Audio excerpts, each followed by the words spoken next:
Welcome to the Nomad Network, your first stop for complete and comprehensive Chicago Bears football coverage. Dive deep into analyses, updates, and all things Bears. Subscribe to our YouTube channel today and never miss a beat. Thank you in advance for your support. We promise to bring you the best because together we're unstoppable. Go Bears!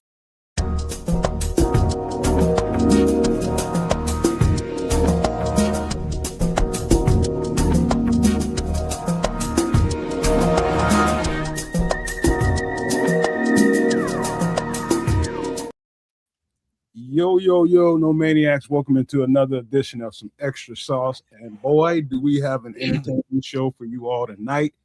Perfect off-season content, man, to keep everybody engaged, keep everybody talking, man. And, as people start to trickle in, man, I tell you, I've had a week, man. I'm starting to do some other things on social media accounts and different stuff like that. And then kept me pretty busy all week, plus doing some of the reviewing some players, man. I got a guy that you seen on that thumbnail. That's John Franklin Myers from Denver, man, who's going to be probably a free agent if they don't sign. He is a free agent.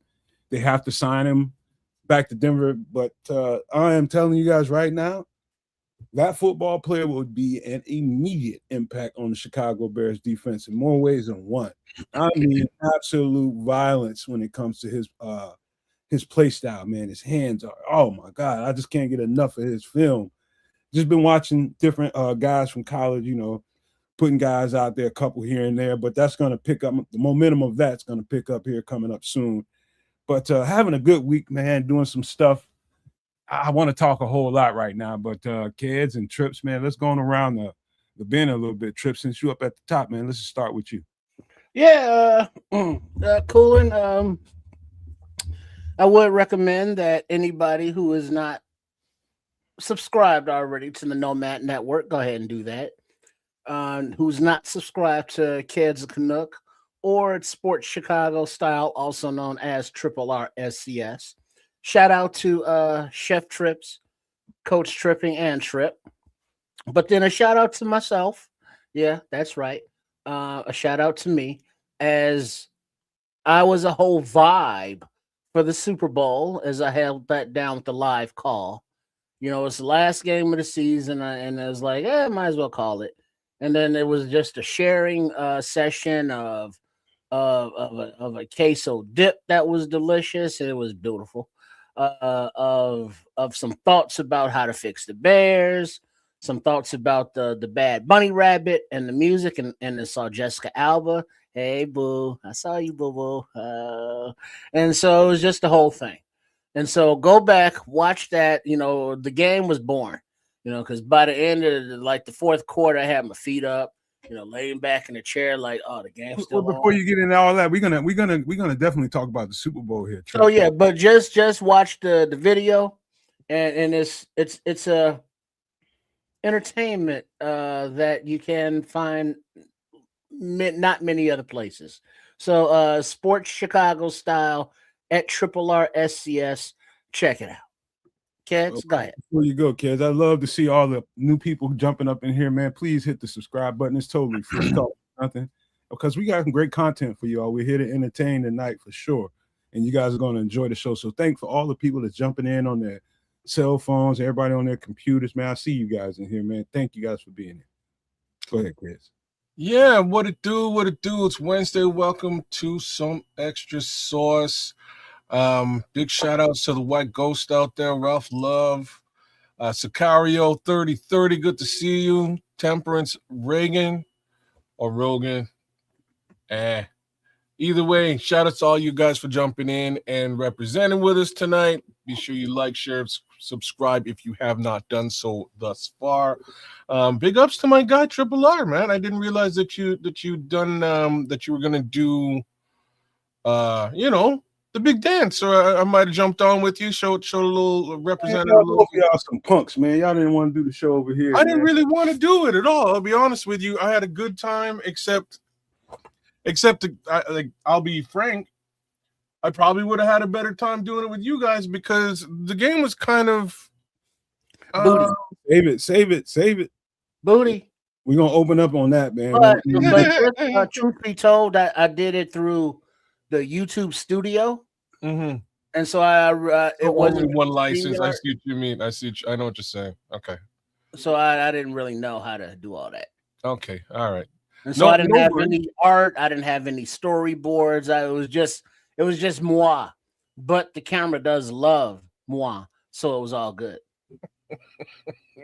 Man, Funny, but yeah. Anyways, we'll leave the game alone. We'll get back to that shortly. Big ups to these gentlemen here. Big ups to a historic Bears season, and welcome to the offseason, y'all. that's where we are, man. Hey, listen, let's just get right on into it, man. I opened up the show, so I talked a little bit. Let's just be human for a second, man. What's been going on with you, the trips this week? Anything good happen? Anything bad happen? You healthy? You happy? What is it? Yeah, everything's good, healthy and happy, and sometimes wise. Yeah, just hard with the nose to the grindstone. Everything's good.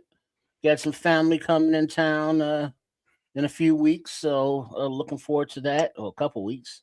So yeah, everything's cool, kids.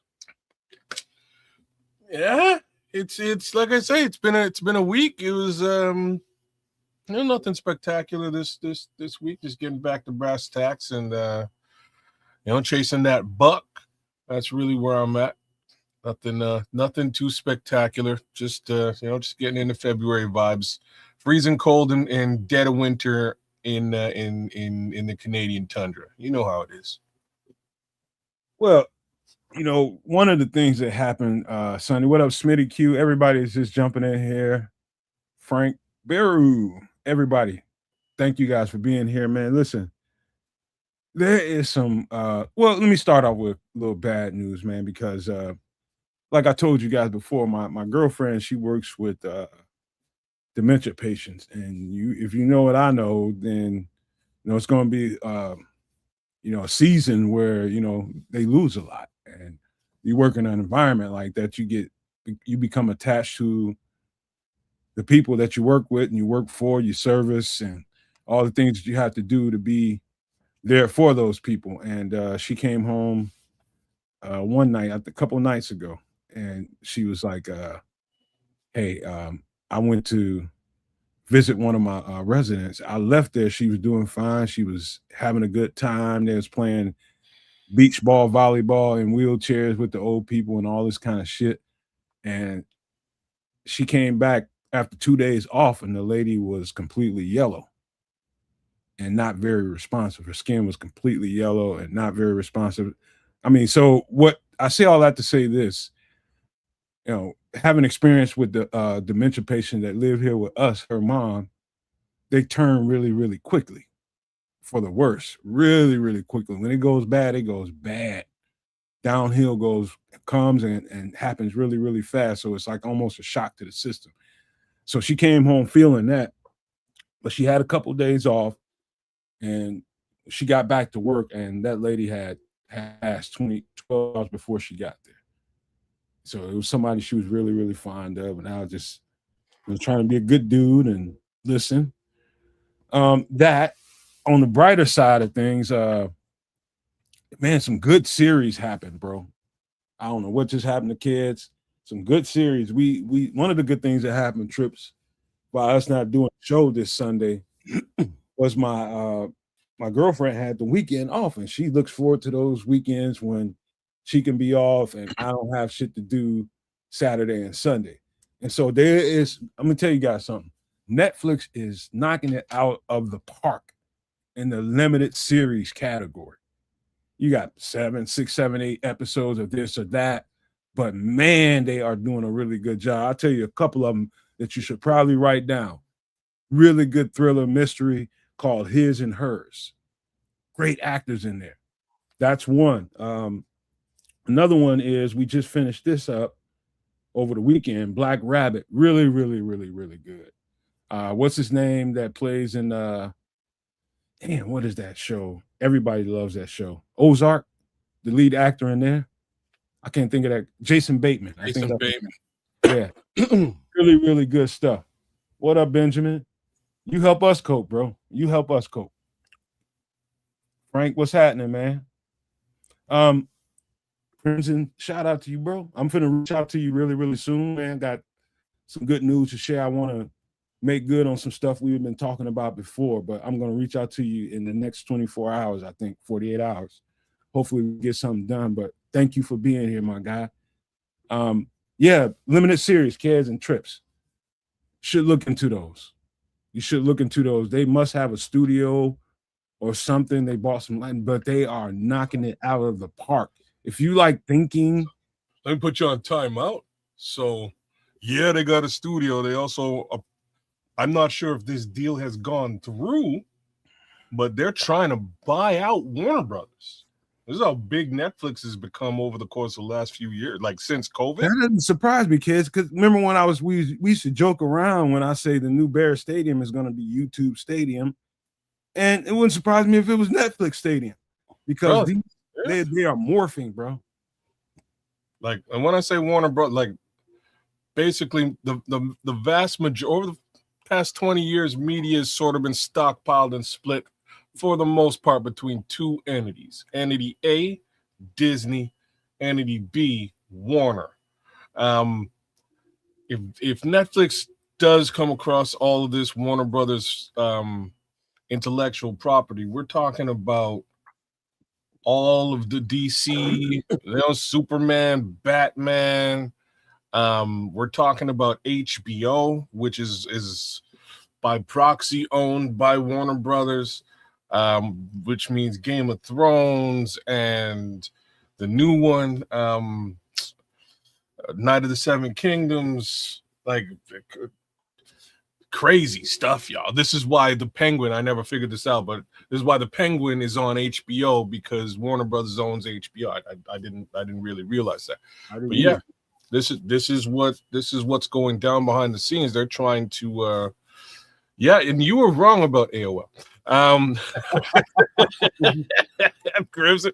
But yeah, this is what's going on behind the scenes. There's a big bid, I believe, between I if I'm correct, I think it's Paramount is the only other player, right? I think it's Paramount and Netflix that are going head to head for all of the Warner Brothers intellectual property right now, and Warner's willing to sell out. So we'll see how. I think Paramount is coming with the big cash offer and the hostile takeover, because the part of the bid is also Jared Kushner and the people, the Affinity, rather, the video game people, the Saudis with all that gas money.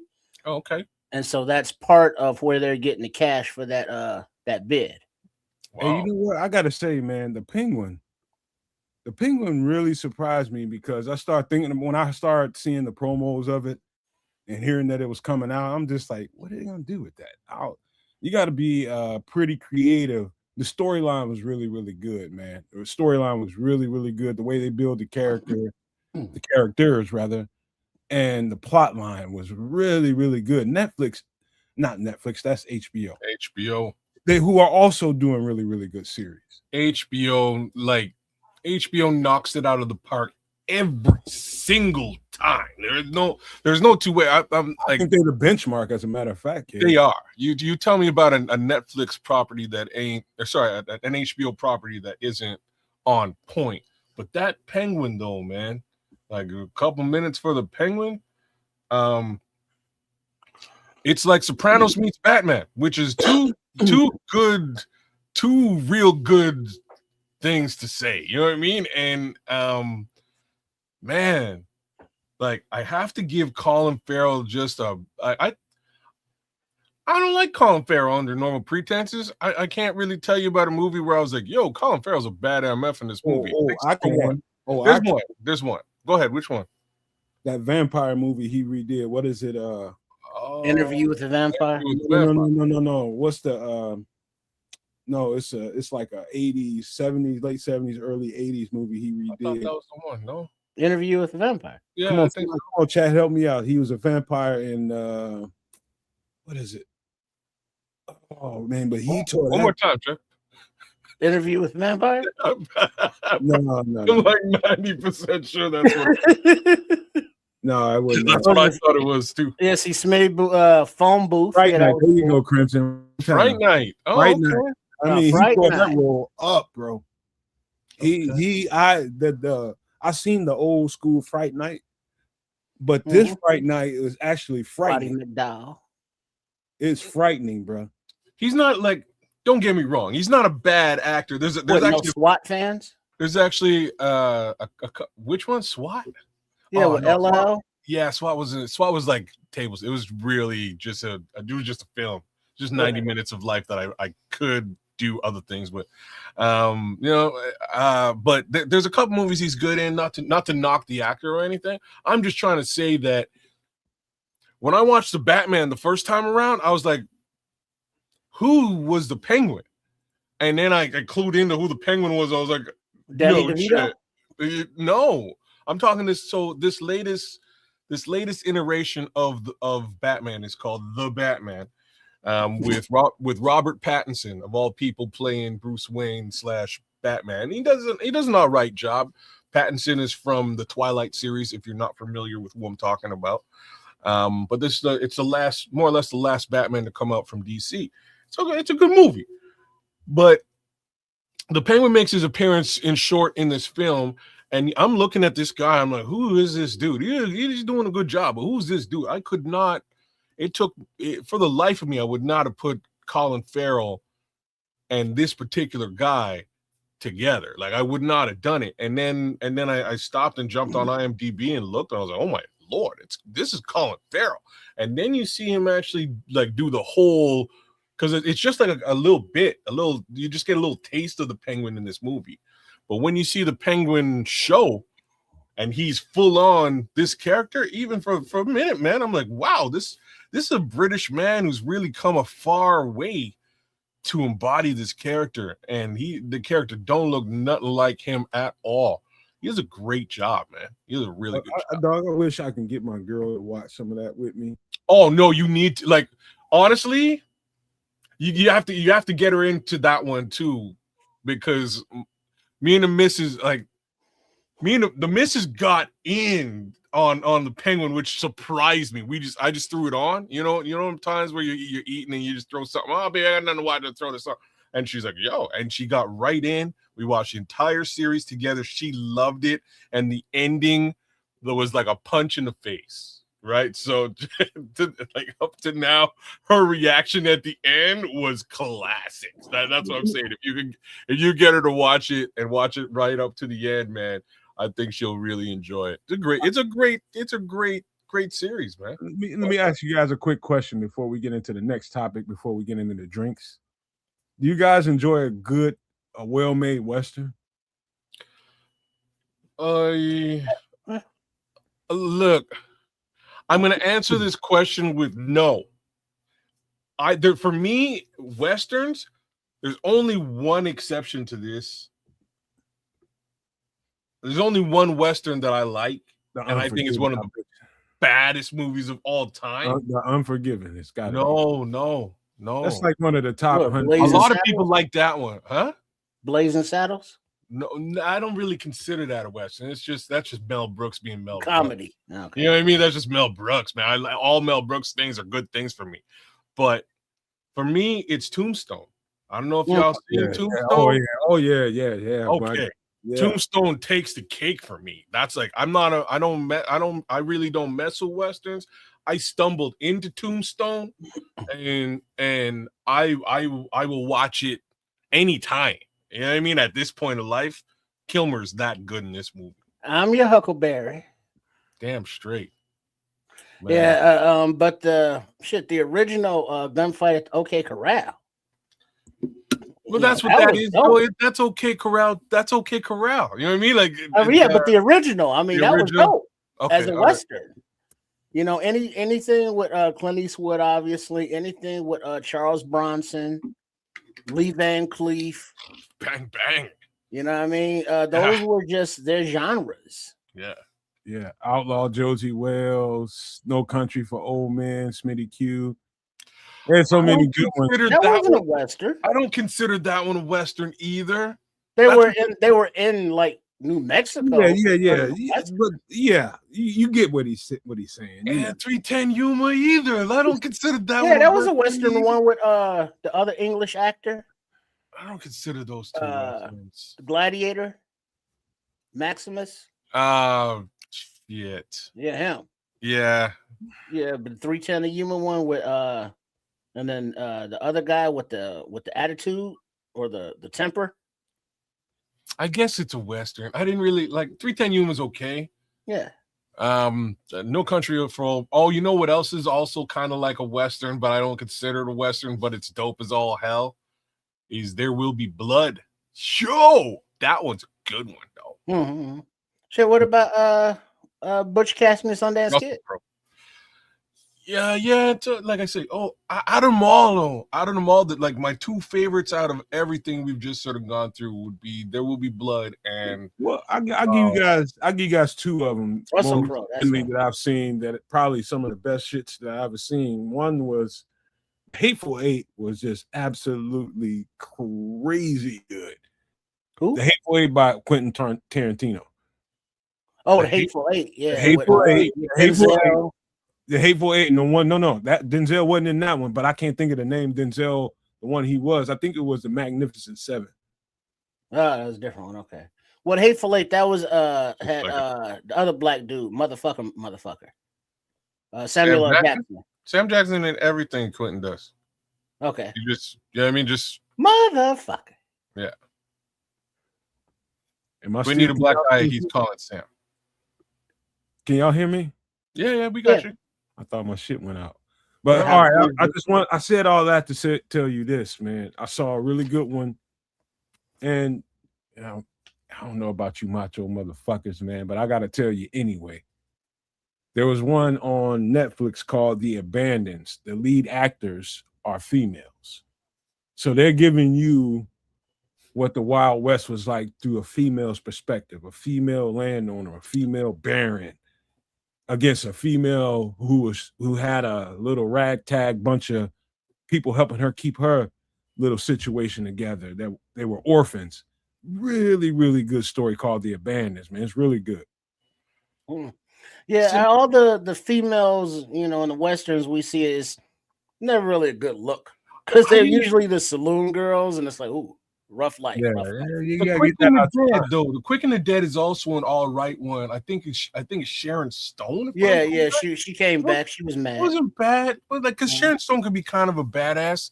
And there's another Russell Crowe. He was in that one too. That's right. Yeah, he was an asshole in that movie. I remember that movie.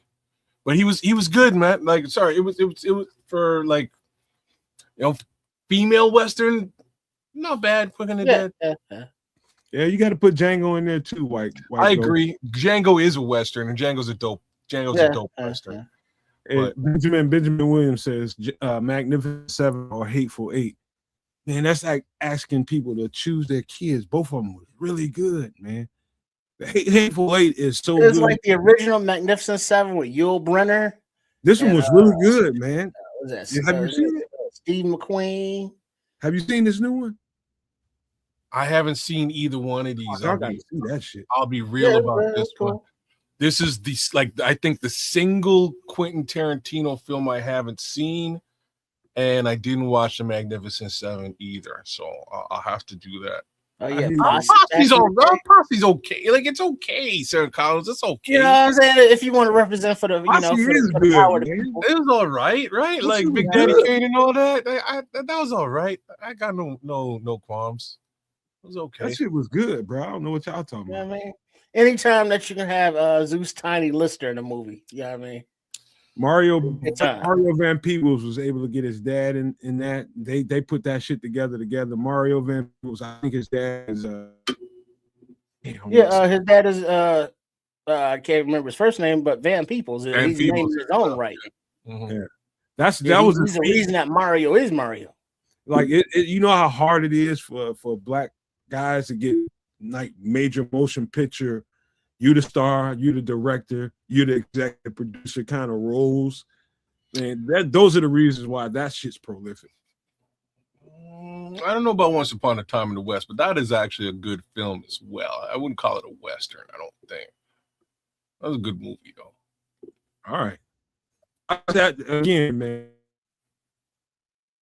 There's one more with it's a limited series. It's probably worth about 8 episodes. Really good. One more with Johnny Depp that I like called Dead Man. It's dope. It's dope. I think The Unforgiven has got to be in my top 5. Mm-hmm. Yeah, Tombstone's there for me for sure, man. Like that damn. That performance. I don't know how it took, like, Joel Schumacher's an asshole because it took a lot for Val Kilmer to flop Batman. That's all I really got to say. Like, that dude's one of the baddest actors in my opinion of all times. But hey kids, the best line in Westerns is Unforgiven. He said, I'm gonna come back here in like 3 days or something, and you better bury him right. Talking about Clint Eastwood. He says, I'm gonna kill every last one of you sons of bitches. Mm-hmm. And then Pimped Out of Town. Man. Yeah, Young Guns. Yeah, nice. Shit, nice. Shit. Kiefer Sutherland. That's like, for me, the cast is better than the film. Young Guns is all right. Lou Diamond Phillips, Kiefer, Emilio Estevez. Yeah, Estevez. You know, Charlie Sheen, his brother. Brothers. Hey, you know how I started watching Westerns, man? As a little boy, getting in trouble. Regulators. In the summertime, getting in trouble and getting no punishment, having to sit in the house and sit with my pops, and he'd turn on the Western and make me sit there and watch him. He knew I couldn't stand it. And make me just torture me. But yeah, that's how I got into Westerns, man.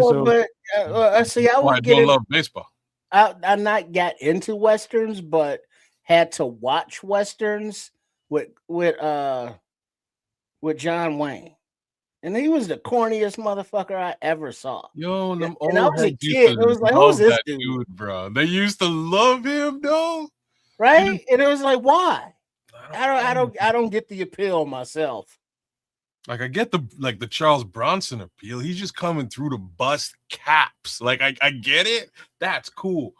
John Wayne, I didn't get it, man. He just had that slow drawl and that's just how you doing? All sound effects and shit. He's socking people falling out of doors and shit. This is ridiculous, man. But hey, listen. Shit, because I mean, he wasn't no Lone Ranger in Tonto. Mm-mm. Yeah, listen. All right. Let's get to this, man, before we get into some alcohol and food. Oh, that's so the Super Bowl happened, and we wasn't here for you all Sunday, and it was personal choice, man. We just chose to chill out and no harm done, right? It's off season. We can take a little time off sometime, but the Super Bowl, I enjoyed it because I'm a defensive player, right? And I keep saying all the time on these shows, over and over, and I know I've said this at least 200 times. Defense wins championships. And for the last 2 seasons, what has happened? Defense has won championships, which is why I spend so much time in this offseason making sure that we cover ground on that particular part of the team. Because I know that's if we win it, the lone chemo. Everybody's crazy over the moon about Caleb, the offensive weapons, and all that kind of stuff. But I'm telling you now, when the Bears win another championship, it's going to be an elite defense that does it. I'm telling you. But I enjoyed that game. My girlfriend couldn't stand it because it was all defense. Yeah, I just shout out, speaking of defense, to my draft crush, Nick Amenwari. He did his thing. Yeah, if you remember, I was quite smitten with him. But I've got a new draft, someone that I'm kind of getting close to now on the offensive side of the ball, and I'll save that for later. But congratulations, Nick, and Will Campbell showed the need for a good left tackle because that defense was pushing him around and in the middle of the defensive line. But the left guard got pushed back into May. Then the center guy swam on. Slow down, Trish. Stop at Will Campbell, man. Woo! That boy need to press charges on somebody, man. He was out there getting assaulted multiple times. So I'm calling the game, right? You know how I'm doing. I'm calling the game, and it's like, all right, they're showing blitz. It's like, oh shit, turnstile Will Campbell once again, and it just became repetitive. It became a thing, kids. Brother, I guess we dodged a bullet there, right? Like with all the Will Campbell love last season, as we're going through the draft, all kinds of folks are like, we need us some Will Campbell. Well, man, I guess we kind of lucked out somehow in not going down that road. So thank goodness we did not go down that road. And you know what Will Campbell's problem is? He's a tackle and not a guard. The arms became, you can see it. The arms, brother. That's probably really the problem. Greg Gabriel called that. I got something else. Will Campbell is like 315, 320 pounds, but he's fat. He's fat. And those boys on the other side of him are all muscle. He's got to get in the gym and turn some of that fat into muscle so he can anchor better. He's got the body type. It's there. The body is there. He just got to turn it into muscle. He's mush out there. This is walking him. They were walking him back. You're right. He probably does need to put on some a little bit of strength. But I think the arms might have also had a little bit to do with things because they not only were they walking him back, the speed rush was working. You know what I mean? There was right, it was like sticking to the face and go right around him, bro. It was not a good look for Will Campbell. He's too short to box with that guy. Yeah, he's gonna have some he got some work to do. Big shout out for me as far as Super Bowl is concerned to Christian Gonzalez. I think Christian Gonzalez might have played the best football game out of anybody out there not named Kenneth Walker or Seattle defense. You know what I mean? But I beg to differ with that. I'm just saying, I think he had a fantastic game. He had two monster plays, big time plays that basically took 14 points off the board. So you're right, kids, in that regard. But I'm telling you, a guy that I put a short out on, a rehash short, was Craig Woodson out of California, rookie safety. He played well as well, actually. He was all over that motherfucker. He played well. Why I bring up Christian Gonzalez is just because Jackson Smith and Jigba was a non-factor, and we're talking about a guy who's putting up 100 yards a game. Well, doesn't he go out concussion protocol later in the game? Yeah, he does. Like kids, they did the Belichick rule: take the head off the snake.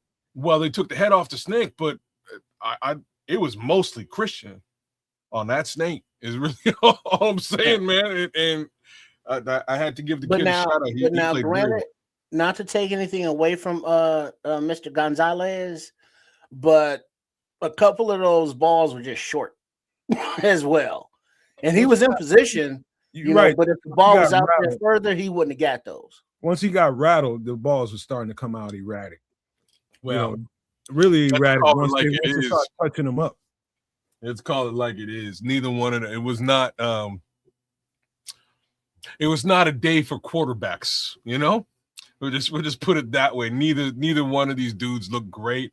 Hey, Darnold got his money. You know people got paid. He got paid. I guarantee you, even Drake May might be looking at some additional paper. But you know who it was a day for? Kenneth Walker Jr. Oh, hey man, look, he might have been looking at, say, $10-12 million contract. He just he probably boosted another $7-8 million a year. He's gonna get $20 million. Whoa. Oh yeah. The only reason I'm saying whoa is because it's like $20 million for a running back is wild. Yeah. Didn't Saquon like that probably 12? Your play dictates your contract, your worth, your market value. I don't no matter what you think about how much a running back is worth. He's gonna get that money. I'm just commenting on the market. He probably will get 20 mil. He just became too expensive for us, I believe. I think so, but that's all right. Like, there's other guys on the market. Well, I mean, but it's like, there's other guys. You know, you go to your ATNs, your Brees Halls, your Brees Hall, man, your rookies. on the market, $8 million, whatever it is. But just looking at Lil Walker run, the patience, and then he just kind of kicked his feet. And when he decided he wanted to go, he was gone. You know what? Just a slide. Shout out to Dan Brown, man. Good to see you, man. I hope what you're doing out there in social media and with the written word is working and paying you and doing well. But he just brought up an awesome topic that I think we sort of need to touch on, and it's really the two lessons of the day with respect to the Super Bowl. And the first one, Nomad already touched on, which is defense wins championship. So, God damn it, we need to fix this defense, especially that pass rush. Those two pass rushes, more so the Seattle one than the New England one, were monstrous. That's really all we watched. It was just pass rush city. The other side of this is a lesson to be learned. You know, people say like field goals don't win football games. Well, fuck that. Yeah. that needs to be there because that's what happened in this Super Bowl. The young kicker set a record, I believe, for the most amount of field goals in a Super Bowl, and that's what sealed the deal, right? It wasn't touchdowns. It wasn't really offensive play. It was them field goals. That's really what set the game. And punting, special teams, right? So these are areas that. Shout out to Ron, man. Shout out to Ron for renewing his membership, man. Thank you so much, my guy. We need everybody to keep doing that. Hey, but I must have to thank someone for a big belly laugh because I haven't laughed that deep and that long in a long time. But Velus Jones Jr., when he got in the stat book by knocking the ball out of bounds that was already out of bounds on his coverage. That was hilarious, man. Imagine they found a way to get him to fumble and have it be a positive. To this day, I do not understand that part of y'all. You clearly. You know what, brother? You're not on Twitter. That's why you spent a whole. I've seen what he said, man. Oh, did you? What he did. I've seen everything. Well, then you get right along the fuck Velus Jones. He deserves the right to feel that way about you motherfuckers, man. Because people talk too much shit on social because we was mad he busted out? Nah, man, y'all. Man, I swear. It wasn't our fault he busted out. Shit. People take too much. You know what? I really had nothing for this guy until he opened his mouth again. I totally forgot he existed, to be quite frank. But he had to say something. He had to poke some level of fun because he wound up and he tripped. He poked the bear. He tripped over failure and landed on the Seahawks team and wound up getting a ring somehow. Like it's kind of funny, but I don't know, man. I've never seen. I show my family these highlights and they're like, no, this guy doesn't really exist in football, does he? I was like, he's going to win a Super Bowl. He's winning the Super Bowl. This guy. He got a ring. He does. Again, got the fuck up about it. Now, granted, it might be in the pawn shop sooner than later. You know, eBay is his. Where yours at?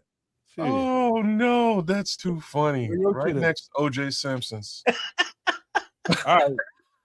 Y'all are cool, man. That's why people don't like fans, man. Oh man. Like y'all, man. Just don't let shit go. Every chance you get, you want to kick somebody in the sack when they leave. But he did it first, though. He started it. He was just responding. You know how much shit Velus Jones took on social media when he was here? But rightfully so. This is his chance to kick back. But rightfully so. You cannot drop every pass. He can't kick you back. You can't drop every pass and fumble every kick that comes to you and get away scot-free. You can't. I've never seen a worse. Jones, you deserve your get back. You got your back. You deserve I've never seen a worse football player. Congratulations. He can say I'm a Super Bowl champion. I guess People we on have to social give him media talk too congratulations. much shit, He's a and champion. they fat ass can't play no football. So He F said, "Shit, what'd you do in the day? What'd you had? Touchdown? Like, nah. No. Yeah, we got a couple runs. And like, nah. He's like, shit, that I helped that ball go out of bounds. That was out of bounds. Hey, all that being said, listen. Last thing I want to talk about, we just talked about Kenneth Walker, but Nice. word is Reek Crimson. Woolen, the corner from the Seahawks, might be available. I don't know. I don't know if I don't know if his stock went up a little too much too. Well, I got a competing offer. I would prefer Jude. What's the other Josh Jobe. Job? Yeah, him. Because he was nice. He was very active in the run support. He was bringing the wood on those tackles, and he was good in coverage. Well, two different caliber of football players. Well, yeah, but both supposedly free agents. There's a lot of free agents, on that team.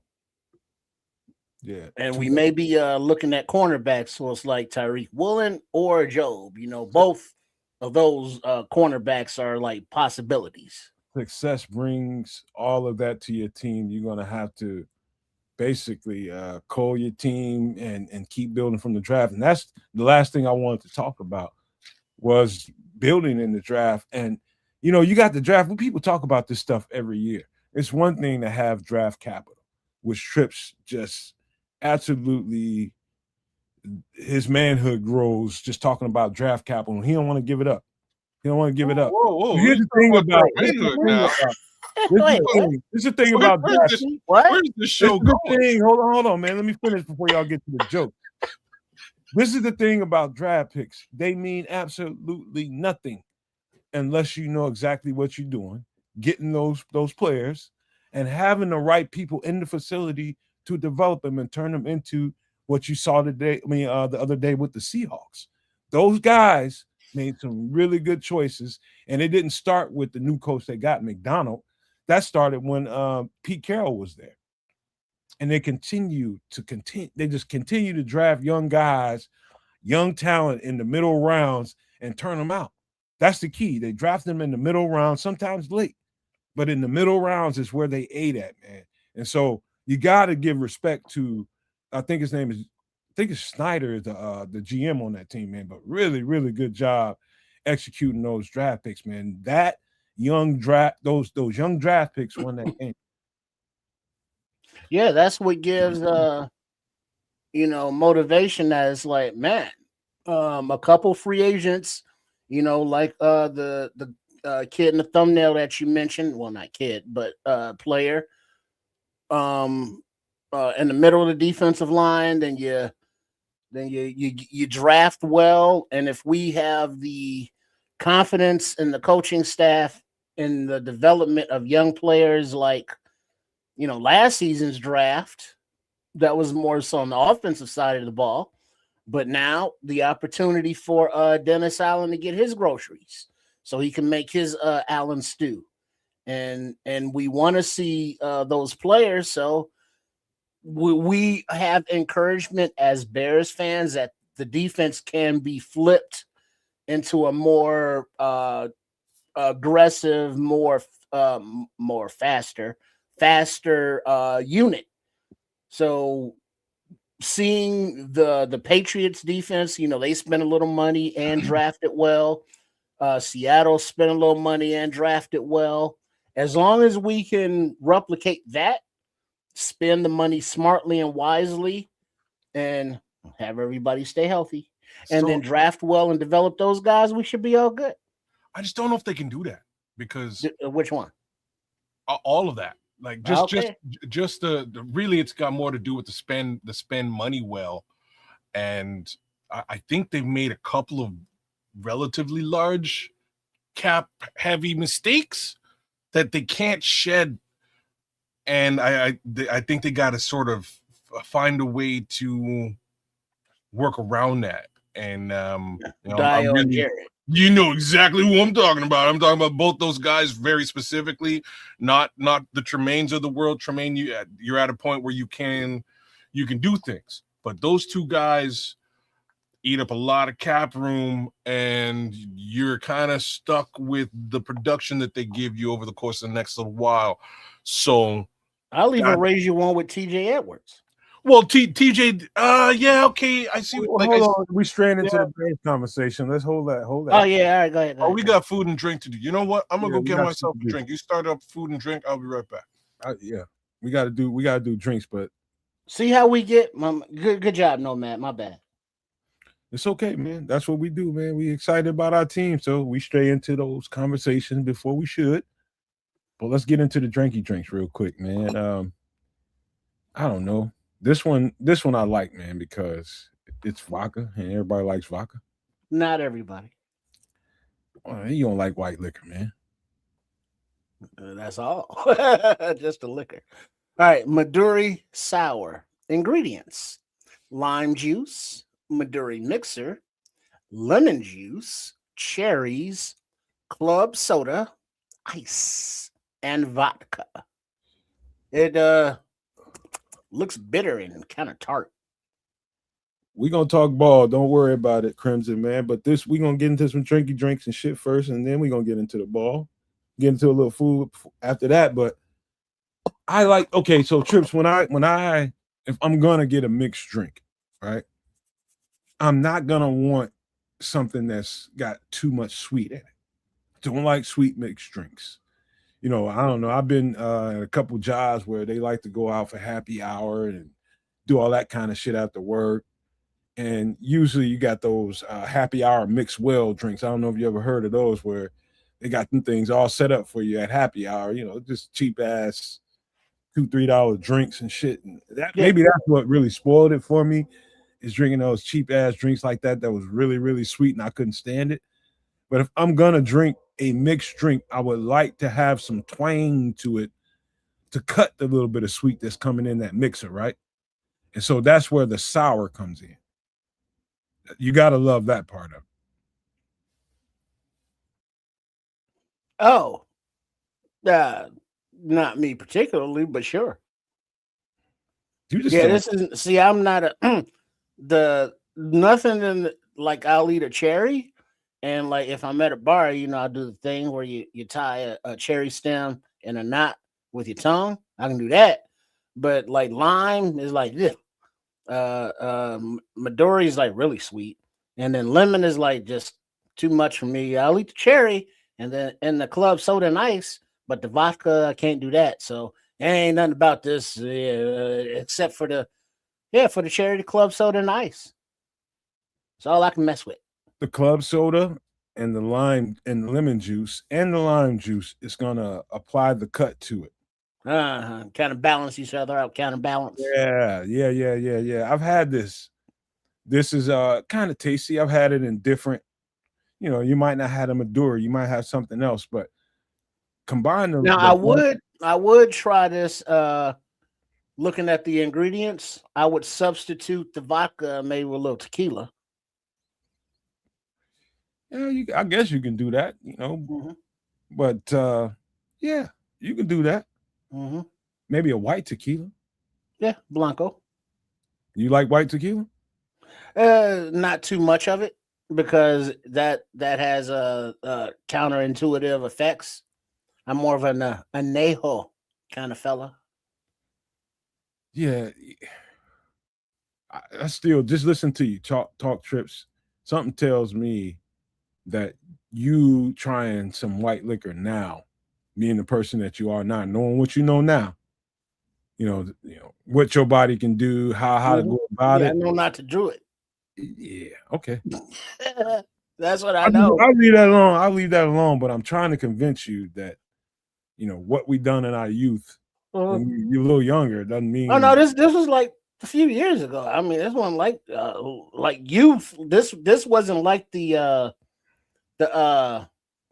Remy Martin incident, that happened like 35 years ago. The clear liquor stuff was still like in this decade. So yeah. Yeah, I don't know, man. Like I'll tell you one thing I probably wouldn't want to ever do is I don't like brandy. Don't like brandy. I don't like bourbon, but I'm still open. You know, I had some bad experiences with both of those, especially with the brandy. Bad experience. I've had it's different and it sounds weird, but bourbon and brandy both have versions that they are made into a milkshake, and it's a spiked milkshake, and you can have either one. You know, have had that, and it tastes weird, and it's like you can taste the brandy, you can taste the bourbon or whatever you're using, but it's mixed in with the milkshake flavor, so it's kind of like, huh? You know, it's kind of like a Irish coffee or a Kahlua and cream, but different. It's pretty nifty. See, you one of them people that you have a different kind of stomach. You got like a cast iron stomach when it comes to dairy and mixing liquor and dairy products and stuff like that. You know, and then Like I had an maybe a uncle. little bit. He likes a vodka and Kahlua. He liked the vodka and Kahlua. He's not here with us. Yeah, like what is that, White Russian? Yeah, basically. It's basically exactly what it is. Every time when I used to go and do part-time stuff for my uncle at his bar, he come in there every single day after work and get 2 White Russians. I mean, not you call it vodka and Kahlua.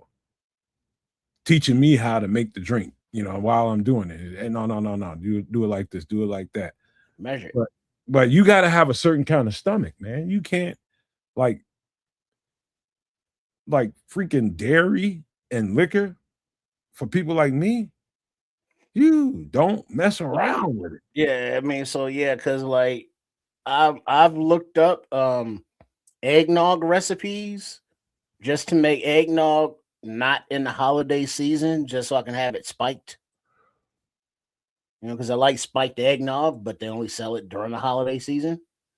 They only sell the eggnog and you spike it yourself. Well, they do sell spiked, but they don't sell that all year long either. But it's like, yeah, so like spiked eggnog, I can sip on that. Make me a nice milkshake with throw some use leftover coffee. You know, throw that in the blender. Shit, a banana, a little cinnamon, a little vanilla, and then a little liquor, and then some ice cream. Mix all that up. Yeah, it's like a cocktail, but a shake. Man, you weirdo. A dessert cocktail. There you go. You weird. Yeah, it's delish. And it's like you can get your little buzz on. I mean, it's like an ice margarita, except it's ice cream.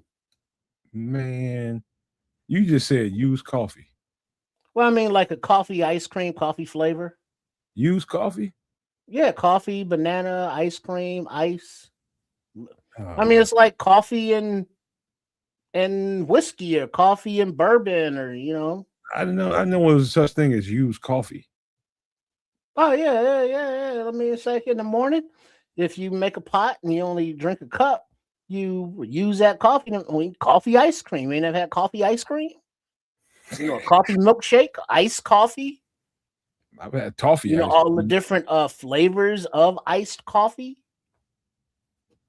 You know, my girlfriend is probably somewhere in the other side of the house. Like, oh yeah, Trip. She loves coffee in anything. She just loves coffee. Yeah, I don't like coffee like that. I mean, but like iced coffee. How often do you make iced coffee at home? Never. Exactly, but people will make hot coffee, you know, every day, and then go out and buy a iced coffee latte or milkshake or a smoothie or something. And it's like, no, you just make coffee, let it cool down. Obviously, that's why it's old or left over. And then you pour that over the ice and then the ice cream, and you mix up your own thing. Brother, I'm gonna tell you something right now. My pendulum doesn't swing coffee. I'm just telling you right now. Doesn't swing dairy, but like you turn your nose up to white liquor and white liquor mixed drinks like this Midori sour. I feel the same way. But you know they got flavors of coffee too. I will try it, Trips. I'll tell you that. I'm not gonna be rigid like you and I'm not never doing. No, I'll try it. Well, I mean, hold on. Let me because it's what the hell is it kind of hold on. Oh. What? This is What the hell? He about to go get something and totally. Because I had this, I want to try it. Hold on, here. All right, because before I tried the Southern Pecan, but this one is hazelnut cream, Stinks. and it's coffee. Stinks. I've had it. Oh, okay, well, it's pretty good. You know, I like the flavors because I would put the hazelnut half and half or the hazelnut cream in the coffee. And so instead, it's just like, oh, let me try the different flavors of the coffee. It's like, yeah, it's different, pretty tasty. And then like you spike that into ice cream, and then you throw a little liquor in there and a little woo woo woo, you good to go. And it's like, hey, let's have a little beach day. I'll tell you why I feel that way about it. And this is a little short story. My brother, again, who passed away from drinking himself to his demise, used to when I moved to Columbus, Ohio to stay with him. He got up every day. He worked at a car dealership, so he's up at 4:30 in the morning getting himself ready. He's out the door about 5:30, gone. And every morning, all you would smell is that hazelnut coffee, and it stinks. It stinks, and it's strong. He made it strong, and so strong Taste it. that all that time that when I was staying with him when I first moved there, I stayed with him for a couple months until I got a job in a place. All I smelled every morning was that hazelnut. And so fast forward to a little while later, when I'm getting ready to move out of there, a couple months later, his wife came up and told me, she's like, you know how strong that hazelnut is in the house when you smell him making the coffee? I was like, yeah. She's like, you know what he's doing, right? He's making it really, really strong because he's pouring like a half a fifth in there. So he's got this big steel coffee mug. Nice. He's got this big steel coffee mug, and he's pouring like a half of a fifth of liquor in there and pouring the hazelnut on top of it to hide the smell, to mask the smell. So he's putting that down the entire ride to work. And I had no idea. You had to get right. I was like, man, you just fucked up all day.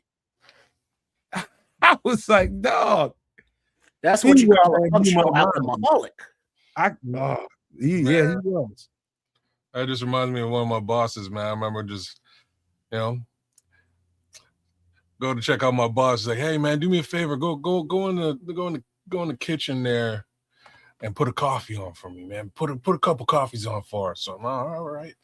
Fucking come in, bring him his coffee, and he just reach in his cupboard and pull out a thing of it was Sheridan's at the time, and I'm like, yo, what's up with you? You just holding up in here with a little bar stash? He goes, come over here. I look, he got a whole bunch of bottles in his big drawer at the bottom, man. Moving forward, I would just reach up and hey man, I'm gonna make some coffee.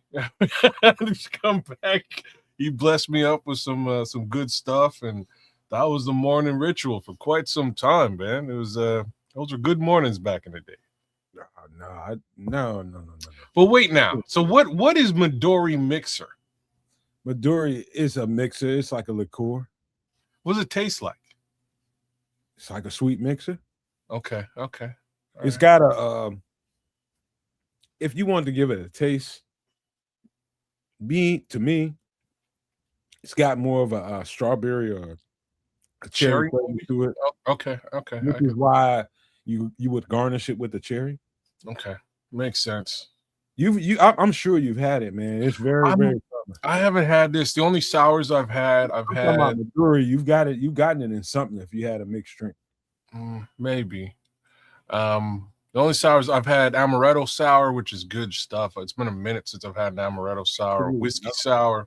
I like me a whiskey sour as well. Both of those are good drinks. But yeah, one of these days. With that. Any sour I'm good with, because if it's gonna be a mixed drink, like I was telling Triple R, I don't want my drink to be sweet. I would like it with a little, that's where the lime juice and the lemon juice comes in to give it that proper cut to balance it. So yeah, this is Midori sour ingredients: lime juice, Midori mixer, lemon juice, cherries. Club soda is a great cut on sweet liqueurs. Great cut.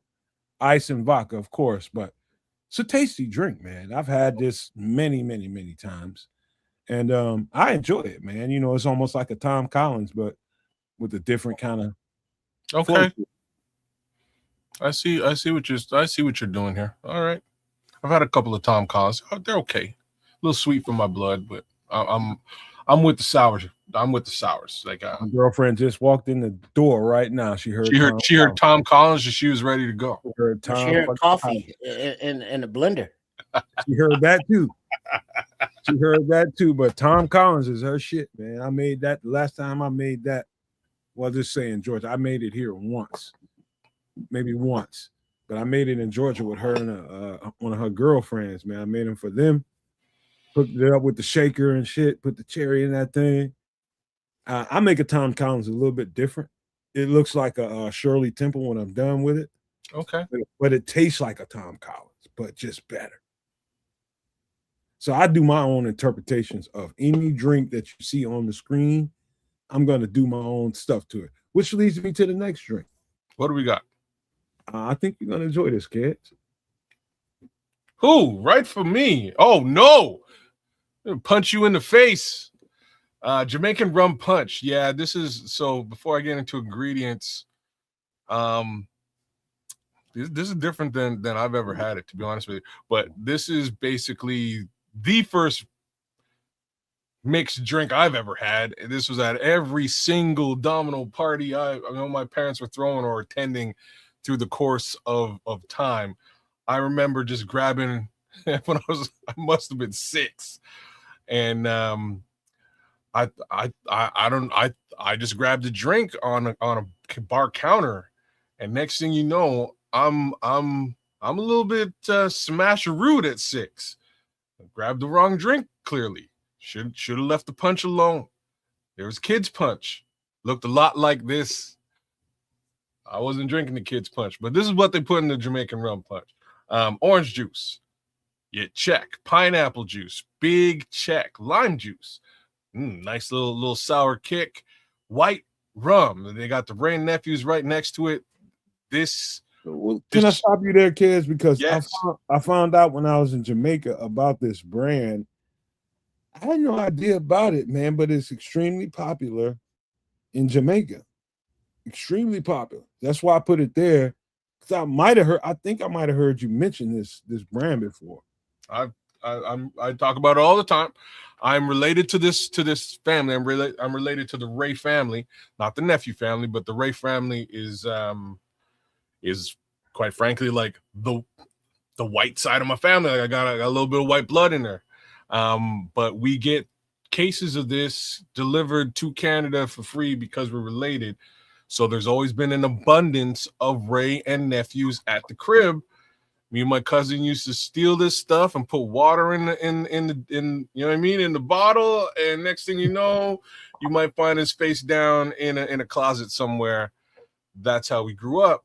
But this stuff, bro, is like straight up rubbing alcohol or absinthe. Like that's the level. There's 150 proof. It'll smash you up, y'all. Like I'm just saying. This is probably the strongest rum you can get access to. It's crazy. But it's in abundance on the island because it's made on the island. It's everywhere. You find in Jamaica. That's where I'm coming from, kids, because when I first got there, like my first experience on the island was getting off the plane, getting in the charter. I mean, not in the charter, getting in the shuttle, and stopping at, the little, huts on the side, man, little shacks on the side that had, food, drink, and they're pouring it up for you. I'm just oh shit, what the fuck is this? Bruh. And that's when I heard the name.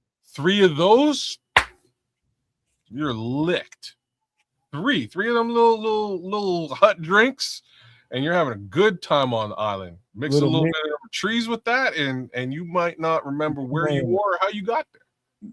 The little mini solo cups, the little white mini solo cups. I remember they was pouring them up, man. They was pouring them. Everybody that stopped there is like pouring. Hey, have you some? Boom, you can hit a blunt if you wanted to. It was there. You know what I mean? But wow, man. By the time I did, you was right, man. By the time I got to the hotel and I'm unloading my baggage and shit and getting into the room, I'm like, hold the fuck up. How? Yeah, I man. need to go get something to eat. Man, after 3 of those, welcome to the island. You know what I mean? You're in Jamaica, bro. I was there, but I wasn't of a consumption imbibing age. But rum wise, just like tequila, I'm a darker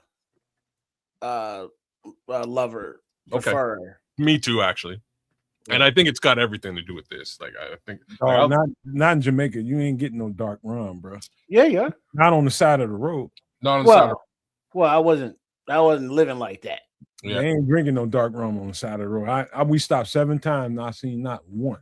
No, you got to be on the resort. Like on the resort, you get whatever they got. And a little more upper crust. Yeah, they got good stuff on the resort. But if you're like in Jamaica, if you're on the roads, if you're in Kingston, this is what you're getting. Get out! Yeah, it's dirty, cheap to get it. They're pouring it up in abundance, and my lord, it will send you off in style. Give me 1 second. I'll be right back. Yeah, so let me get all these ingredients out. So orange juice, pineapple juice, lime juice, white rum. Ray and Nephews is the preferred selection. Strawberry syrup, allspice berries, nutmeg, ice, and a shaker. So a couple of these I'm not familiar with them using. So nutmeg, I don't think they really ever use nutmeg in the ones that I've had. Strawberry syrup also. I guess they must have been using strawberry syrup because it always has that reddish hue, that color. So maybe they were using strawberry syrup, but I didn't clue in at the time. But man, like I'm telling you, this is like my mom's, man. When she get to the party, man, she's in the punch. You know what I mean? I'm sure you can customize it. As like, hey, let me go in, throw in that mango syrup instead of strawberry. You see the garnish of the pineapple up there. It's like, let me throw that pineapple syrup instead. Customize the fruits as you will. Then give me the gold rum, and then I can mess with it. Here's why I want to ask you. I'm back. Mm-hmm. Now, this is somebody's recipe. I had rum punch. I don't know if I've had it with allspice berries in it. Meaning those are the two. So allspice berries and the nutmeg. There, as much of a nutmeg sucker as I am, the nutmeg. But I'm just saying, I've never had it. I've never had it with nutmeg or allspice berries in there. I've never had it with either one of those. But the rest of this stuff, for sure, definitely chunks of pineapple juice, orange juice, lime juice. It got to be something for that red tint. So it's got to be strawberry syrup because it can be a little bit sweet, and you need that sweet because of how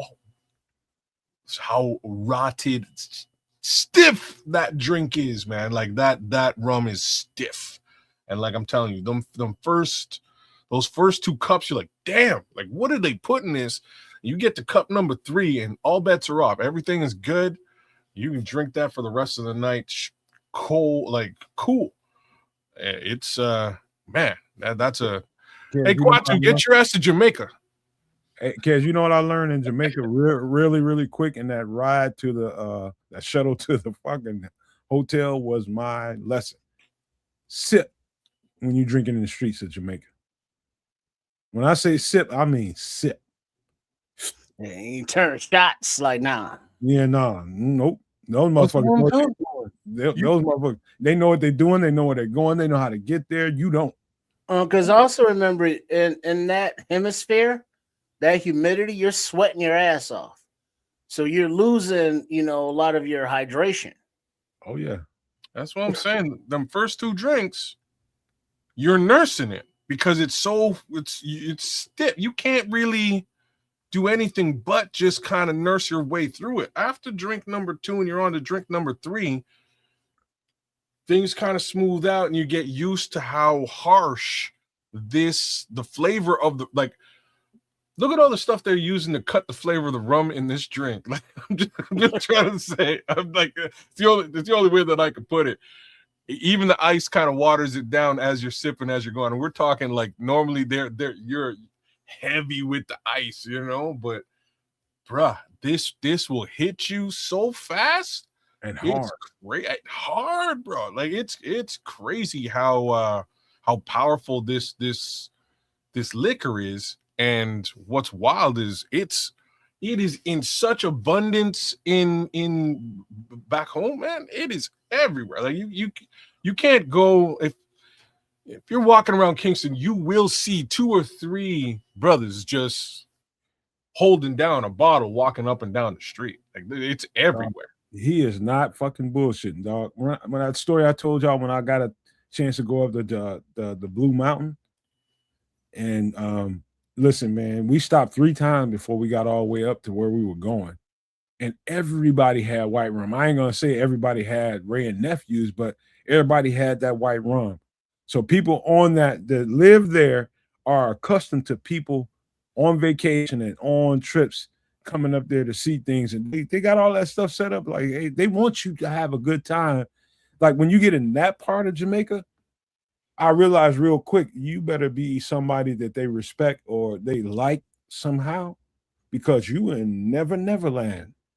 When you get off that beaten path, and I was never what you got on my 40. I was never scared, but I was just like, I let's just say I gave in to the fact that this can go any way it wants to, and I'm just here. And I just you turn the wrong behind the wrong hut, and you got a group of fools with machetes looking at you. The people that were with me knew that, one thing they told me was take that diamond out your ear. I took the diamond out my ear and put it in my pocket. Bro, like man, you catch a rogue yardie with a bottle of this and a spliff, all bets are off. That's all I can really say. And that's at least in, like, for me it's a bit different because I can at the very least I can chat patois with these guys and get out of shit that, what I mean, that might be popping off. I talk my way out of things. Your regular random guy, good, like it could be problems, man. And this is why my suggestion: stay on the resort, y'all. You know what I mean? Stay on the resort, enjoy the resort. Yeah, don't do what I did. You know what I'm saying?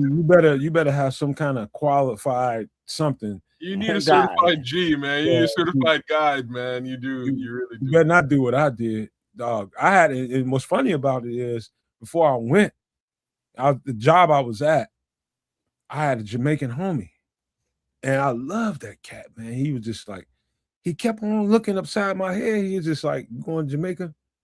Man, don't wear that shit. I was like, what? He said that. He's pointing at my ear, my earring. He's like, man, they'll cut your head off of that. I was just like, man, I'm wearing my earring. And I wore it up until we got ready to go into the mountains when old boy told me. And that's why I took it out. Yep. Once we got there, and he said that confirmed it for me. I was like, they know what they're talking about. No, see you shining from a mile away. You don't want to be flossing off the resort, man. You don't. Mm-hmm. You don't. They will a couple of these in your system. In their system they will pull your car. Like 90% of 90% of all like amputations occur due to Ray and Nephews and likely Jamaican rum punch. You know what I mean? But it can get wild out there in yards. So like I say, you kind of have to have your guides and your locals in your pocket. You know what I mean? You need some locals in your pocket and you'll have a great time. It's an amazing, beautiful place, but same time they will pull your card if you're slipping. Hey bro, let me tell you something. Before I read off the rest of this drink one more time, I said it many times, man. Jamaica changed my life, changed who I am as an individual. Spiritually, it changed me. That place is magical, not only in the scenery, talking about the people. They are absolutely thoroughbred. Thoroughbred. Black people and white. You know, I met some cool ass white people there. Met some Latinos there. I met, but the through line was bumping any Jamaican Chinese. no, I did not. Bro, throw you for a loop, man. Bro, I was like, I was in another world and I enjoyed it. Every single bit of it. It made me into the nomad you guys get to hear today. I'm a much better person because of that experience in more ways than one. So Jamaica, I have nothing but absolute admiration for the people, the environment, and the way they conduct themselves with people that come there and wanting to learn. I was there. I was one of those people that wanted to learn. I wasn't a person that came there and just wanted to enjoy the beautiful sights and everything that comes with Jamaica. I wanted to learn about people in Jamaica, and they showed me. And the result of that is beauty, almost a little bit of tears, and at the same time, it was just like my people are so goddamn resilient everywhere, and Jamaica is a perfect example of it. This drink, this rum punch, which I had many times, and kids, I was hoping you was going to be able to give me a little clarity on the allspice berries because I don't know what that would have done to any of those punches I had, but I can imagine. I guess so. Like allspice pretty is strong. Allspice isn't just like I'm not surprised by it. I've just never seen it done here. Allspice is in everything Jamaican. It like allspice is jerk chicken. You know what I mean? Like it's in. They put that in everything, so I'm not surprised by it. I think that I differ with that. I think the jerk chicken is in the wood. It's in the pimento. No, I think you so. like you would be surprised what I'm saying. So allspice is made from pimento, bro. You know what I'm saying? Add more pimento. Yeah, you like if you're using real legit pimento, it's gonna give it more of a sauce. But you can do it dry without the pimento, and like allspice is like dried pimento. That's basically what it is. Imagine what that flavor explosion must have been like for me the first time tasting anything pimento. Bruh, I had no idea what pimento was. Bruh, the first time I had it, it blew my mind as well. Like I truly have to say it, and I was like, shout out to Fishy. So my sister's dad, he's a chef, and he made some jerk chicken for the first time. So he has, my family has they have 3 different Jamaican restaurants, 3 different sides of the family here in town. But the first time I ever had it, he was over at the house and he was like, yo, I just copped this recipe from back home. I'm gonna make some chicken. You're gonna love it. He made some and I ate it and I was like, dog, like, what did you do? I was so mad because it was not like, you know, it was super dry, not saucy, and just punch you in the face spicy. And I'm like, bro, like, what are you trying to hurt somebody with that? What kind of chicken is that? And when you're done, you're like, wow, this was, I'm not sure if I love it or I hate it. And then you get some more. You're like, you know what? Yeah, I love this. This is super good. So like initially I was cussing him out saying it sucked. And then like by piece number 3, I was like, damn, Fishy, you need to make some more of this. Like, this is some serious chicken. This is a bomb ass chicken. He's like, I know, when I open my restaurant, I'm gonna sell all kinds of this. And like down the road, he opens a restaurant and they sell mad jerk chicken, mad oxtail and curry and rice and peas. He's got a real nice little thing going on. He's had it for about almost 20 years now, at least. Nice. Jamaica. Hey, as the expression goes, you don't know what poontang tastes like until you do. Oh, all right. Jamaican rum punch ingredients: orange juice, expression, pineapple juice, Well, wine juice, white rum, strawberry syrup, allspice berries, nutmeg, ice, and a shaker. You need to shake that up and get that thing mixed up well. We are not letting Trips take this to the dark side. I He refuse. said licking. All right, let's get to some food, man. This is pure Chicago right here, kids. All right, where we going? We going Chicago. We're going to enlighten you today. Trips going to be ready to take off. I already know it. It's going to be a hot dog. What do we got? There you go. I'm close. Shit, I'm rib so tips. close. Oh, it's rib tips? Okay, all right. Okay, ingredients, charcoal, oak wood, your seasoning blend, your rubs, your pork brisket, seasoned vinegar, cheap ass beer, some Natty Light or something.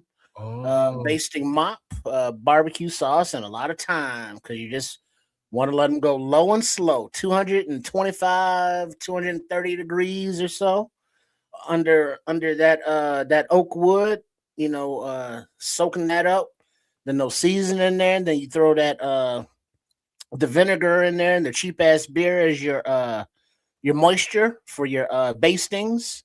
Mm-hmm. And then it's just, man, no sauce, it's sauce, but like you don't put the sauce on there. You put the sauce on there after the fact. Okay. You want to just enjoy that smoky, seasoned, slow cooked meat. And then you add a little sauce on there, just how that goes. So Yeah. kid, let me tell you something, man. Let me tell you something, man. You come to Chicago and you in somebody's backyard and they hooking up some rib tips. If that dude ain't got seasoned vinegar, and that might sound crazy to you, seasoned vinegar. Just like it does sound crazy to me. What's seasoned vinegar? You can buy that at the store? No, you just get vinegar. You get vinegar, you season it up. What do you put? What are we seasoning it with? What Key thing is seasoning salt, pepper, seasoned salt and black pepper. But like for me, I'm putting beer in that shit too. All right. So as that meat is cooking and you turning that pork brisket, so basically it's pork brisket bone when you go and buy it from the store. So you go and looking to buy some rib tips, and you go up to a register and say, "Hey, I'm looking for some rib tips," and they're gonna be like, "Rib tips? What?" No, you go the box because you buy these in boxes, big cases. It says pork brisket bone. That's what it says on there, y'all. Okay. Pork brisket bone. You get them, you take them, and you put them in your sink after they unthaw because they're frozen. Let them unthaw, and you got to clean a whole buttload of fat off of them things. And that's the conundrum, and you gotta work on those things to get them to where you see on the screen. These are limbs rib tips right here.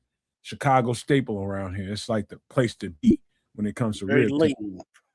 Yeah, but to clean them and get them to the point where they're ready for cooking and selling them, you got to go through the process. But when you in somebody's cooking these, if they ain't got seasoned vinegar, some beer sitting around to base those things as they turning them around, and as they're cooking them, they don't know what they're doing. The vinegar, what people do is like they'll substitute like an apple cider vinegar or apple juice or pineapple juice. What it is with the vinegar is not only the seasoning aspect of it, but the acidity that is good for the meat as it breaks down low and slow. So anything with acidity, your apple juices, your pineapple juices, apple cider vinegars, balsamic vinegars, anything like that you can use in place of seasoned vinegar. But yeah, the seasoning is important because you have the seasoning of the rub on the actual meat itself. Then you have the flavoring of the wood, whatever wood you're using, and then the flavoring and the alcohol of the beer is what kind of keeps the moisture in, because as the science of the alcohol evaporating, the moisture is still there from the from the alcohol of it or some shit. Science, I don't know, look it up. But yeah, all of these come together to enhance the flavor of the meat. And then now after 6, 7, 8 hours of smoking, and now you pull it off and taste it, you got the smoke ring in there, and it's just succulent all the way through to the gristle, and it just makes you want to just clean all of that. Well, let me dumb it down for you a little bit, kid. He's saying 6, 7, 8 hours. That's a whole entire case. That's the entire case. Which most of the time when we cooking for families and shit That's like what that you're around here, Yeah, because once you thaw it out, you cooking it all. You might cooking as it, well. you cooking it like me when I thaw it out, I'm refreezing it. Oh, you can't do that though. I told you that last week. What that was? Once you let it unthaw, get it to room temperature or unfrozen, you can put those back in the bag and you can refreeze them. You can separate them. Like I'll do mine in like 4 or 5 different bags. I'll get 4, 5, 6 bones in a bag. Boom, 4, 5, 6 bones in the bag, and each one of those are a meal for us. In my house. But when you got to cook for a family, you got to do it right. And the seasoned vinegar and the beer mixture is absolutely, when we start talking about people in your neighborhood coming up and be like, hey, what y'all over there doing? What y'all cooking? That brings people that you don't even know to your yard. You don't even like, man, where's you, man? How you get in my yard, man? What is you doing back here, man? Let me get some of that. That smell when you pour that on the meat and the fire hits it, kids, and the aroma it gives off in your vicinity is going to attract people like roaches. Yeah. But certain yards people just don't be walking up in.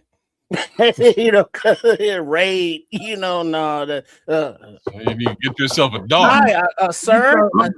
May I enter, sir? Announce yourself. Hey, kid, it's like a kicker. It's like an NFL cookie. You're like, who are you? How you getting? What you doing here? Right. That's why. That's three room for special teams. 3 more questions, and then we'll get asked. Wow. They would get asked after the fact. Okay, like I'm gonna have to give this a shot this summer. Oh yeah, you do. My boy's he's got like a smoker, and he loves stuff like this, man. So we'll have to. Well, what does he smoke up there? Like moose? I don't know. Well, he sometimes, but like that's not really what he's trying to. He's usually just doing ribs. He'll do like a straight up pork brisket. It's a little bit different than this, but it's fall off the bone when you're done. It's delicious. Yeah, that's usually what he does. He'll also like, man, bro, he smoked a prime rib in there, and he had that thing in there for about 8 hours, bro. It was nice. You got me at prime rib every single time, but it was we spent a good I don't know, about $100 just on that, just a big dirty slab of prime, and smoked that thing for the whole day. We played we're out in the backyard playing dominoes, and we just let that thing go. The scent was like, bro, can we eat it now? He's like, no. You know what I mean? No, we still got 4 hours to go. Are you kidding me? Damn, I gotta sit there and smell that for 4 more hours. Ow. You gotta know what you're doing. This right here in particular, it's a Chicago thing. Everybody does it now because it's become popular. You go anywhere in the country and people be talking about you got rib tips, and that came from here. The thing is this: when it comes to the basting mop, you see that down in third from the bottom, the basting mop. Like if I'll do this 2 ways. If I'm doing this at my house, so we got a thing around here where like the seasoned vinegar, you go get your last Gatorade jug that you drank, a 20-ounce Gatorade or something. Pour that out, wash that thing out, and you stab a hole in the top of that Gatorade top. And you pour that vinegar, you pour the seasoning in there, you pour the beer in there, and you do all that. If you're going to do that, you're probably going to do it open pit. That means kind of you're not smoking it. So you're going to do that on the fire. So directly on the fire, not indirect fire. So you're going to cook that. So you're going to be out there all day like I tend to do. Oh, okay. And that mop he's talking about? Yeah, he's flipping it around right now. That mop he's got, that's for when you're doing a long time smoke.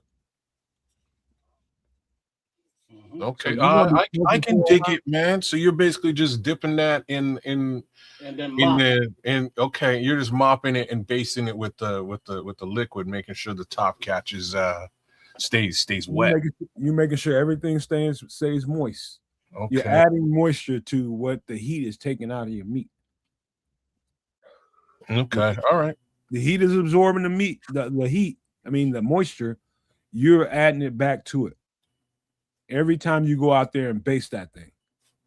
Every single time you go out there and you baste it really, really good, and you don't you don't half step with that. You lay that thing on thick because you're not going to see it again for another hour, maybe. Because like what a lot of people have these silicone joints. Yep. Yeah. I got one of them. You got to be very generous with these and then spread it around because the actual mop is like a mop gonna soak up absorbing.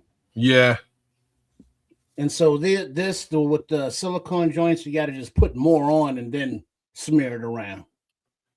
Whereas the mop you putting on there and it gets, moppy like. So this whole thing now is vinegar or sauce or whatever you got it in there. Yeah, man. Y'all Chicago don't really play with your barbecue, man. So Bro, let me tell you something. Like, now I see it as an honor. But at first it was just like when I didn't realize I was at that status, I had uncles and great uncles and granddads and shit like that used to be like the guy you call when it came to making this shit for the family. A whole bunch of it, it might be 2 or 3 cases of them. You got to make it for the whole family and they trust you to do this right. And guess what? I don't know how I became this dude. I ain't that fucking old. I am this dude in my family. Oh, that's a rite of passage, my friend. You know what I'm saying? It's a rite of passage. It is, man. Over time, I'm not sure what it is, but at some point in life, you will just become the barbecue don, and that's just how she goes. Like, my boy, Big Lou, yo, we should sell Big Lou barbecue sauce off of this channel, man, with this stuff. My boy Big Lou makes some dangerous sauce, but let me tell you the 2 things, like real talk, I should get the chef and Big Lou connected because Big Lou makes 2 things that will knock your socks off. First off, Big Lou's ribs, I've second to none. Like his ribs will defeat. You can put his ribs up against anybody's ribs. I don't care. They are fall off the bone, delicious. But the second thing he makes, man, that caught me, man, was his sweet potato mash. Oh no, Big Lou, it is so good. But yeah, man, I totally forgot about Big Lou, man. Like if I'm hosting in like a jam or a joint, whatever, I'll holler at Big Lou and be like, "Yo, bless me with some ribs and some mash," and he always gives me like a 50% deal on the food because me and Big Lou go back to like 1990, like we're old homies. But yo, man, one of these days, I have to bring Big Lou on to do a little side joint with the chef. Let me tell you guys before we get out of this. I want to give you guys a tip on what a rib tip is. I think people will relate to it better when I say it this way. So when you go in the store and you go and get a rack of ribs, St. Louis, that's what they call them in the stores. They call them St. Louis ribs. It's not a baby back. These are St. Louis ribs, the big ones in your store. And you get one of them that's really untreated, uncut. You can get them like that. They're really big. And that's where you're going to get the rib tips from. Or you can get them already cut and sliced and they're perfect size to throw on your grill and you got to do nothing. Excuse me. You ain't got to do nothing to them. All you got to do is season them up and put them on there and you're good to go. You get them untreated, uncut, untrimmed, they're going to be huge. You put them on the grill as is. When you're done, that top layer of the of the rib, that you're like, oh shit, man, what am I going to do with all this? That's what they're cutting off to give you what you're getting in the store when you get the perfectly cut rib in the store. That's the rib tip at the very, very top of that bone, which is why you see all the gristle and all that. nobody wants it because it's pretty fat up top there. Nobody really wants it, but we've turned it into a delicacy. That's what it is. That's what you get in the very top of your rib. Because if you go any place and you get a slab of ribs, it's going to be the uniformed, line of the ribs. Like dozen of them. The tips is the part that was cut off above where those ribs are. And usually a butcher knife, pop, pop, pop, they'll chop them up.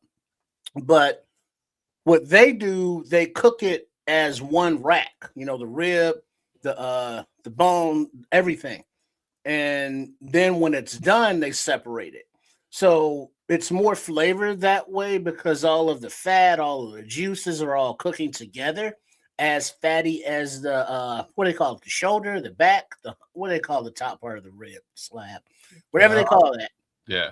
It's very juicy. And that keeps the interior of the meat juicy and moist. Whereas when you're mopping the outside, it's creating a shell. So there's going to be a little toughness to the outside. Yeah. And then tenderness on the inside. Yeah. One last thing before we start talking about this. This is the last thing, and this is just a pro tip for anybody that likes to cook ribs and loves ribs. I really love ribs, rib tips or anything like that. I'm gonna tell you a pro tip, and when I get through saying it, you guys will be like, "Oh, I noticed that."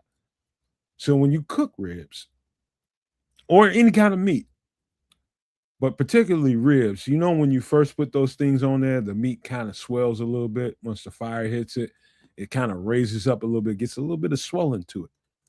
And then once it starts to cook down a little bit, they kind of gradually kind of decrease in size. The pro tip is that's time to take it off the direct heat and slow your heat down. Because if you get a rib at a store or at some restaurant and they're just completely flat and they're just coming off the bone and that shit is really, really overcooked meat is really what it is. But because it comes off the bone, everybody talks about, oh, it came off the bone. And everybody thinks that's what you want to buy. No. You don't want it to get completely flat so there's no substance to it. No, that's the wrong way to cook meat. If you look at these rib tips, you can see the heft around the gristle. Mm-hmm. That's a pro. I probably shouldn't have said that out loud. And it's still tender. You don't want to cook it so long so that all of everything came out of the meat because you're so busy trying to get the fall off the bone stuff that you forgot you need flavor. This shit's gonna be dry. It's just gonna be. It's like, what am I chewing? And one thing you got to remember about gristle or rib tips in general, there are no bones. It's all gristle. Yep. Chew right through it. Yep. You enjoy gristle like I enjoy gristle. Mm-hmm. All right. Cool. What we got? Here's the next thing. Trip's going to have a good time with this one because I am. What we got? Oh, you got the Euro. The gyro, the gyro, the gyros. Depends on where you at, how you say it. But, the gyros, classic Greek. But the Chicago gyro. You see, you got your ingredients of onion, tomato, banana peppers. That's a different one. Lamb loaf, cucumber sauce, the tzatziki. Yeah. Pita bread, sweet pants, sweatpants, and Listerine. Sweatpants, man. Oh, sweatpants. And Listerine because your breath be hot. Okay. You might want to put deodorant on underneath that too, because sometimes you get that. See, it doesn't. Y'all ain't using garlic on it. I don't see any garlic. It's full of garlic. I'm just gonna say you might be sweating garlic into your sweat. It's so full of garlic and onion. This is where the Listerine comes in at. They used to call these when I was little. They used to call these a funky breath sandwich. Right. So this is okay. So yeah, but you order it. You got to get it on the grill. because then it'll toast up the pita bread a little bit, and then you add cheese, on the inside, and then you get your French fries with your barbecue sauce on the side, and get you a 40-ounce. You're good to go. Hold on, Trish. I'm finna let you fuck this all up. I'm gonna tell you how this shit goes, man. Because you start adding shit and talking about doing other stuff. Listen, the ingredients I'm gonna explain. Onions, you can see clearly on the picture. Tomato, you can see clearly on the picture. That's not necessarily something that I want in my gyro. It's called a gyro. I get kind of my stomach start hurting when I hear gyro. That's Chicago shit. It's a gyro. I hear gyro, and all that kind of stuff. It's gyro. Banana peppers. So where that comes in, if you get this order, so it would come in a sandwich. Put maple syrup on that shit. Listen, this will come in a sandwich, or it will come in a plate. So in a plate, so you would get the separated gyro meat. You would get the bread, the pita bread on the side, the gyro. You would get the banana peppers and all that stuff separately, onions, tomato and all that stuff. That's where the banana peppers comes in. If you get that kind of meal, but I get the sandwich and the fries. I want my stuff already put together with extra tzatziki, which is the cucumber sauce. Man, the pita bread, the combination of that, like the loaf of lamb, I do believe it comes with a little bit of chicken and pork. Shawarma. You can, yeah. So, man, I'm telling y'all, man, like you guys would be real surprised with the food out where I'm at, because it is very, very similar in many respects. So, you can get pretty decent Greek food here. I love me a Greek salad at this point for some strange reason. I'm not a big salad guy, but a Greek salad, I'm in. Let's go. Some Greek chicken. The lamb loaf, they do a great job with the spices, etc. The way they spice that up, it is a very specific flavor platform. Where I'm at, there are a couple of different versions of this same sandwich. So one is a shawarma, as you guys may be familiar with from good old Avengers, and the doner, right? So we do the doner. Doner is big where I'm at because there's a very large, there's a very large Lebanese community here, and always has been, because of French language. French is a very mainstay language in Lebanon. A lot of Lebanese folks speak French and English. So because of my proximity to Quebec and French, there's a lot of doner here. So I've been up on a doner for years before I ever had a Euro gyro, call it what you will. Same thing with a shawarma. Shawarma is just another take on the exact same sandwich. Major differences.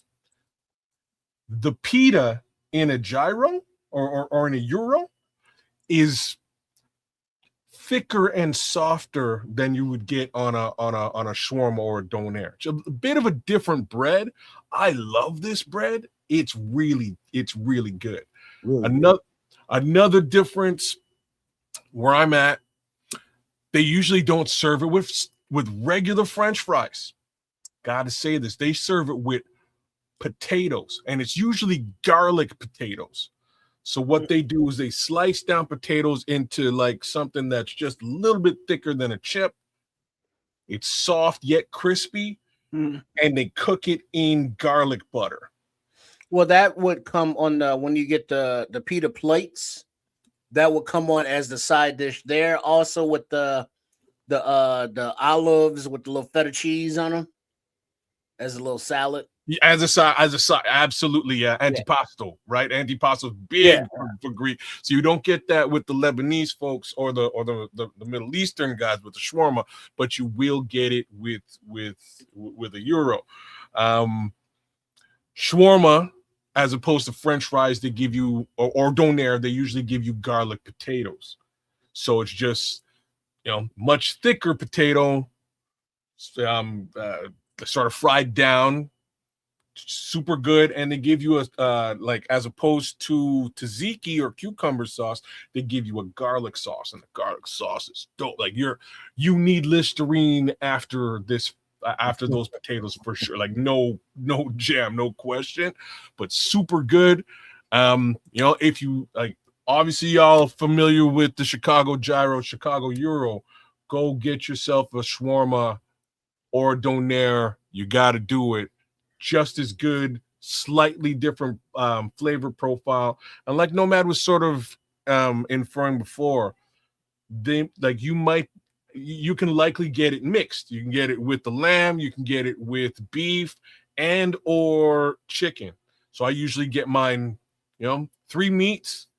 Let's go. Wrap that up in a pita, tomatoes, onions. Other things that they also use, they use turnips, and it's like a pickled turnip.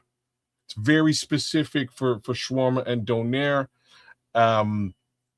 The first few times I had it, I'm like, I'm not sure if I like turnips, but because of like the vinegar content in it, because it's pickled, it has a very specific flavor profile that has a good crunch and a good kick as you go through. So don't shy away from the pickled turnips. They're pink and weird, but they taste real good. Let me say this, man, and I'm gonna get completely all in on this Chicago Euro ingredients again. Onion, tomato, banana peppers if you're getting the meal or the plate, lamb loaf, which is the meat that you see on this sandwich, cucumber sauce. Around here we call it tzatziki. Well, they call it that everywhere. I just put cucumber on there so it's relatable to everybody. Pita bread, best bread I've ever tasted. Best bread I've ever tasted in my life. You're gonna need some sweatpants because your waist gonna get big as shit. You're gonna need something. And you definitely gonna need some Listerine because your breath gonna stink. But let me get into the sandwich a little bit. This is the best sandwich I've ever had in my life, and I say bar none. There's not a sandwich I've ever had that tastes this good. I can remember the first time I've ever even had a whiff of it. I was in another room. My mother was in a relationship with a guy, and they were together, and we were all staying together. He had a couple of kids. She had me and my sister, and we all in there, and we in there playing around. We just little bitty kids. Next thing you know, I'm like, what the fuck is that? I'm some no food. So I go out, and he's stretched out on the floor, watching TV. He's out on the floor, the couch and all the furniture is all around, but he's stretched out on the floor. He's got this thing spread open on the floor, smelling good, and he's pulling meat off this thing. I just walk up to him. I'm like, man, what is that? He's like, a gyro. He said, you don't know what a gyro is? No, what is that? He said, you want to taste it? I was like, yeah. He gave me a piece of that thing, gave me a big, long piece of meat off of that thing. I was smitten, kids. Absolutely smitten. And I didn't get to taste that thing again.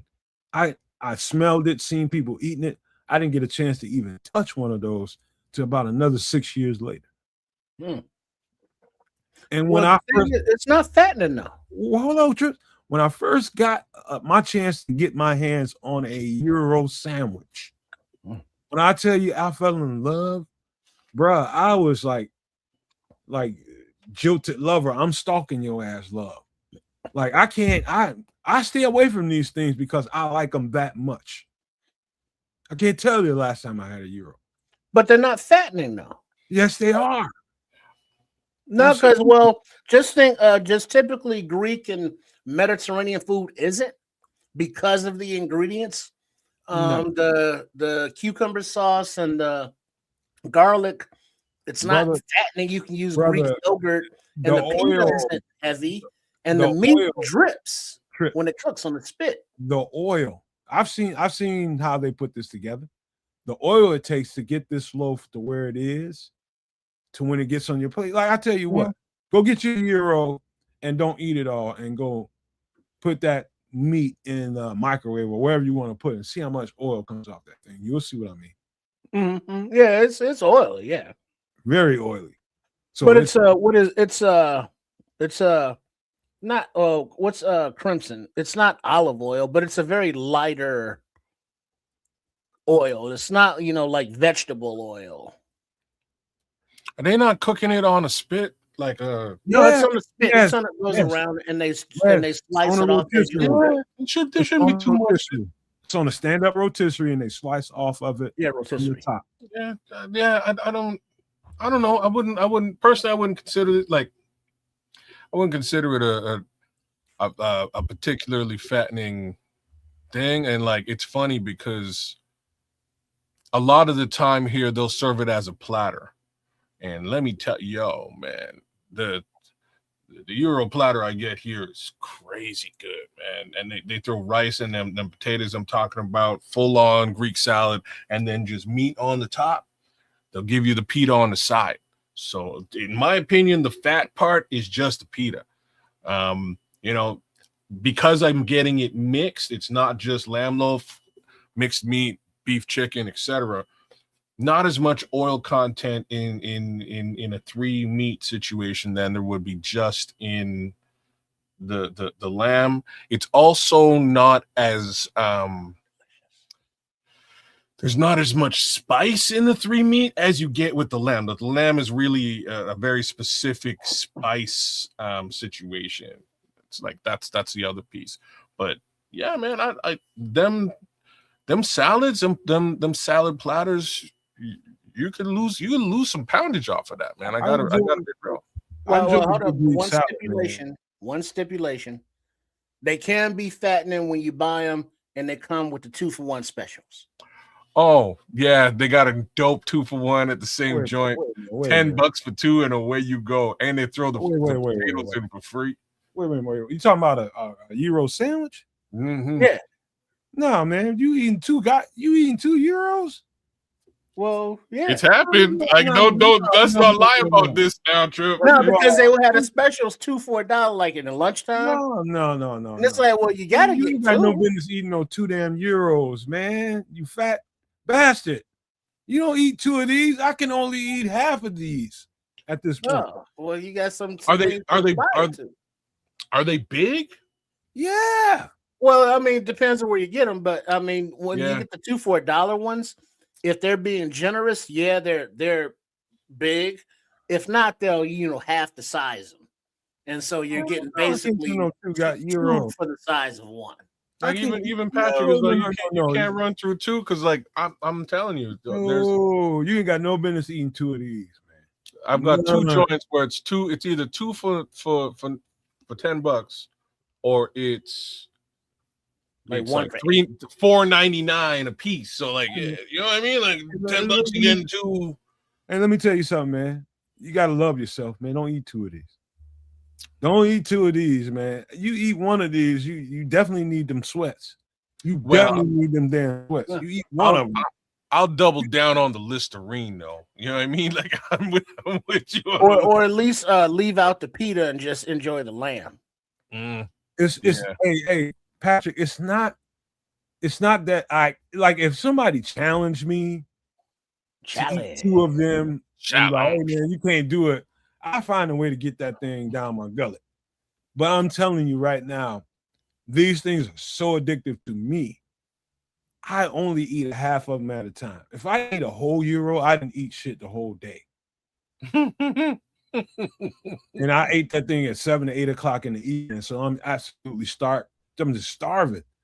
But if I can put a whole one of these, like in my section, the way these come, these things are overloaded. And I love it. And it's sloppy. And it's just meat flowing. This fall, as soon as you open it up, you get to the last wrapping, the last part of the wrapping. It's going to be 2 or 3 pieces of meat stuck to that because you probably put some cheese on it. You got to get that off there too. Yeah, man. But here's what you do, kids. Oh, brother, it's cool. You eating 2 of them is crazy. Well, no, you're right, no, man. So here's what you do, kids. Instead of getting the 2 for $1, no, I'm sorry, not 2 for $1, but 2 for $1, you just get 1 and then get a pizza puff on the side. Oh, damn. Now we're doing all kinds of other things. So, just, little side dish. Pizza puff. All right. Yeah. My favorite, it's 3 things It's 3 things that I got to have: Chicago pizza, wings, and a gyro. Mm. 4 things. I take that back. And a Maxwell Street Polish. Mm. Damn. Got to have them. Got to have them.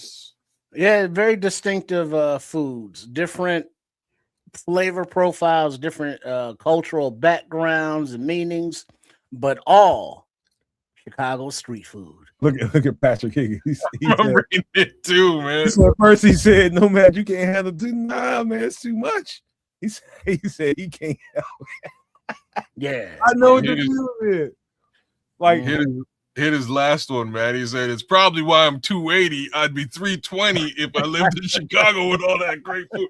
I'm so with you, Patrick. I'm so with you. Real talk, though. What's funny is 2 out of the 4 things that you listed there, I lost a lot of weight eating them. One of them is this, right? So cutting out the pita, just the gyro meat and salad, cutting out the potato and rice, throw that on a salad and chicken wings here and there. Those two items and specifically dry wings, no sauce. If you want to live it up, maybe some honey garlic, honey hot, just honey natural, sugar, worst case scenario, but dip, don't marinate. You talking about gyros? No, I'm talking about just wings. Food. Wings and gyros. Those 2 things, I lost a lot of weight with those two food items as a staple of my diet, man. I have to keto. To just close this thing out about the Chicago gyro before we get into the Bears, which everybody is here for. This is it's the most unique flavor combination I've ever had. That absolutely, when it comes to Greek food, Greek salad, had a couple, 2 or 3 things Greek. I ain't gonna tell you I'm well versed on Greek food. I'm not. It's just a lie if I told you that. I've had a few things. That's it. But the flavor combination of raw onion, tzatziki sauce, cucumber sauce, the pita bread, and this garlic loaf is so absolutely done well in the Chicago area. I've been to many different places. I've tried them. You get back to here, you'll notice the difference right the F away. It is so good here, man. And you're talking about getting your money's worth in a sandwich. You can't get a more filling sandwich than a gyro in this area. Maybe that Rico Beans. I keep hearing about it, man. I got to get one of them when I come, man. Yeah, man. Also, if you want to actually experience authentic Greek restaurant food or Greek food from a restaurant, Greek Town, which is a few blocks in Chicago that specializes in Greek restaurants, and they have all the original menu items and things like that. So you have the neighborhood places that you can pick up just the street food and keep it moving, but you can also sit down and have a authentic gyro plate and any other Greek foods that you want as well because of the international flavor. Man, I think I've had people, like, I don't live directly in the city. I'm not by the lake shore. I'm a little further south than the city of Chicago. I'm in the suburbs. And in my section, people have come down here. They drive all the time down here from the city to come down here and get this gyro. It is special. It is special. So just to close this off, man, this is like my baby right here. You looking at my baby on the screen. Oh wow. Okay. And the fact that I haven't bought one in this long. I'm gonna ask you something wild now. Here we go. You're a Chicago pizza head and you love gyros. Have you ever had it like a gyro meat pizza? Yes. I had it. My brother was telling me about it before he passed. Okay. Man, come on, and Euro pizza. Trip, I'm not surprised that you've had it. You know what I mean, Trip? I'm not surprised that you've had it. Euro burger. Oh, I had snap. a Euro sandwich now. I'm talking about like a I mean, a sandwich? like a I know what you sloppy like a sloppy double cheeseburger. You know that you would get, off of a greasy grill, and then you put a couple slices of the gyro meat on top of that, and then top with a little tzatziki sauce. So now Okay. you got a gyro cheeseburger. That's crazy. I've never had that. I've had like a submarine. That's like a Euro submarine. But bruh, so the first place I ever had a donair, which is more or less the same general thing, slightly different. This joint it's a pizza joint, and it was right next, like within walking distance from my crib, man. And like my Lebanese homie growing up as a kid was like, yo, we're coming back from a club, and he's like, man, I'm starving. There's a joint that's open till like 3 a.m. It's right by the house. I'm gonna get you a sandwich. And I was like, okay. So blessed me up with my first donair sandwich. I loved it. And now I'm going to order a pizza a couple of weeks later, thinking, get something to bring back to the house. And I see donair out there as one of the ingredients. And this is not a regular ingredient for pizzas, period. But this joint had it. So I was like, you know what? I gotta test this out. And like, let me tell you, man, top shelf, man. Top shelf. Like no word of a lie. If you like that meat, that flavor profile works so well, you would be surprised. I'm sorry, Crimson. This is a punch in the face to the Italian community. And let me be honest with you, what's surprising here, the Lebanese community has bought out a lot of the pizza joints and done their own thing. Like they've taken the traditional pizza and they've done their own thing and run with it. But it's Fusion. It's a whole vibe, and I'm just saying, I'm telling you, bro. I'm telling you, you got to test it out. It's just basically you're swapping out pepperoni for donair, and it works. All right. Works I'll well. tell you what, because I think I know these two guys well enough, and I definitely know me. We're all foodies. We all enjoy food.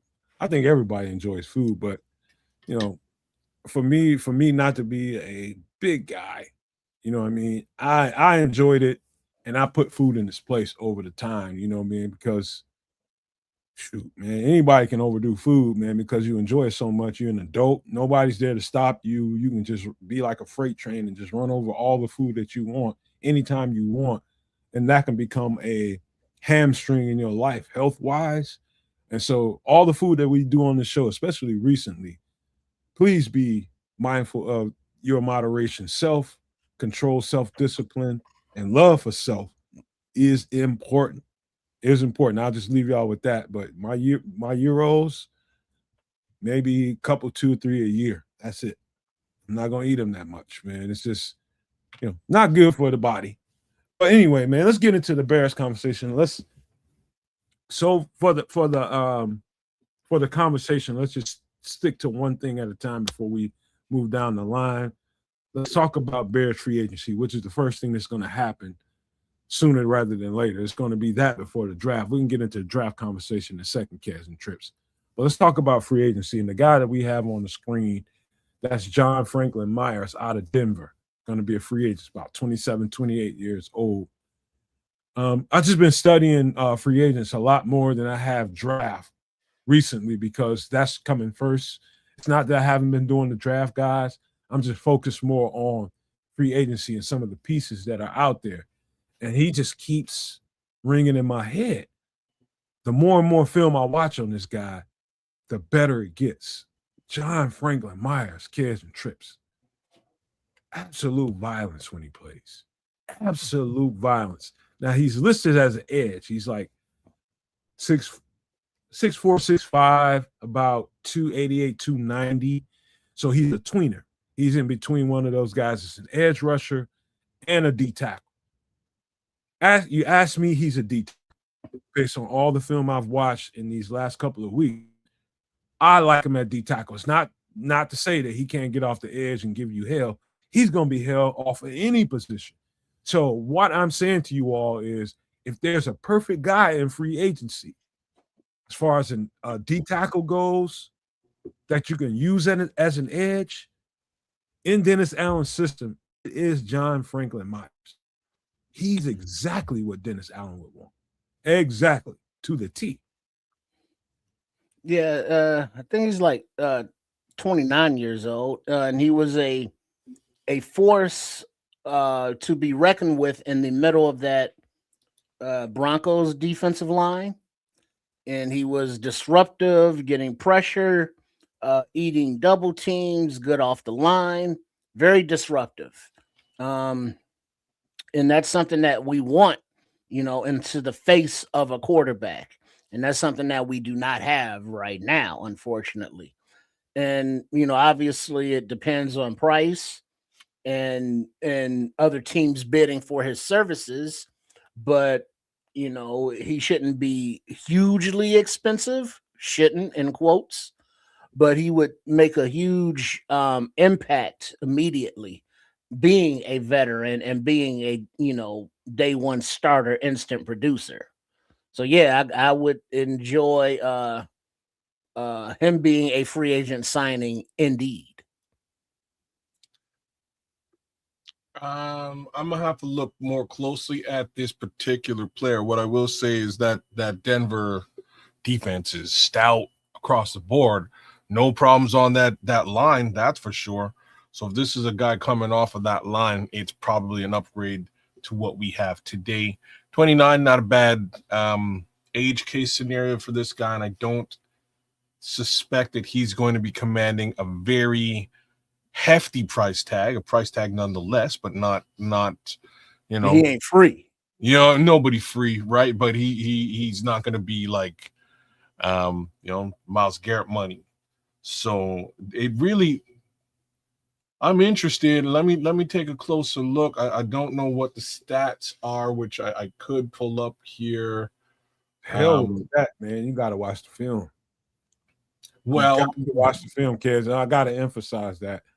Looking at somebody like that football player, looking at his stats, you're going to be like, oh, okay. But it's not going to be okay. I'm looking at his stats now, and I am like, yeah. So you're right. I think I would have to. This would have to be a film study situation. It's this. So what I need to look. When did allow me to embellish while you're looking? Yeah, I'll tell you why he's to me top tier in free agency. As far as the free agents go, you got Trey Hendrickson up there. You got, talking about free agents, we're talking about Kenneth Walker, we're talking about Breece Hall, guys of that ilk. I think he's right there as far as, and I'm gonna put this in frame for the conversation. I'm gonna put it in context. For us, I think he's right there at the tippy top. Even with Trey Hendrickson on the board at 30, I don't know how old he is, 30 something. Really, that really doesn't matter to me. It matters to Triple R, not me. It's about the play on the field. But I'm talking about, this is why I say this. I think John Franklin Myers, let's just say we don't go spin wild on an edge rusher like everybody wants them to do. The truth is they're going to do what the Bears think they can do. I'm making an argument for not spending that kind of money on an edge rusher. And if you don't, what's the best value in free agency for the Chicago Bears and Dennis Allen's defense? And I'm making the case to you right now that John Franklin Myers is that football player that can really, really unlock the interior of your defense with his pressures and the way he gets off the ball, his disruptiveness. His hands are absolutely violent, and which is why that's the key to his play. It's his get off and the violence in his hands and his urgency. Like there's like life is urgent. Water, food is urgent. To him, football and violence is urgent. You can see it in his game. And so what do I mean by him being the top of the echelon, right there at the top of the echelon of the free agents? This is why I say he's more valuable than Trey Hendrickson. It's because you have an emerging Austin Booker who really, really came on. I'm not saying that Austin Booker is going to end up being Trey Hendrickson. He's definitely never going to be great. I mean, what's his name? Myles Garrett or any of those guys. What I'm saying to you is how they may be evaluated inside Howard Saul. They may think, like, we can go in the draft and back Booker up and get somebody else and make sure he's got somebody to really, really compete with. But they may think the D tackle is the better value for them in free agency while everybody is so stoked up and geeked on the edge rusher. I'm telling you right now, don't be surprised if that's their first move. Because they could be thinking exactly the way I just broke that down. So the way that you broke it down pains me, but it ain't to say that you're wrong, right? The reason why it pains me is that, like, that exact formula is kind of how we got here. They looked at it at an edge last season and thought that he would be able to do all the things that you said just now, right? And he didn't, and it cost them. And that's how the Bears got to where they are. Don't forget, we got trade deadline. Everything doesn't have to be done now. Don't forget that. Well, let me before you say anything, Kez, it's important that I point out that Trey Hendrickson is talk about him being franchise tagged. And so what that franchise tag could mean is you franchise tag him for now. We keep him as long as we can keep him. We can get him for 8 games, 7 to 8 games. We'll take that production, and then we'll trade him at the trade deadline. Sign, franchise tag him, and trade him. So you got to think that way too. They keep him for 7 to 8 games, and then let him go at the trade deadline. You know, they got everything they wanted to get out of him. Plus, they got him signed, and they're going to get definite money off of it. It's going to be a price tag value to that franchise tag, so you know you're going to get a certain amount of whatever. Can they even franchise tag him? Yeah, you can tag and trade, bro. Man, okay. Like, I'm surprised they didn't do that last year. They should have. That would have been the perfect time to do it, but I think somebody is very stiff and difficult in Cincinnati. I don't know. Well, it's got less to do with stiff and difficult. It has more to do with the mouths that require feeding in Cincinnati, right? Like, they had to pay Chase, they had to pay Higgins, they had to pay Burrow. Like, those are 3 very hefty price tags. Something had to sort of give, but they found money somehow to pay Trey for the year. So I don't know. And the one thing that I will say is it didn't really help them get to the playoffs. So it was just resistance, kids. That was just resistance. They were just resisting and using the power that they had. It's interesting. I would be almost shocked if they turn around and tag him just after the season that they had this time around, except for the fact that tagging him means they get something out of him leaving, right? So maybe they do tag him. Back to how we got here, right? So I can't argue with your stance, because I have a strange feeling that that's a stance that is actually going to occur as well. Ryan Poles has been strangely to be crystal clear, this is not going to be Ryan Poles' call. This is going to be some Dennis Allen shit going on. I think he takes priority, because who got priority when Ben Johnson came here? Ben Johnson did. He got what he wanted. Now it's time for Dennis Allen to get what he needs to take that defense over the top. This ain't going to be a Ryan Poles move. This is going to be all Dennis Allen. So yay and nay, right? So budget dictates. If there's no budget for one of these higher end guys, then Dennis Allen goes to the well and he tries to figure out what he can, what can we afford and what fits my scheme, right? Like that's where that is. If Ryan Poles goes to Dennis Allen, he's like, bro, like the coifers are open. The let me crack open the treasure chest, get what you need for your arsenal. he's going to go get one of these top-end guys. It's really a question about budget. Either way, it boils down to Dennis Allen and what he decides. If he also turns around and says that budget is there and I can spend it on XYZ and get a guy that I believe in that doesn't cost top-end money, then that's what he decides to do. It could be a combination. Let me just say this, kids, and this will set the table for the rest of this conversation. And Trips, I just need Trips and kids, I just need y'all to give me one word answer, and then y'all can fill in the blanks right after that. This free agency period and the draft is going to be Dennis Allen time. Agree or disagree? And I'll give you guys get a chance to fill in the blanks. Agree or disagree? For the most part. Agree? Yeah. It's his turn to go to the grocery store. All right. Well, I would say that two things on offense that I think might be addressed. One is DeAndre Swift. He had his best season, but I think Ben Johnson wants better. Swift is expensive, and he's kind of slow. You know, Ben Johnson's going to want his Jamar Gibbs, and Swift ain't that. And then left tackle, you know, everybody's like, well, Ozzie will be back. And it's like, well, if you are looking at his injury and it's like, well, Tooney re-sign Braxton Jones for maybe a year and Theo can all battle it out and hold it down till Ozzie gets back. And that's the only other thing on offense. But if his injury is as bad as it is, and it takes him a year just to get back, you're already looking at the end of the season.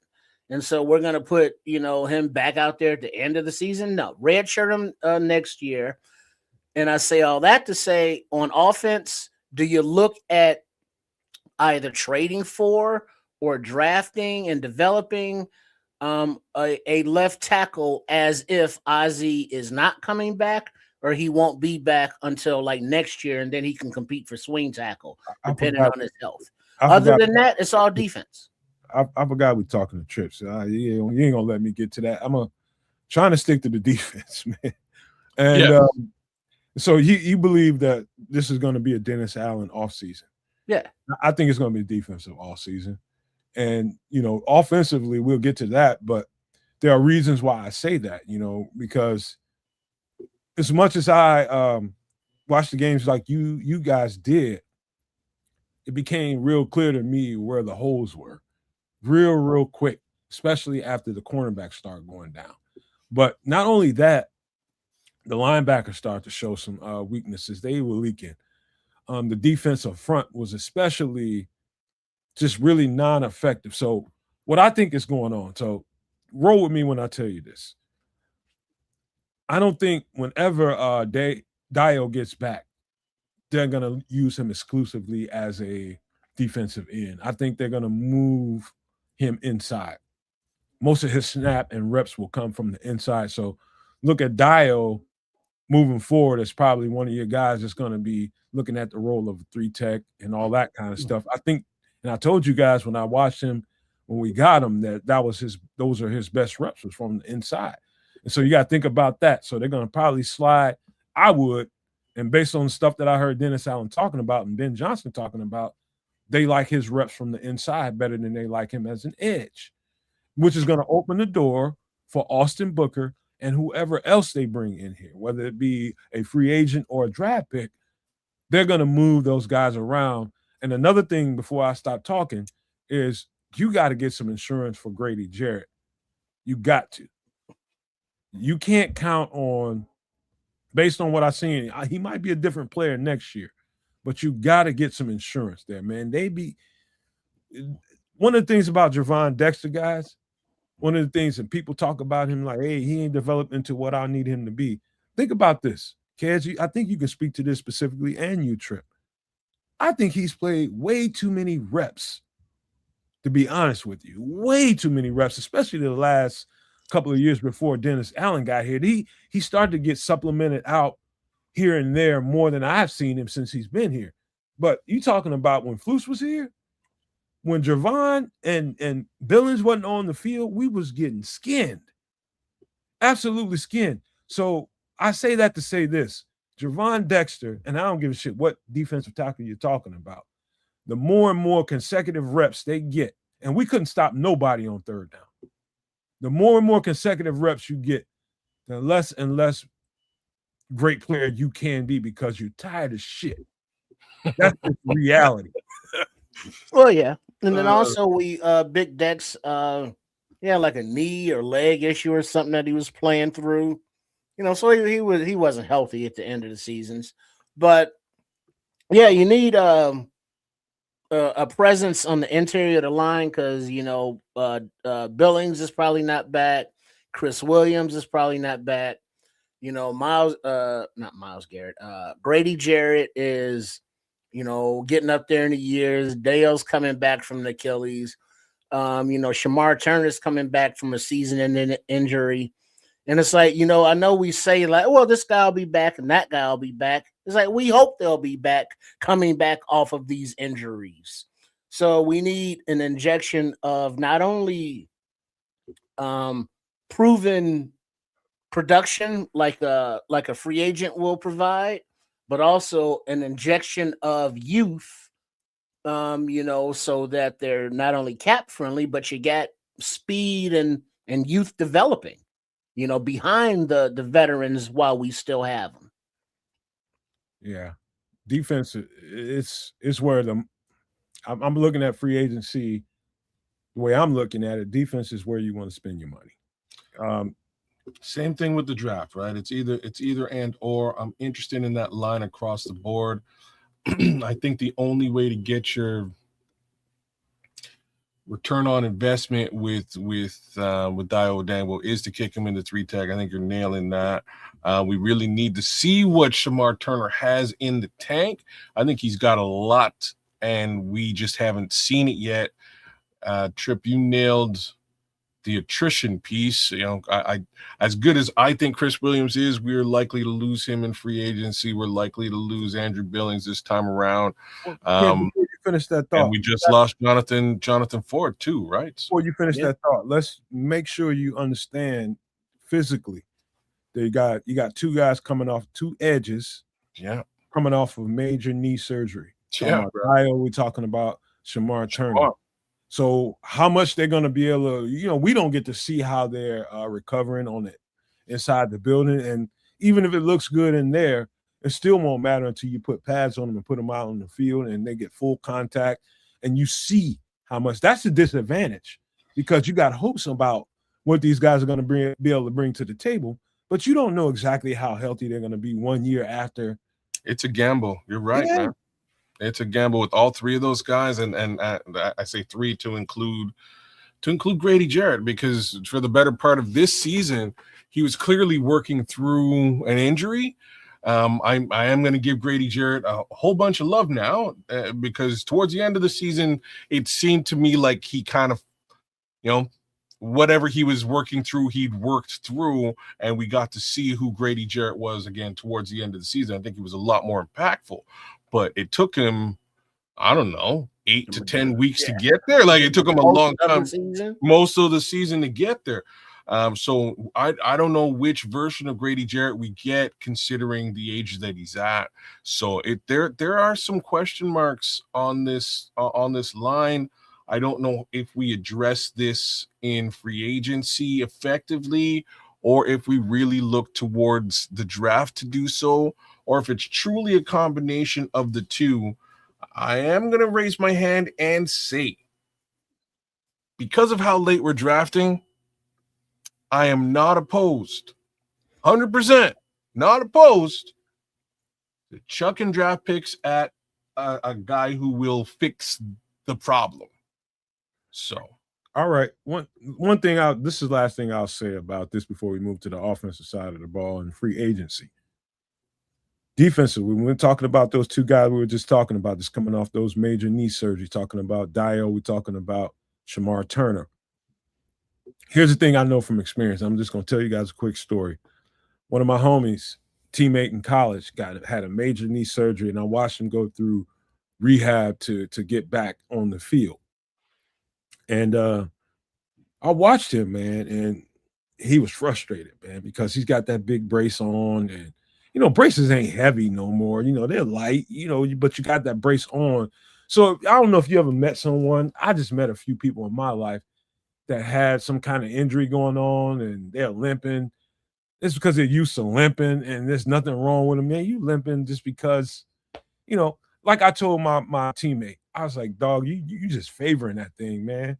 What you talking about, man? You know what kind of shit I had to go through to get back on the field? I said, yeah, motherfucker, I watched you. I seen you in the training room. I seen you go to rehab. I know what you went through. I said, you just thinking about it too much. That's the thing. You think about it too much, you're going to start favoring that area of your body. That's where the limp comes in. That's where the dragging of the leg a little bit comes. And I convinced him to take off that brace and just let it go. Whatever's going to happen is going to happen. And he took that thing off. It wasn't the next day. It was like 2 days later, 2 practices later. He took that thing off and he took off from there. And so it's not about just the injury and the physical nature of that injury and what you have to do to, yes, kids. It's a mental aspect. Mental.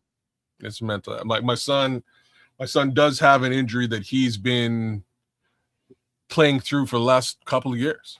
And,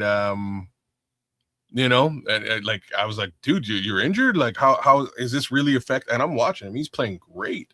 I'm like, it doesn't look like it's affecting you on the field. He's like, it's definitely affecting me, but I just power, I just power through it, Dad. Like I power through the pain. It is for, a couple hours every week. Rest of the week, I just live with it. I'm fine. But, every week I go through just mind over matter. I hunt down quarterbacks, and that's my job. That's what I do. I was like, okay, damn. All right. I'll leave you with it. Until you're in a position where an effective surgery can take care of that issue, great. But in the meantime, go get them, and that's just how you get through these things. Mind over matter. Yeah, it is so mental, and I never had a major injury, so that's my closest relationship to it was one of my teammates that went through it, and convincing him to just let it go, and whatever's going to be is going to be. To this day, he thanked me. You know what I mean? Because it was always in his head about, and that's the same thing with Dio and Shamar. We think, all right, you get out there on the field this year, we expect some results. People are gonna be judging them because if they don't give them the results that they're looking for, people are gonna be, oh, it's a bust out. No, man. You get like these people have to get through their heads after they're done with that injury. So just to be fair, like I wouldn't call it a bust out for either one. Injury is a thing. Like it's a real actual thing. They may be, gangbusters in a year's time from now. The problem is we need them in 2026. Like that's the actual problem. So what do you do? How do you manage that? And will they be ready? All question marks for the Chicago Bears. I just want to give a shout out to Sherry, man. Sherry, you're crushing it in the chat, and we'll get to your stuff. No, go ahead and get to it because it's time. Let's get to okay. That. You want to talk about Zay Frazier? I don't know, Sherry. Yes. The he was. Trip is saying yes. Yeah, because he at the end of the season he had a post on the Twitter, that says something about happy to be back or whatever. But whatever the issue was, he's been cleared. Yes. So he's good to go on the field. He's cleared. He's ready to compete for a CB position, and we will at the very least see him through that in training camp in towards the season. Just for me to say there will be competition at that position. It's the one position where there is a surplus as long as there is an injury. This season was riddled with injury. So I expect to see somebody who ain't nobody really talking about, but I expect to see Terrell Smith in a major way this season. I do. I think this is the season where Terrell stakes a claim for his position because he can. And he does. You know what I'm saying? And it's also hoping that he doesn't suffer from the same injury comeback situation we were just talking about with those other. When has Terrell been able to stay on the field? What season? Well, come on. No. That's a fair. It's a fair question. He was fine the first 2 years. He wasn't that bad. Well, didn't he come in with mono? Man. And didn't play like the first half of the season? He asked a question about Jay Frazier. He's right though. Hold on. I'll give him the benefit of the doubt. He did come in with mono, but the expectation wasn't for him to start. So that's all right. You know what I mean? So you're able to nurse your injury behind the scenes without affecting the starting case scenario on the team. Well, it's not a Terrell Smith thing, even though it is Nomad. It's when we say that, well, we're good at cornerback. All right, well, Nashawn Wright is going to be a free agent. Yep. And, he's expected to get his money because he's a Pro Bowl, guy, all the turnovers. Jalen Johnson coming back from injury. What's he going to be like? Kyler Gordon, coming back from injury. What's he going to be like? Terrell Smith coming back from injury. What's he going to be like? And then Stevenson. I don't think it was physical, but there was something disciplinary that happened with him at the end there, and he wasn't on the field. Trips, you got. The point being, I don't think we're as secure at cornerback as we think we are. No, ain't nobody secure at no positions, man. You got everything in the salad bowl. And listen, everybody in the offseason getting ready for the season, getting their bodies healthy and training and doing all that stuff, you game as hell. But then once you start playing football, guess what? People get nicked up. They get nicked up. You got a 17, 18 game season. Well, yeah, but I mean, just look at the comparison. Nashawn Wright played 98% of Wright next year, Trip. That might be Nashawn Wright that can't stay on the field next year. Right, but he hasn't been able to stay on the field his entire time here. Terrell Smith or Noah Sewell. That could be anybody. Yeah, but the thing is, it has been them. So it's like, how long do we give them? They're coming into their last years. What you gonna do? Well, in that and a different defense. No, Trip. In that respect, you give him the year, right? That's really what you need to do because of the price tag associated with this final year. You make your decisions in November 2026. Like that's how that's going to work. If Noah's hurt again, it's a problem. We got your brother. Maybe we'll play your brother instead. I'm just being facetious now.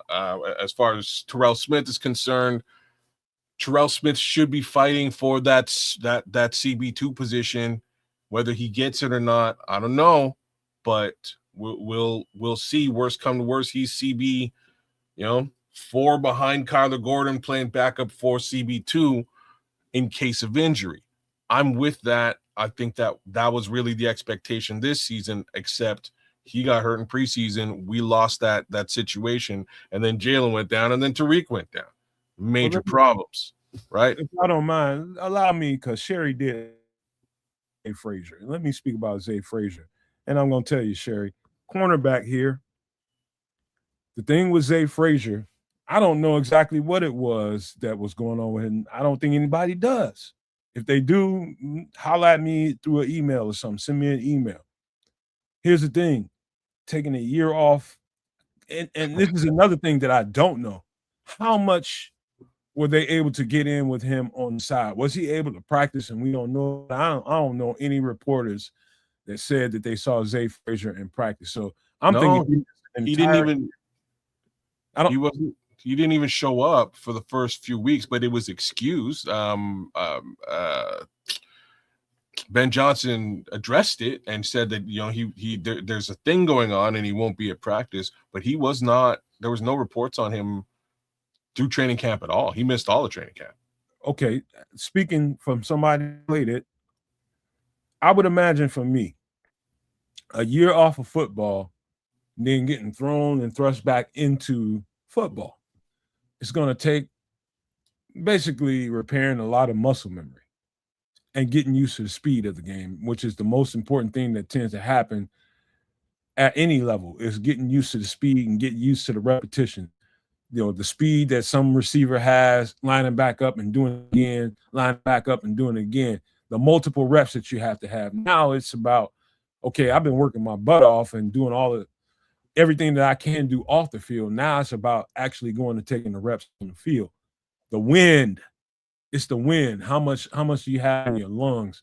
That's going to be his first challenge, getting back up to speed with NFL receivers, taking those reps and getting the win, which is, if you want to talk about on the level of things that you want to worry about when somebody hasn't played football, a corner hasn't played football for the year, it's at the lower end of the spectrum. Because that's easy. You just go out there and you just play. And when you get there, you get there. That's the only thing with Zay Frazier. Other than that, hopefully he's been in the weight room and making sure he's building up his body, because he's going to need that. He's a little slight frame guy, kind of like Nashawn Wright. He's built like Nashawn. Yeah. Just if you can get on that body while you got this time off, I'm pretty sure Ben Johnson was telling them, while you got all this time for yourself, get in the facility and get in the weight room and making sure that when it's time, you got your body built up, get that body armor on you. So that's the main thing with Zay Frazier. I think everything else physically will come to him in a certain amount of reps. It's going to take him a minute, but he'll get there. I'm gonna layer on just a little bit as to where you're at, and the reality is, because he's like still technically a rookie at the NFL level, he's never lined up against an NFL receiver before. So he still has, you know what I mean? Like, given what you're saying, being a year removed is one thing. Also being a year removed from a brand spanking new situation or reality for him is a whole other thing. So he's got a ladder to climb to get to where he needs to get to. It's not. It would be different if he had some injury that he had to work through, but it was just, now it's about getting your body back right, getting the wind in your lungs, and getting your mental back right. That's all it is for him. It's an easy hill to climb for him. It's just about the amount of reps you can get. Yeah. I hope he challenges somebody, you know what I mean? And all what I saw on film was really, really good, man. So he could be a surprise story. And I think also Terrell Smith can be a surprise story in this camp. I really do. Yeah, I don't even think he make it that far. I think they both do. I think they both do. I have faith in Terrell. Because isn't Terrell more of a zone corner, different than like a man corner? Isn't Dennis more a man corner? This is a factual statement. Yes, he's much more of a zone guy. Many times, but I'm telling you right now, I've seen that guy play man really, really well. I've seen him take a lot of reps at man when Flus was here and play it really, really well. And I'm telling you, from the reps I saw and what he's going to be asked to do with Dennis Allen here, getting the full repertoire of what he can do, I'm telling you right now, if he stays on this team, which I don't think is stupid for them to try to get rid of him, why would you? You're paying him peanuts right now. They probably won't cut him just because of the dollars and cents around him. But is he any good? Like there's always the factor of him coming back and not being any good. Like that could be the case too. I think he's gonna be one of the darlings of the offseason. If he's on this team, I think Terrell Smith will surprise everybody. I agree. I'm hoping so, because facts of the matter is, to me, we looked at this secondary, let's say last August, and we were pumped. And then September came around, and by the end of September, it was like, what happened to this secondary, right? Like it happened very quick. Everybody was hurt. And we realized that just the general depth in this secondary wasn't what it was cracked up to be. And then out of nowhere came Nashawn Wright. And again, hate to see him leave if he does have to leave in this offseason. It's very likely. But one more time, man, big ups to the effort that kid put on the field. And, if he winds up elsewhere, whoever pays him, you got yourself a corner, man, for sure. But yeah. That's the thing, though. We believe in the coaching staff, yet we're afraid to let them do their thing and want to bring back everybody or any kind of veteran. And it's like, well, if we believe in this coaching staff, Let them find the young guys they want to bring in and let them coach them up and turn them into the next highest paid at their positions. As opposed to it's like, well, Hendrickson was with Dennis Allen like, 15, 20 years ago. Let's go ahead and get Henderson back with him. It's like, no, let's get the new Hendrickson. Let's let the team grow and not be afraid to be like, well, these guys were good, but can we get better? Trips, football don't work really like that. And I know you want to see all the people that's anything over Really? 14. So when anybody over 14, Trips he didn't be like, yo, go ahead with the running backs, give me this rookie. Anybody over 14 on the roster. He just wants all young. He was like, get rid of not Laporta, but the tight end Hawkinson, and it's like, bring in me this rookie because this is who I want. And then all of a sudden that Detroit offense was like, oh shit, Gibbs and Laporta. Who is this Ben Johnson guy? And then you pepper in, the St. Browns, and now you are growing your team with young players that you are developing as coaches. As much as I love you, man, sometimes you only make Trip sense. No, don't be trying to cover for him. I'm just let me. I have to cover for both because you talk a lot of shit. He's an agent. I'm gonna chew his ass out, and you're gonna be quiet while I do it. Shut the fuck up, Trip. Everybody on the team can't be. Oh, you don't hate my draft. My offseason. You're mocking offseason. Everybody over 30 is fired. Look, 27 and a half. You gone. I can't argue with the sentiment. There's a good sentiment there.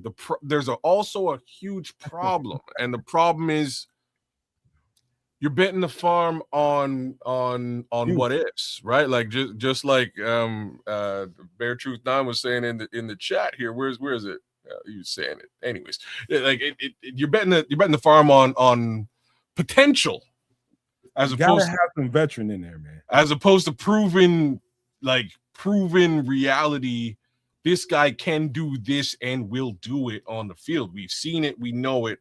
This is how this is straight from the tape that we've seen at the NFL level, right? It would be great if we could onboard somebody, draft him, bring him up to snuff, and release the hounds. Well, but that's the question. The last draft class of this past year, all of those guys contributed, that were healthy enough to play. If we can keep doing that, wouldn't that be better? So you're right. It is. You're giving the best.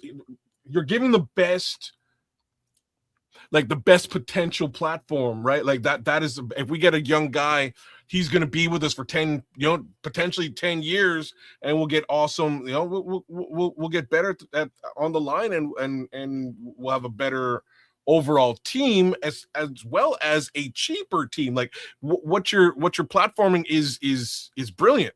The problem is what it is, but it also isn't, right? Like, what if he's not that guy? Okay. What if, you know what I mean? What if he's just the perfect example? I'm gonna give you the perfect. And we waste Caleb's next couple of years where he's not extremely costly, right? So there's two ways of looking at it. Look, man, I'm gonna give as we go to the offensive side of the ball, which is really only one area to talk about, and that's mostly the left tackle line. That's the offensive line and the offensive tackle, the left tackle, and trying to make sure we got that solidified.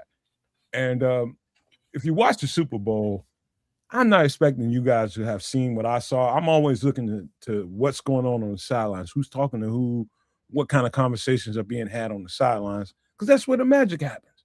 Just like in your MTV cribs, your bedroom is where all the magic happens. The sidelines in the locker room is where the magic happens before the action happens on the field. Tony.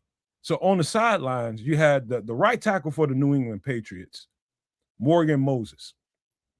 They got him as a free agent. I think they scooped him off of Washington, I think. I'm not sure. But I think that's where he was. Very qualified, very, very qualified. Somebody I had my eyes on for the Bears for the last couple of years. He's been like a mercenary. He's been here and there. All over the place, no? Yeah. I think he was in Seattle for a little bit, if I'm right. He might have, but I think he was in Seattle before Washington. But keep going. yeah, the point is having that veteran presence in a particular situation. They could have went and got a rookie right tackle and ran him for the year like they had a rookie left tackle and ran him for the year. You see what that ended up being. Guess who was bringing that whole thing together? The veteran. It was Morgan Moses on the sideline that got all of them together on the bench and was like, hey, look, this is what's happening. This is what's going to have to happen. This, that, and the third. We're going to have to help out over here. He's talking to the coach and talking to the guys talking about Will Campbell. He's talking to the coach first. We're going to have to get him some help over here. This is what we're going to have to do. We're going to have to adjust. The value of a good qualified veteran on a solid unit is priceless. It's absolutely priceless. You have to invest. You have to invest in really good veterans. You can't just go get any veteran just because he's been there and done some stuff. Doesn't mean anything. If he doesn't bring some value to your team outside of what he does, snap in and snap out, if he can't do what Morgan Moses did on the sidelines and bring everybody together and make the stuff work, he's a waste of a veteran, basically an investment. So when you go and get those veterans, make sure that they bring extra qualities to the table.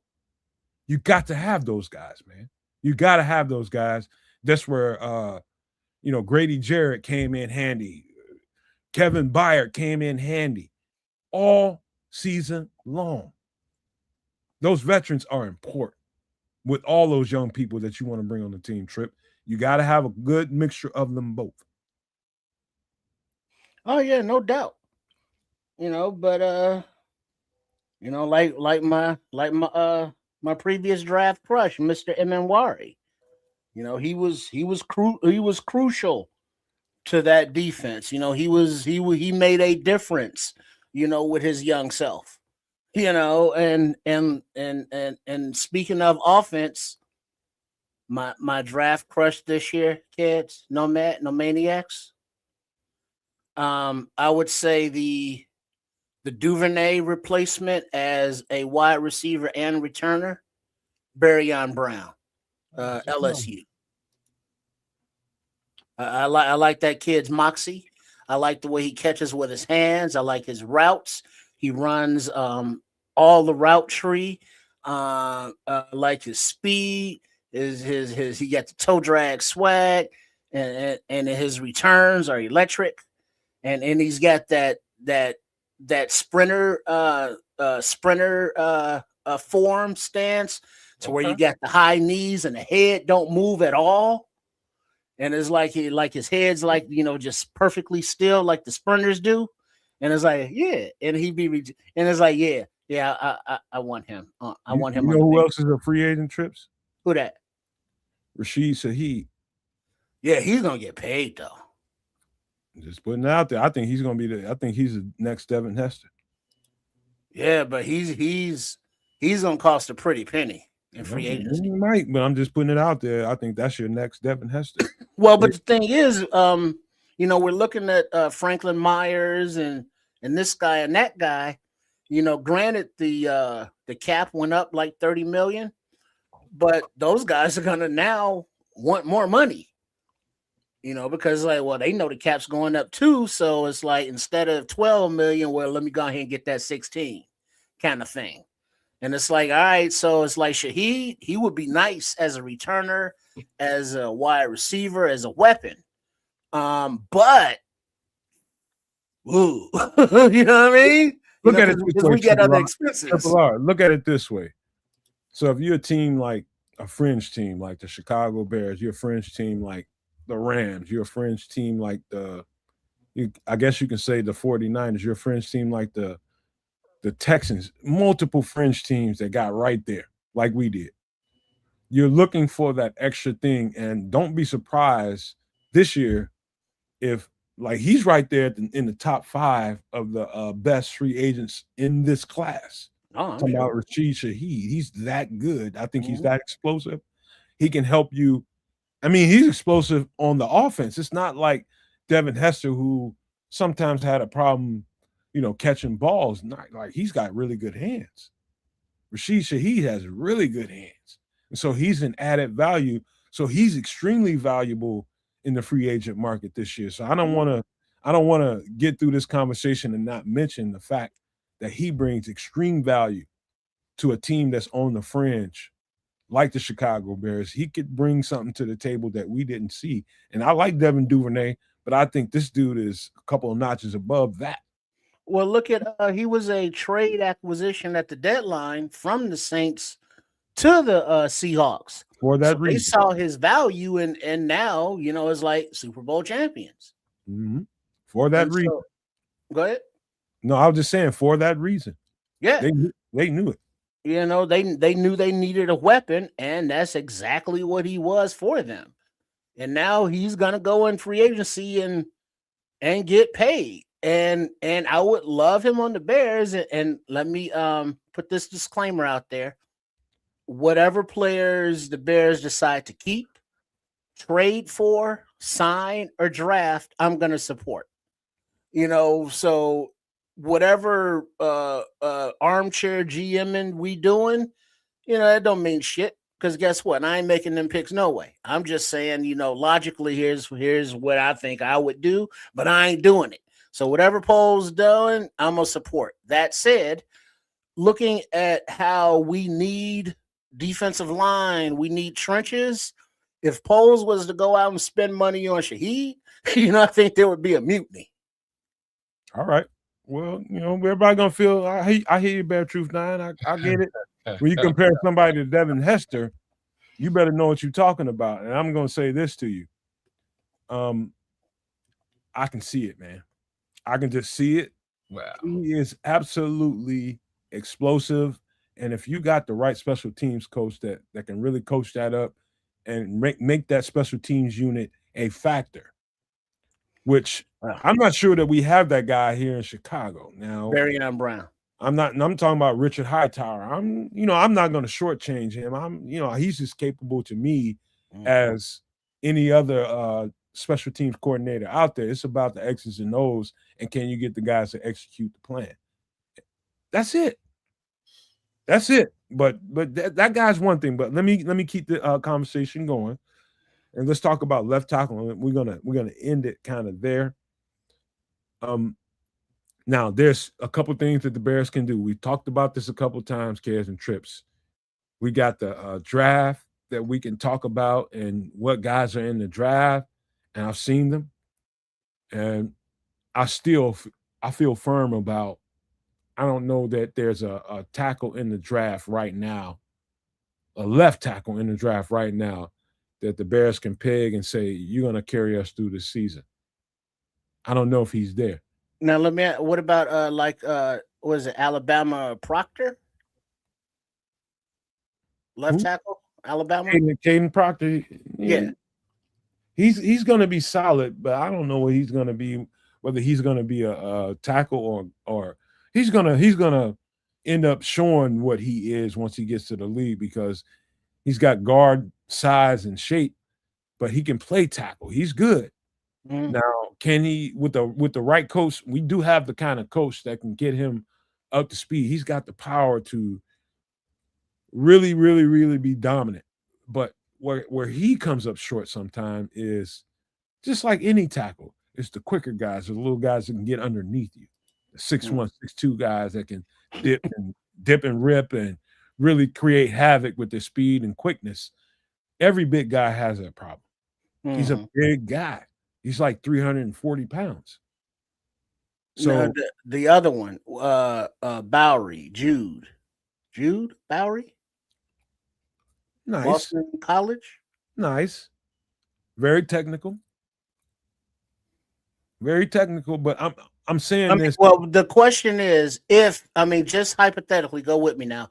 If Ben Johnson was like, "Yo, we love Ozzie, but let's plan on him not coming back, and if when he does, it's a bonus going forward." Is there a left tackle in this draft that you think Ben Johnson would be like, "Yeah, this is my guy"?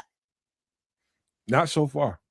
Okay. And the only reason I'm saying this is because we Ben Johnson, Ryan Post was expecting Ozzie to be the left tackle, but that's what you get for expecting.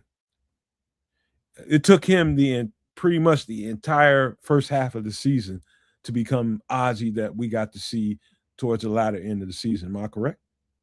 Yep. So you're going to get a left tackle and hope that guy can carry you through the entire season. He might end up being Ozzie it's got to be like a shock to the system to see that every single guy that you come up against in the NFL is that guy in college. So the guy that he had to do extra work for in college and make sure he had a good game against, that guy is every goddamn on week. You understand?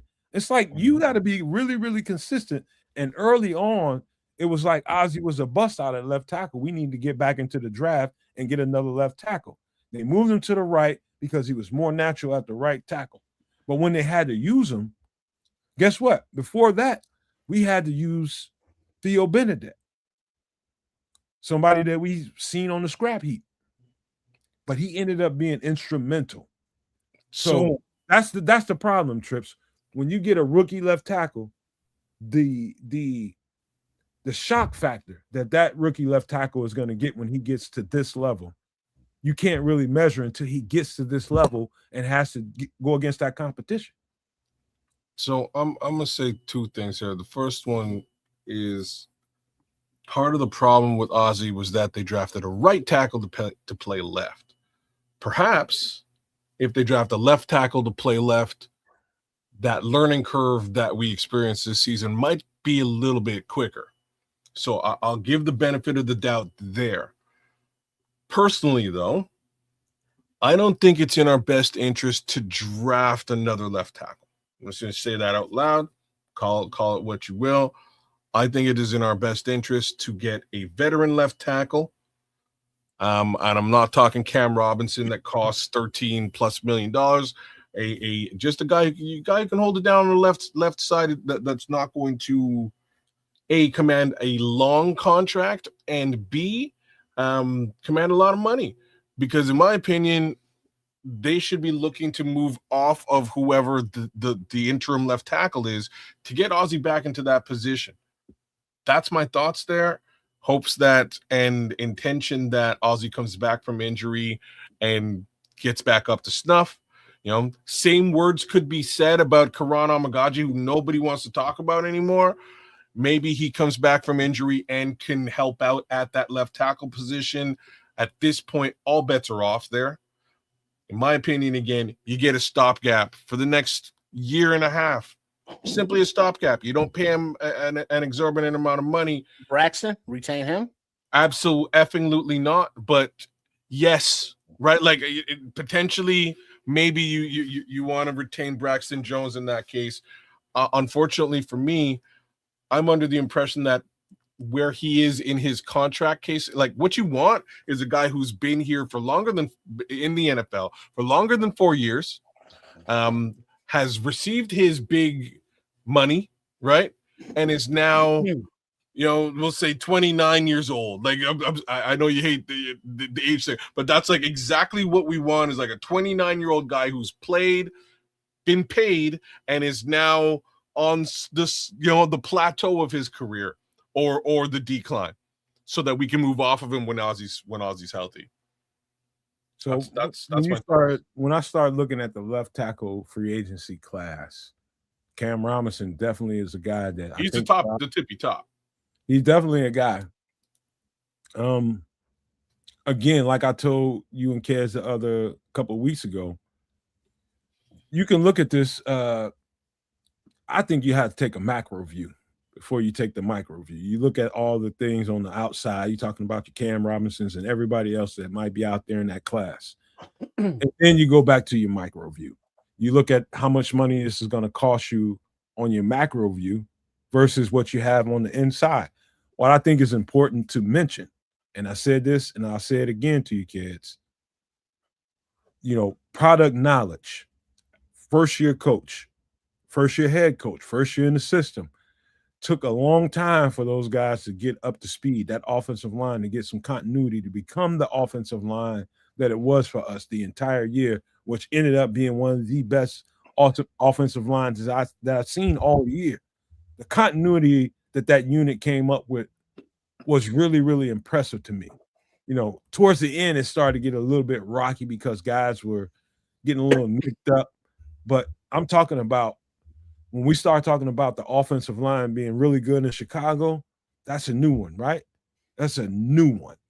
And that continuity and the coaching that was happening behind the scenes that we didn't get a privilege to see, there's a value to that. And the guys that were involved in it, whether it was Braxton, whether it was Theo, whether it was anybody else that we can talk about on that offensive line, and the value that brings leads me to believe that they may really look inside the building, micro view, to fix that left tackle spot. Well, so you're saying Karan and Theo? Karan, Theo, maybe Braxton. I don't know. Karan, I got no confidence in Karan, and I wonder why. Another question, Nomad, schematically, how is the Ben Johnson left tackle? How do you categorize that as far as left tackles schematically? Ben Johnson is. I think the conversation should be about Roshar. Well, no. Well, okay, Roshar, but he was working for Ben Johnson. So, I mean, Ozzy, is he there are classifications for offensive tackles, right? There's, your elephants that are more there, and then your more running guys. What do they call them? Hold on. But my point is, like, schematically, they're different tackles, right? Different types, yeah, exactly. So the research that I would like to know, that I'm sure that the pro scouting department's doing, is all of the teams that changed over their coachings and their schematics that have players that don't fit what their new coaches want to do. And if those players happen to be a left tackle, it's like, yeah, nobody gives away left tackles, but it's like, kid don't fit no more because we want to do this and we want him to anchor more. Whereas in a Roshar Ben Johnson offense, they want to pull more, or vice versa, whatever the case may be. So identify trade possibilities as well. Well, you just kind of, towards the end of what you were just saying, you kind of put your finger on it. And when you said, what type of offense are we running? Are we running a zone scheme offense? Yeah. Wide zone, inside zone? Are we running a gap scheme? Yeah, all of that. You got more pulling. So basically, are you looking for a guy that's more powerful than he is agile? And that would be that description would be a Baltimore Ravens kind of offensive line that's going to do a whole lot of pulling. It's going to do a whole lot more power, running into people and plowing open holes for the running backs, because he's going from one spot to the next. And how fast can he get there from A to B? As a long arms and athletic. No, more stout and more powerful. So the thicker guys, your Cade. The Alabama guy you was talking about, I forget his last name, Caden Proctor. That kind of guy is perfect for what the Ravens used to do. They have a totally different regime now. We don't know what that's going to look like. But put that to the side. What I seen work here in Chicago is more zone concepts, more inside and outside zone. That's what I seen work here. Now, with having Darnell Wright gives you the flexibility to do a little bit of gap stuff in here and there, and you got Tooney who can move around a whole lot better, and you got the center who can move a whole lot better. So we've got the perfect kind of line that can kind of be an amoeba of both of them. You know what I'm saying? So you can do some gap stuff, you can do some zone stuff, and you got the kind of offensive lineman that can pull it off. Where Braxton Jones, where Theo Benedict, and where Kieran Amagashi come into that conversation is they're all probably less Kieran Amagaji than the other two. Those guys are mobile and they're strong. They got long limbs, except Theo. But you got guys that can really get shit done. So I think inside the building, I think our offensive line, as far as the tackle group, is better than advertised. I really do. All right. Well, just for all you draft Knicks out there, left tackle wise, you got Spencer Fano from Utah, Caden Proctor from Alabama, Caleb Lomu. We ain't talking about the draft right now, Trips. No, but I'm just looking at left tackles and Freeling. I mean, these are like the young guys that are possible replacements or the trades or the free agents. It's like left tackle is a thing. And I think I don't know. I think it's just so up in the air because of the options that anything's a possibility. I think they add to the group. I don't know who, but I think they add to the group, and I don't think it's going to be a huge major swing. I think they just add to the group because of Dan Rochar and how well he was able to bring that unit together. He's going to want to bring in another veteran to add to the continuity. At some point, they probably will bring in a draft pick. Where they get that draft pick is anybody's guess, but they're definitely going to bring a veteran into that room. How he fits into what they have planned for whoever they plan on keeping, it's anybody's guess. But I don't think the answer is in the draft whatsoever. But let's keep on moving, man. I think any last thoughts on the Bears conversation quickly before we get into other stuff? I don't know. I'm just not comfortable with like Tooney, at left tackle. I don't know if that's a thing. I don't know if that's a bad thing. No, I don't know. Let me just say this out loud. I would 1,000,000,000% rather that than Braxton Jones. Well, I'll just be real there. And the reasons for it is I think we have a couple of guards that are really stout. McFadden played very well in the one appearance that we saw. I think Luke Newman is a diamond in the rough waiting to appear. So I wouldn't be completely mad if that's how we entered the season because of the veteran gangster offensive lineman that Joe Tooney is, right? So I would not be completely let down if that's the case. Tooney's a better pass protector than he is a runner. Yeah, like Red Baron is saying, can't run the ball with him at LT. He's right, though. He's right. He's a better pass protector than he is a run blocker. You're right. Truth. It is a fact, right? So that will wind up hurting the run game, which in turn, so put it this way. So then we upgrade at the running back position. You put Tooney out on the left side and you leave it on a bit of the shoulders of the running back to get the job done, and you go get Breece Hall to do that or somebody along those lines.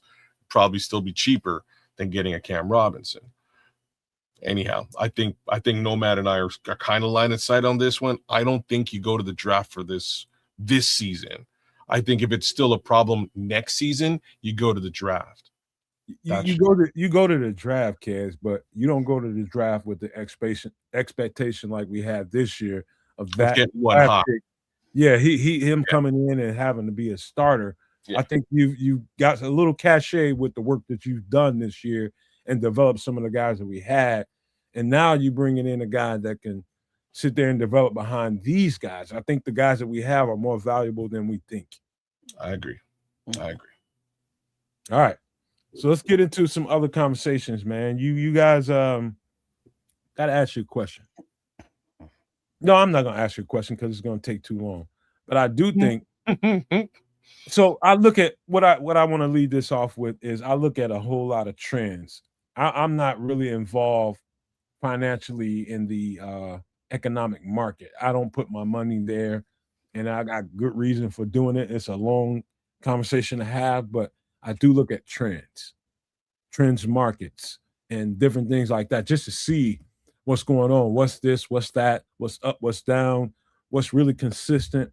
And what I can tell you right now is, to me, and I'm just going to give you an overarching view of what I see, and we can argue about what that means a little bit later. But what I see is, I think we're coming to an economic crash. I ain't talking about just the United States and North America. I'm talking about a global one, worse than the one that we had in 2008. It's gonna be 2007, 2006, whatever year it was.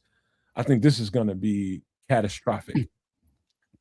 And wait, kids, before I got to let me I, do that. you just keep going, bro. I ain't saying nothing yet. You keep I going. think with that mindset, I think prepping to me becomes a little bit more important. And I just want to lead the conversation off with that, and we can argue about some of the other stuff on the outside after we do this.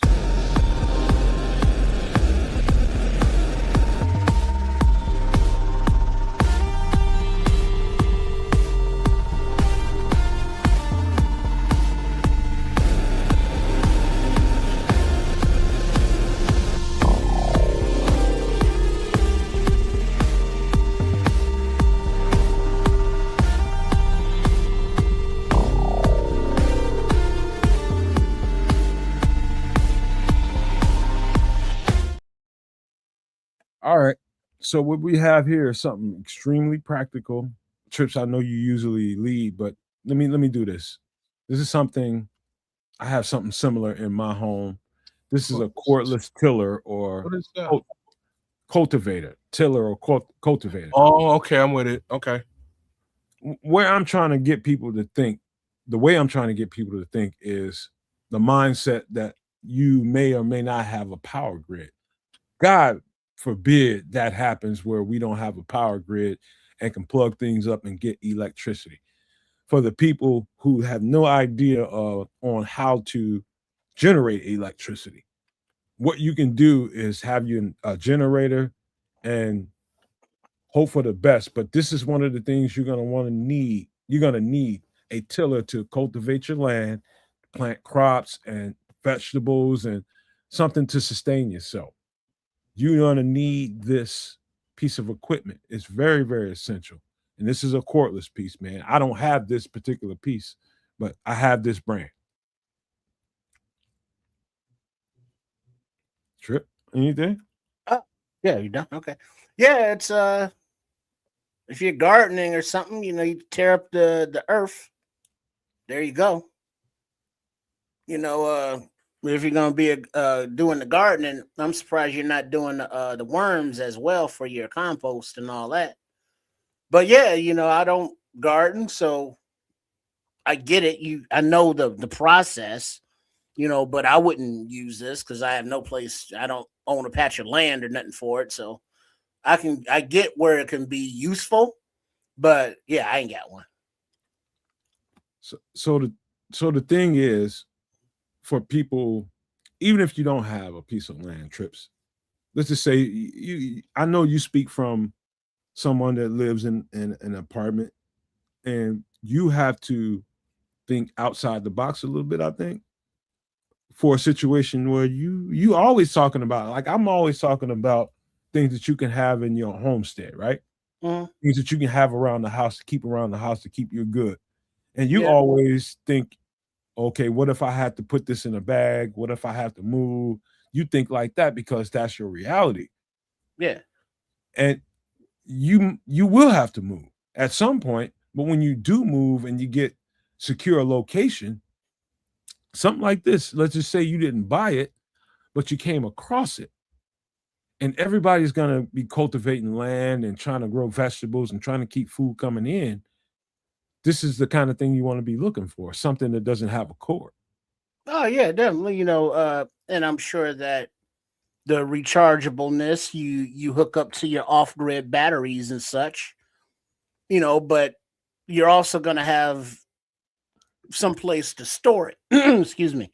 So you're gonna need a stable location, with a shed or a basement or a garage, and you're gonna need a patch of land that you can safely cultivate and grow for a growing season of, what is that, 6 to 8 months. So you're going to need a stable location with space. And yeah, this is a good thing to have, but it's not something that you're going to be toting back and forth. But it is something that if you are scavenging, you're going out looking for things, this is a cordless tiller. Yeah, because you need to sustain food and to sustain yourself by growing food. You need to till the earth and make a garden and all that, and there you go. What if you just got a bunch of hoes? Well, then you put them out on the strip and make a few dollars. How about a back? How about this? How about this, kids?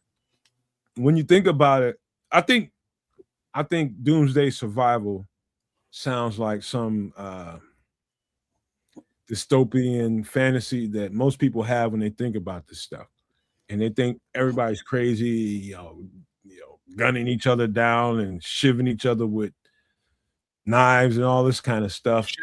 I think totally different. I think there's going to be a certain amount of that going on, but I think situation is going to be stable on the ground more than we think it is, and it's about securing locations and cordoning off areas so that you can cultivate and you can grow and you can take care of a community and protect it at the same time. I think it's going to be more of that going on than people just running the streets going crazy like it's the purge. No.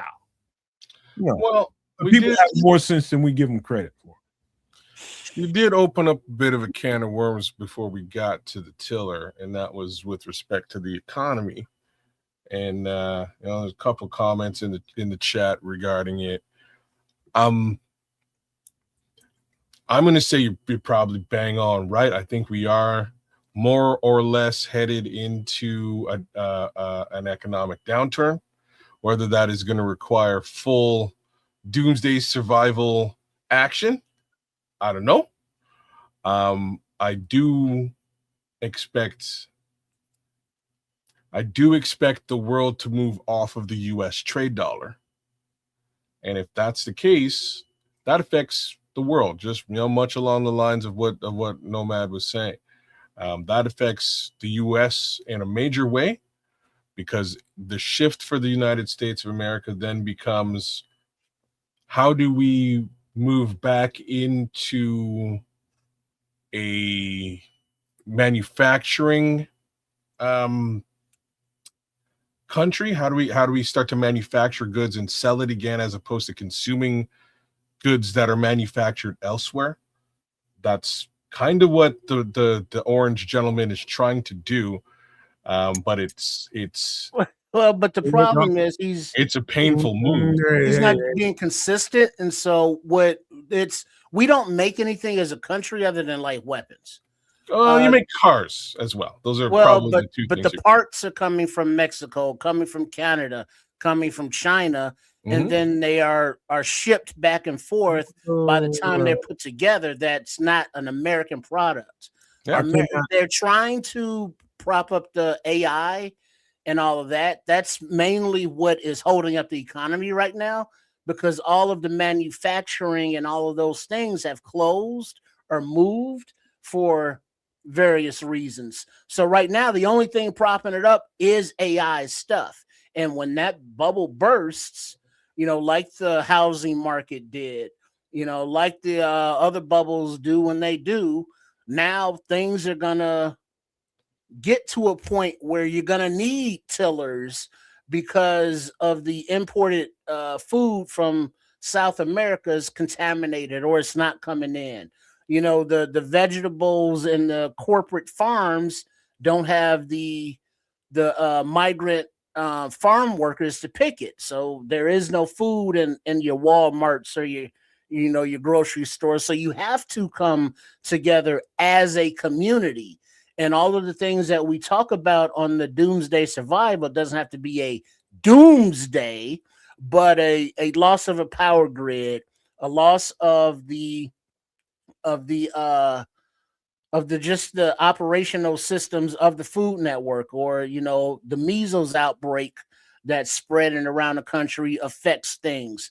And so anytime you come together as a community, you get those big shipping containers, you put a wall around your property, you get your tiller, you use those things as storage, you got security, and you can make your food and your greenhouses, and you utilize your solar, your wind, your hydroelectric, and you recharge things like this, because while you may be out working in the fields, you don't want to be out working in the fields, so you want to utilize the technology to make it as easy as possible. Absolutely. Really quickly, before that got really close, and thank you, Trips and Kez, for not letting us stray into a political conversation, which we tried to avoid here. This is very practical, man. This is just very, very, very practical stuff right here. This is just dumb sense right here. All you have to do is have some sense, and you'll know. Just get up in the morning and look at anything going on, and this is practical right now. You know it. Whether or not you have the will to go out there and execute the plan and go and get that tiller or not is indifferent to me. But I'm telling you guys right now, you should start thinking. I'm not going to tell anybody what they need to do. I'm giving you suggestions. We're giving you suggestions. Start thinking about some things that you may have in mind, as things are pretty uncertain right now. Pretty uncertain at best. That requires practical thinking. What can you simply do to keep afloat, to keep family fed, to keep you fed, to keep your community fed? And I would hope that everybody's thinking, as they listen to this show and watching the show, that you're thinking community first, because whether you want to or not, you want to cordon yourself off and block yourself off from the world. Guess what? The world's gonna come visit you, bro. They're gonna come visit you. Do you have it in you to share? And this cultivator right here will help you set any ground up around you so that your community can be fed. Give me one day with this, and I'll feed a 5-6 block radius easily for a winter.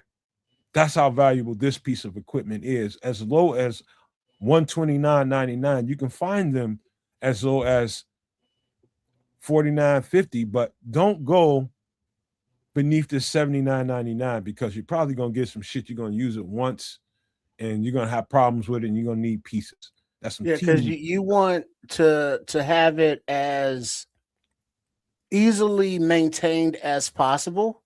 Because remember, in these scenarios, it's not going to be as easy to get parts as running down to the hardware store, or just calling up, ordering up online someplace.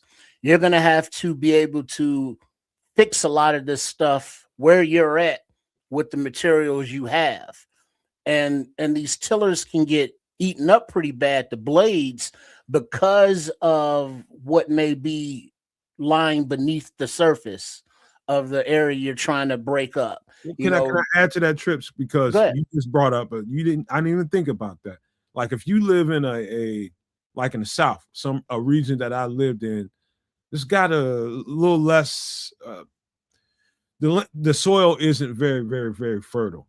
It's sometimes clumpy. I don't know about rocky, but in particular, the people that live out west, like desert regions like Arizona, New Mexico, places that have a lot of rock, brick, that kind of structure beneath the surface, you're going to make sure you get some extra blades. Get some extra blades. Like we here in this Midwest area and where Kez lives, pretty fertile, pretty fresh dirt. You got to go pretty deep to start hitting rock in this part of the country. If you live out west, it's very rocky out there. So if you get this piece of equipment, make sure you get some extra blades. But carry on, Trips. I had to say that. Yeah, because that red clay soil-ish in like Huntsville, Alabama, to like the lime deposits as you go out west, it makes a difference. And these blades will get ate up real quick. Yeah. And then now you're back out, with singing old Negro spirituals in the sun, with a handheld hoe, not her, and then tearing it up yourself. She hold your hand. Well, all I know, Trips, is what it does here. Like I've run into rock here because my uncle that owned this place, he had a little driveway in my backyard, and he ended up burying it. And so as I'm planting, getting ready to set my garden, I ran into pieces of his driveway that's underneath the surface. Yeah. And so since I've been here, I've been pulling up big bricks of it, and my tiller has hit it, and it's very similar to this, right? What you see on the screen, and it's durable. I haven't had to replace that tiller. It still does the job. It still does the job, but I don't live in the west part of the United States where there's a lot of rock and bricks and dry land. I don't know. What happens is, like in the East and Midwest, they're in the old timey times when they had the brick streets and the stone streets that got covered up by layers and layers of dirt and stuff. You could be tilling an area and not know that 6 inches down is brick, is a sidewalk or an old piece.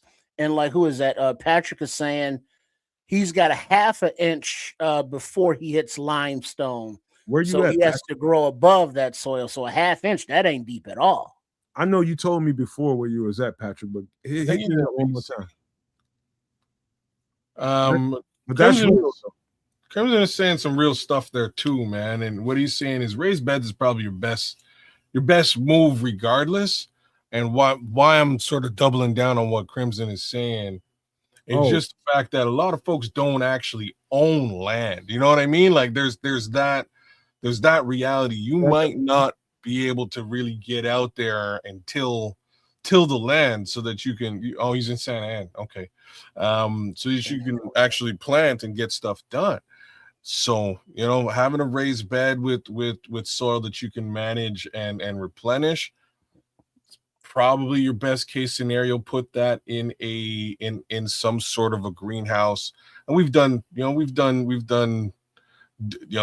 doomsday survival chats on this type of stuff, right? Like we've had this type of conversation. But I think that might still be your better route of passage in these situations, just because now you got to buy dirt. Well, but it's better to buy dirt if you don't have access. Like, what if you're in an apartment? What's the price of dirt? What's the price of dirt gonna be when you're living out in San Antonio? Well, but that's my point about having the worms and the vermiculture, is that you're putting all your compost in there, and like you have a garden in your house now, so you can be replenishing that soil, all of that dirt in your compost, flipping it up, putting all your edibles in there for the worms.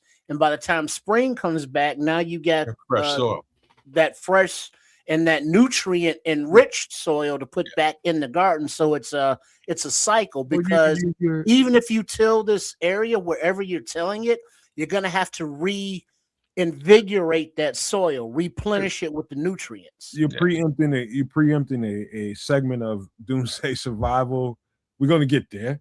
Right now we're talking about what is and what you can do with the land you got. But Patrick, thank you for that information. Knowing the fact that you live out west, I don't know what that's like, and I would imagine that you're gonna have to do some things. You're gonna have to spend a little bit of money to be able to cultivate land out there, especially if you live in a really, really arid place. Doing raised beds is gonna cost you what? Thousands of dollars. So you have to plan around the environment that you live in. With 38 by 4 beds. I'm worried about Haru Gobi. I'm saying. What are you doing? Well, it should be full of nutrients. Yeah, I was just gonna say definitely nutrient enriched over there, but I wouldn't want that human being flavor in my my produce. Tastes like chicken. All right, let's finish this up. This is a cordless tiller with batteries included. You get this piece. Make sure all of them come with an extra battery.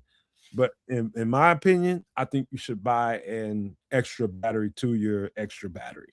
So And at then least have also three. get I think I don't know if it matters by brand name, but like drills, the tiller, anything electric can utilize these same size batteries.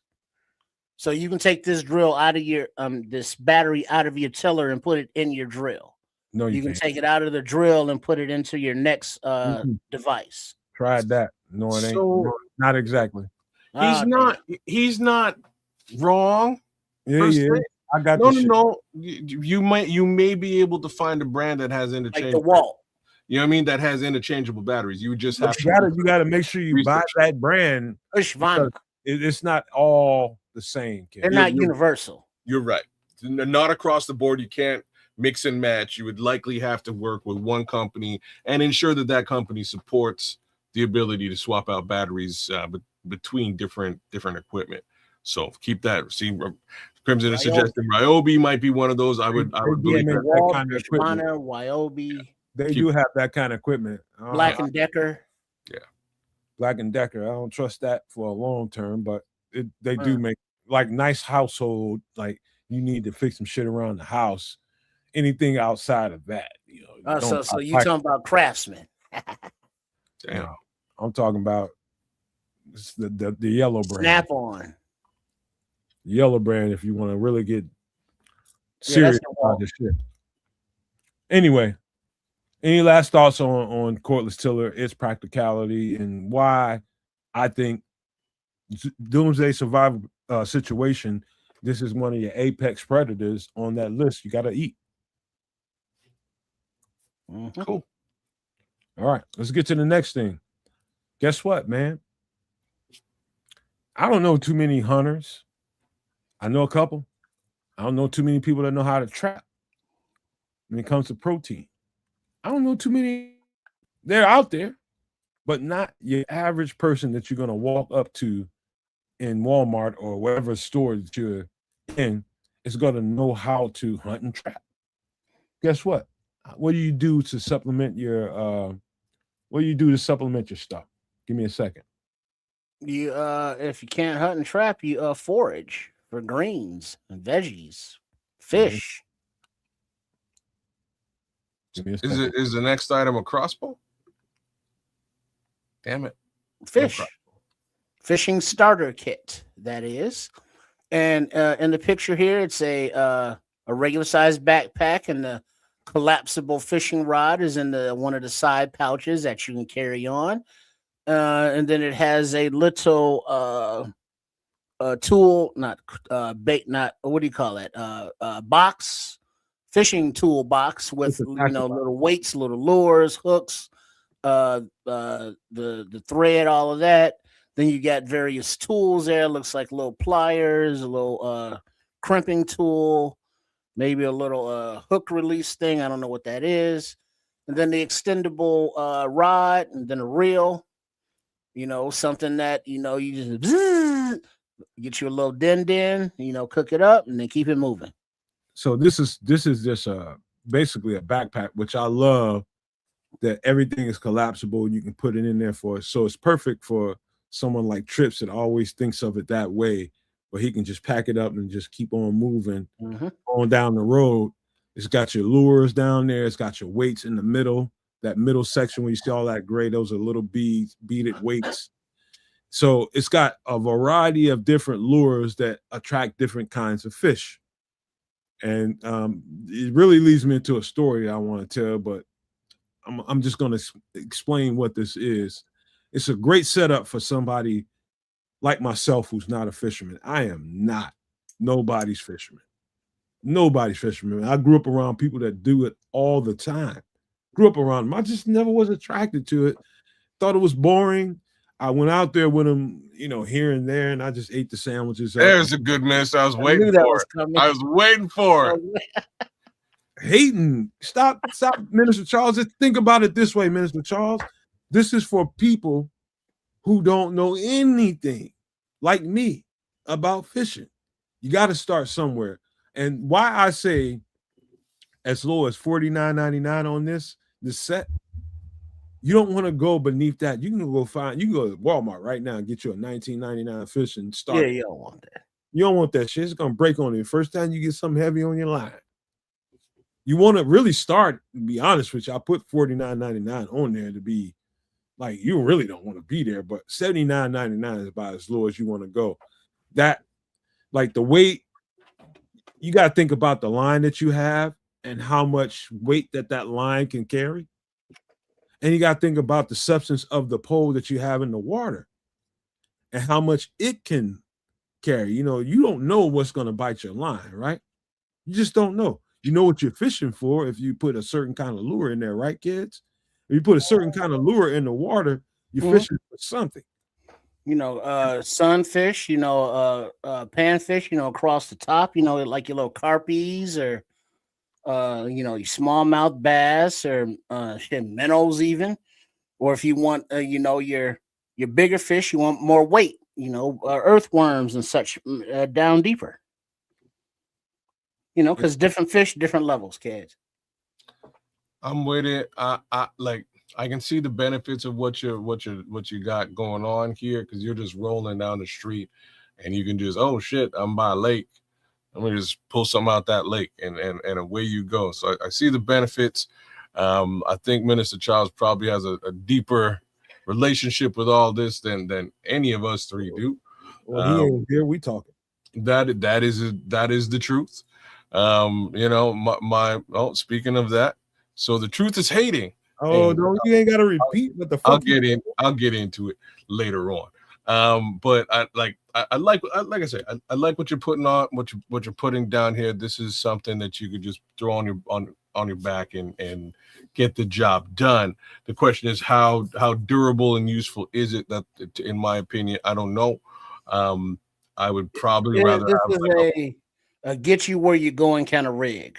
That's what I'm saying, right? Like you might want to have might want to have a real rod and reel. Is it practical? Is what I would want to ask. Yeah, no, I'm and that's and in that respect, I like what you're putting down, right? Like from a practicality perspective, and you know, in a weird situation like doomsday situation, yeah, this is exactly what you could just leave the compound with and get the job done. But right. I would say you could also you'd probably get more things done with a true actual rod and reel. But well, no, not even, because this is a rod and reel, and all a rod and reel is a system to get the bait out farther or deeper, depending on what you're doing, and an easy way to pull it back in. Now, I can't show this whole thing on here, but just as this the end of it, and you take the end off, and all you need is a little space, you know, that can hold a hook and a little fishing line. And then you rig up a branch or a stick, and you find your bait, whether that be a lure or you dig up some earthworms or you find the guts of something that fish will like to eat. And then you just fish with it like this. You don't need the whole rod and reel. This just makes it easy, convenient. But then also remember that if you are moving and you want to be stealth, you want to look like you ain't got nothing. You want to look like you're a hobo vagabond. And so if somebody sees you with a collapsible rod and reel in your bag, they're going to be like, oh, you kind of geared up. Let's see what else you got.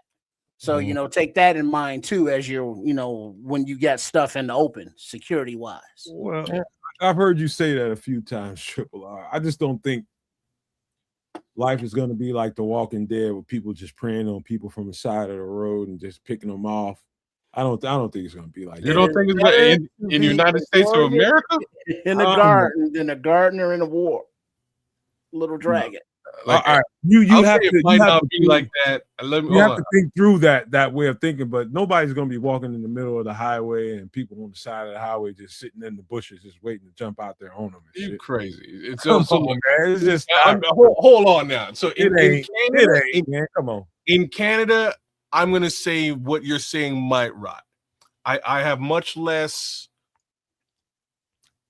I expect much less full-on purge situation here. I'll just be real. Mainly because of one simple factor: guns. Right? Like, so, like, that's the secondary piece to this is population. When you have mass population with mass access to guns, what he's saying is I would be surprised if it didn't go down that way. Like, you know what I mean? Like, I would be surprised if there We're talking isn't about let's just say 3 weeks into a power grid failure, Trips. And I'm talking to you because you're living in a certain kind of location and you might have to get mobile, which is what I was thinking about when I did this. In the first few weeks, you still got stuff going on. I'm not saying that what Kez is saying is impossible. No, it's very fucking possible. Do we get to that point?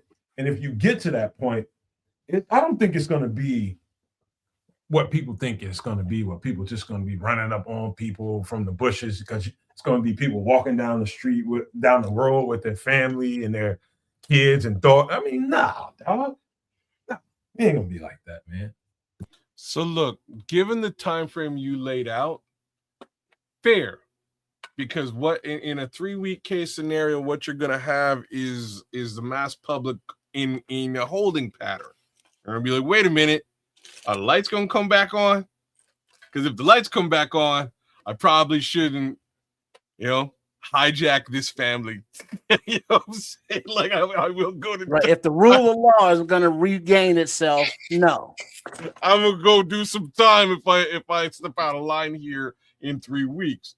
But if we're talking like year 3, oh, man, all bets may well be off. And, do what you got to do. So I'm being a real one here. I think the general Canadian public, shout out to Canada, I think y'all a bunch of wusses and you're unarmed. So I'll be fine here. You know what I mean? I will survive regardless where I'm at. What does that have to do with being a wuss, having an arm?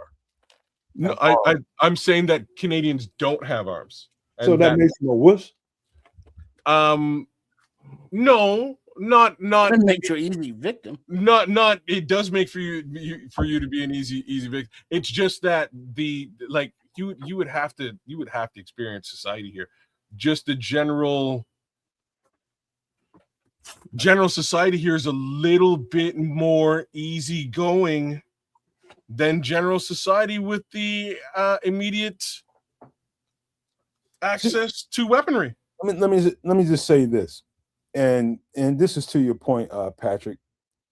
And I think this, man, in a calamitous situation, this is what I really believe.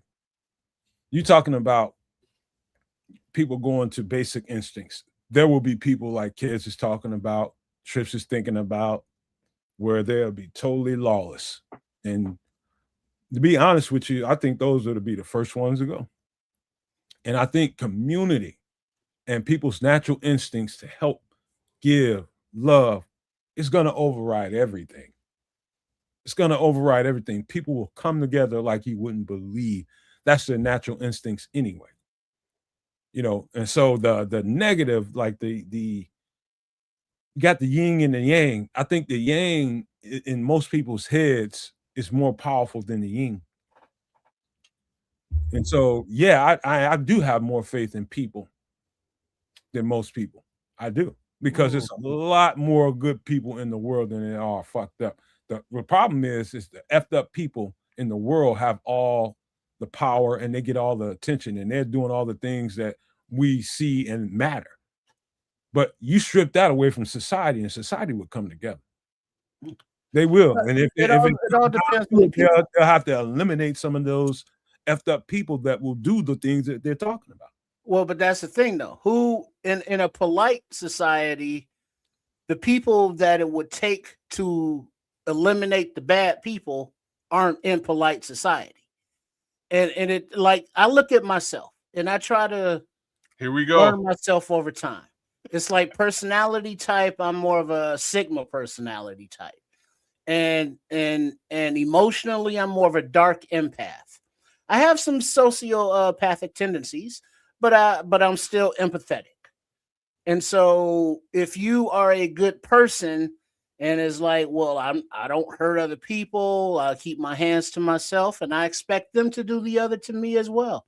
And it's like, yeah, but I'm a realist. And it's like, yeah, people will try to take advantage of you as much as you let them.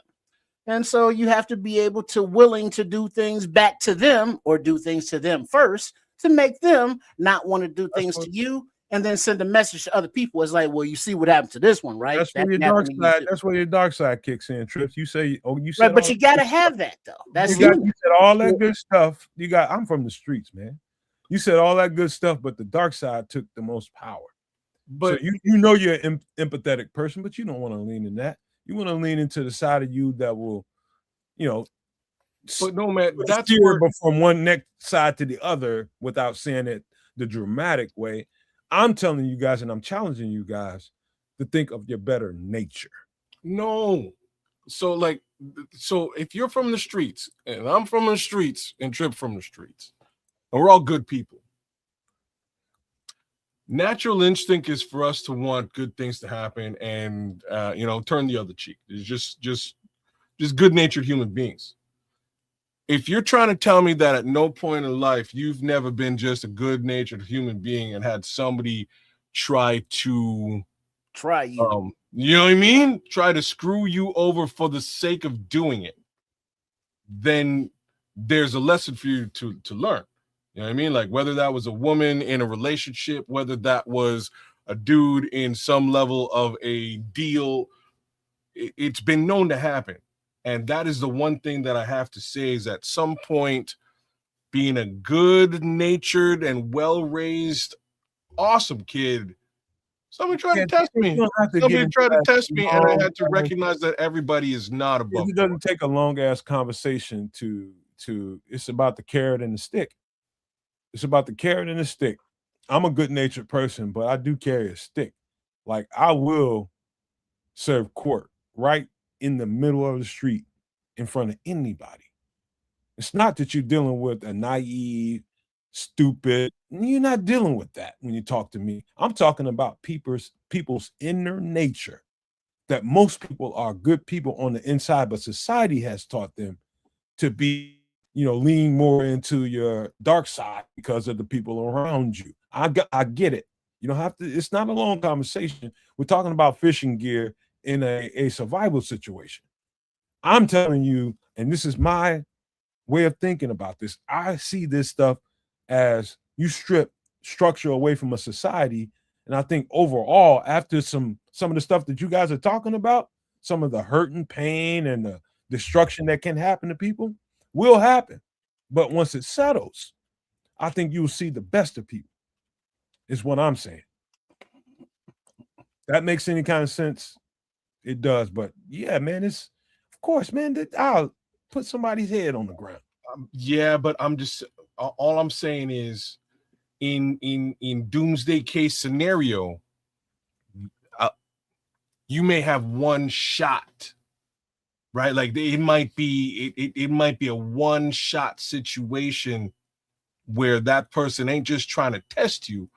They're trying to do you in. They're trying to finish you off early before you get that opportunity to say, okay, well, now I get to turn the other cheek, or now I get to, respond in kind. Respond in kind. Thank you, Trip. You're going to be that TV show called The Last Man on Earth. Well, that was a great show, except it for was, Tandy. Except you couldn't get laid. Exactly. And there was two chicks there. You know what I'm saying? You know what I'm saying? So you're gonna let Boris Kojo come in and mess up your whole shit.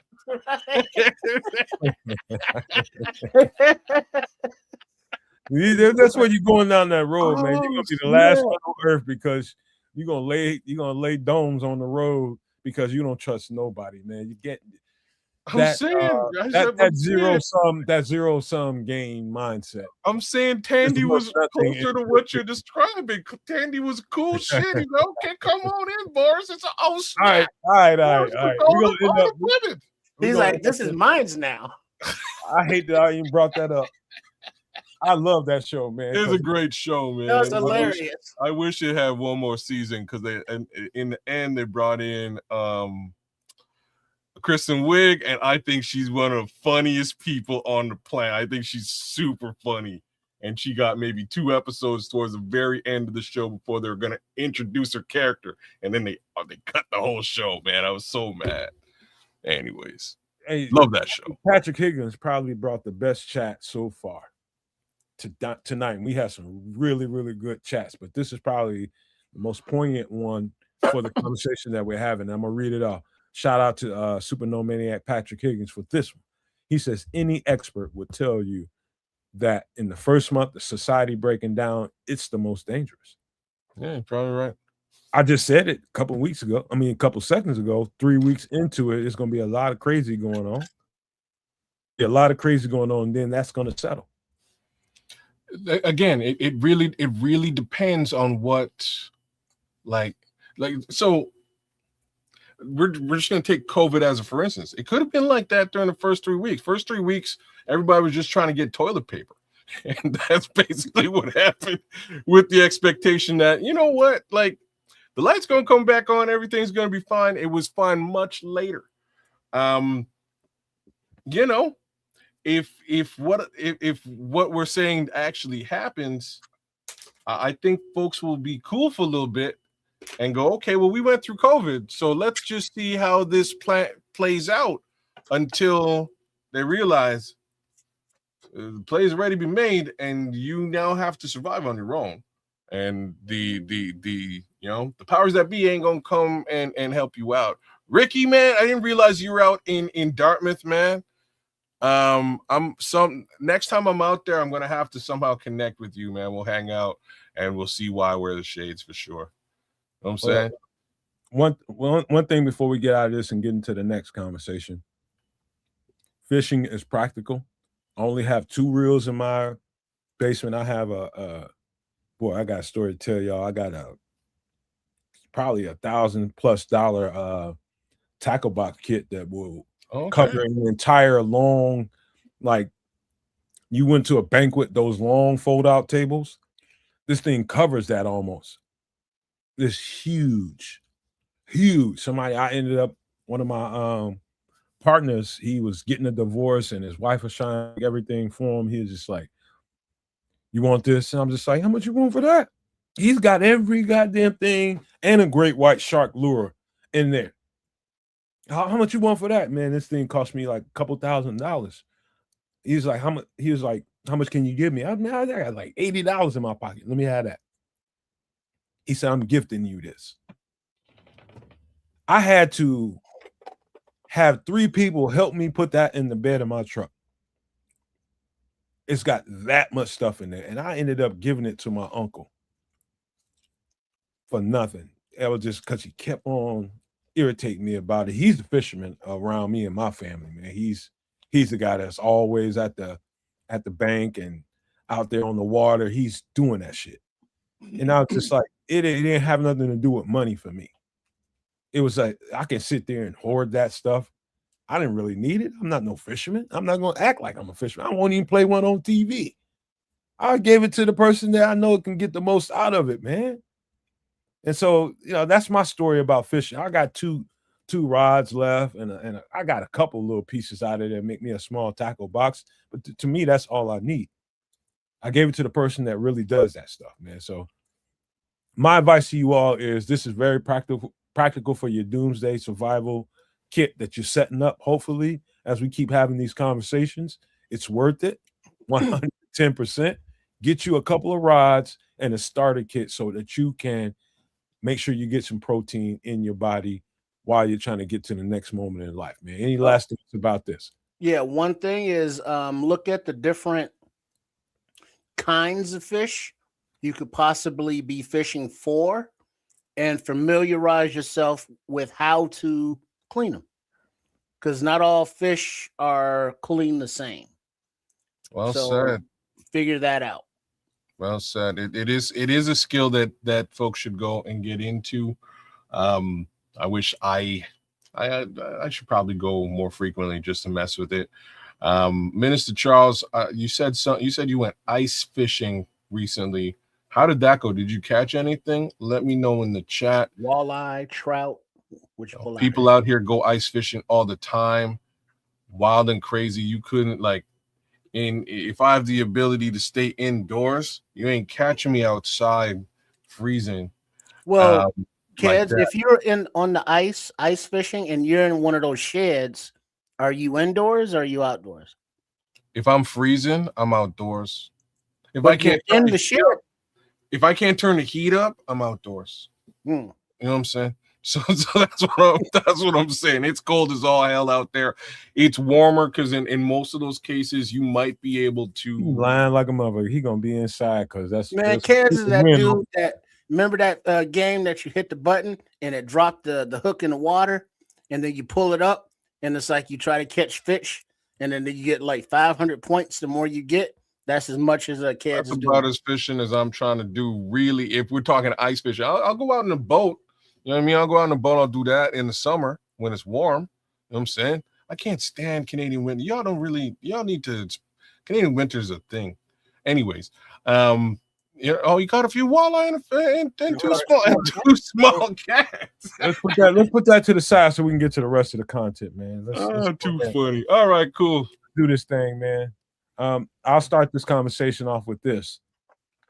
This is one of the top 3 or 4 most fascinating things that I've ever laid eyes on in a read or ever made witness to in a conversation or just having people talk about. It's fascinating to me. It's right up there with the pyramids of Giza, the Sphinx, the deep blue ocean. This thing is the best interesting thing, man. But let's get to it right now. 1 second.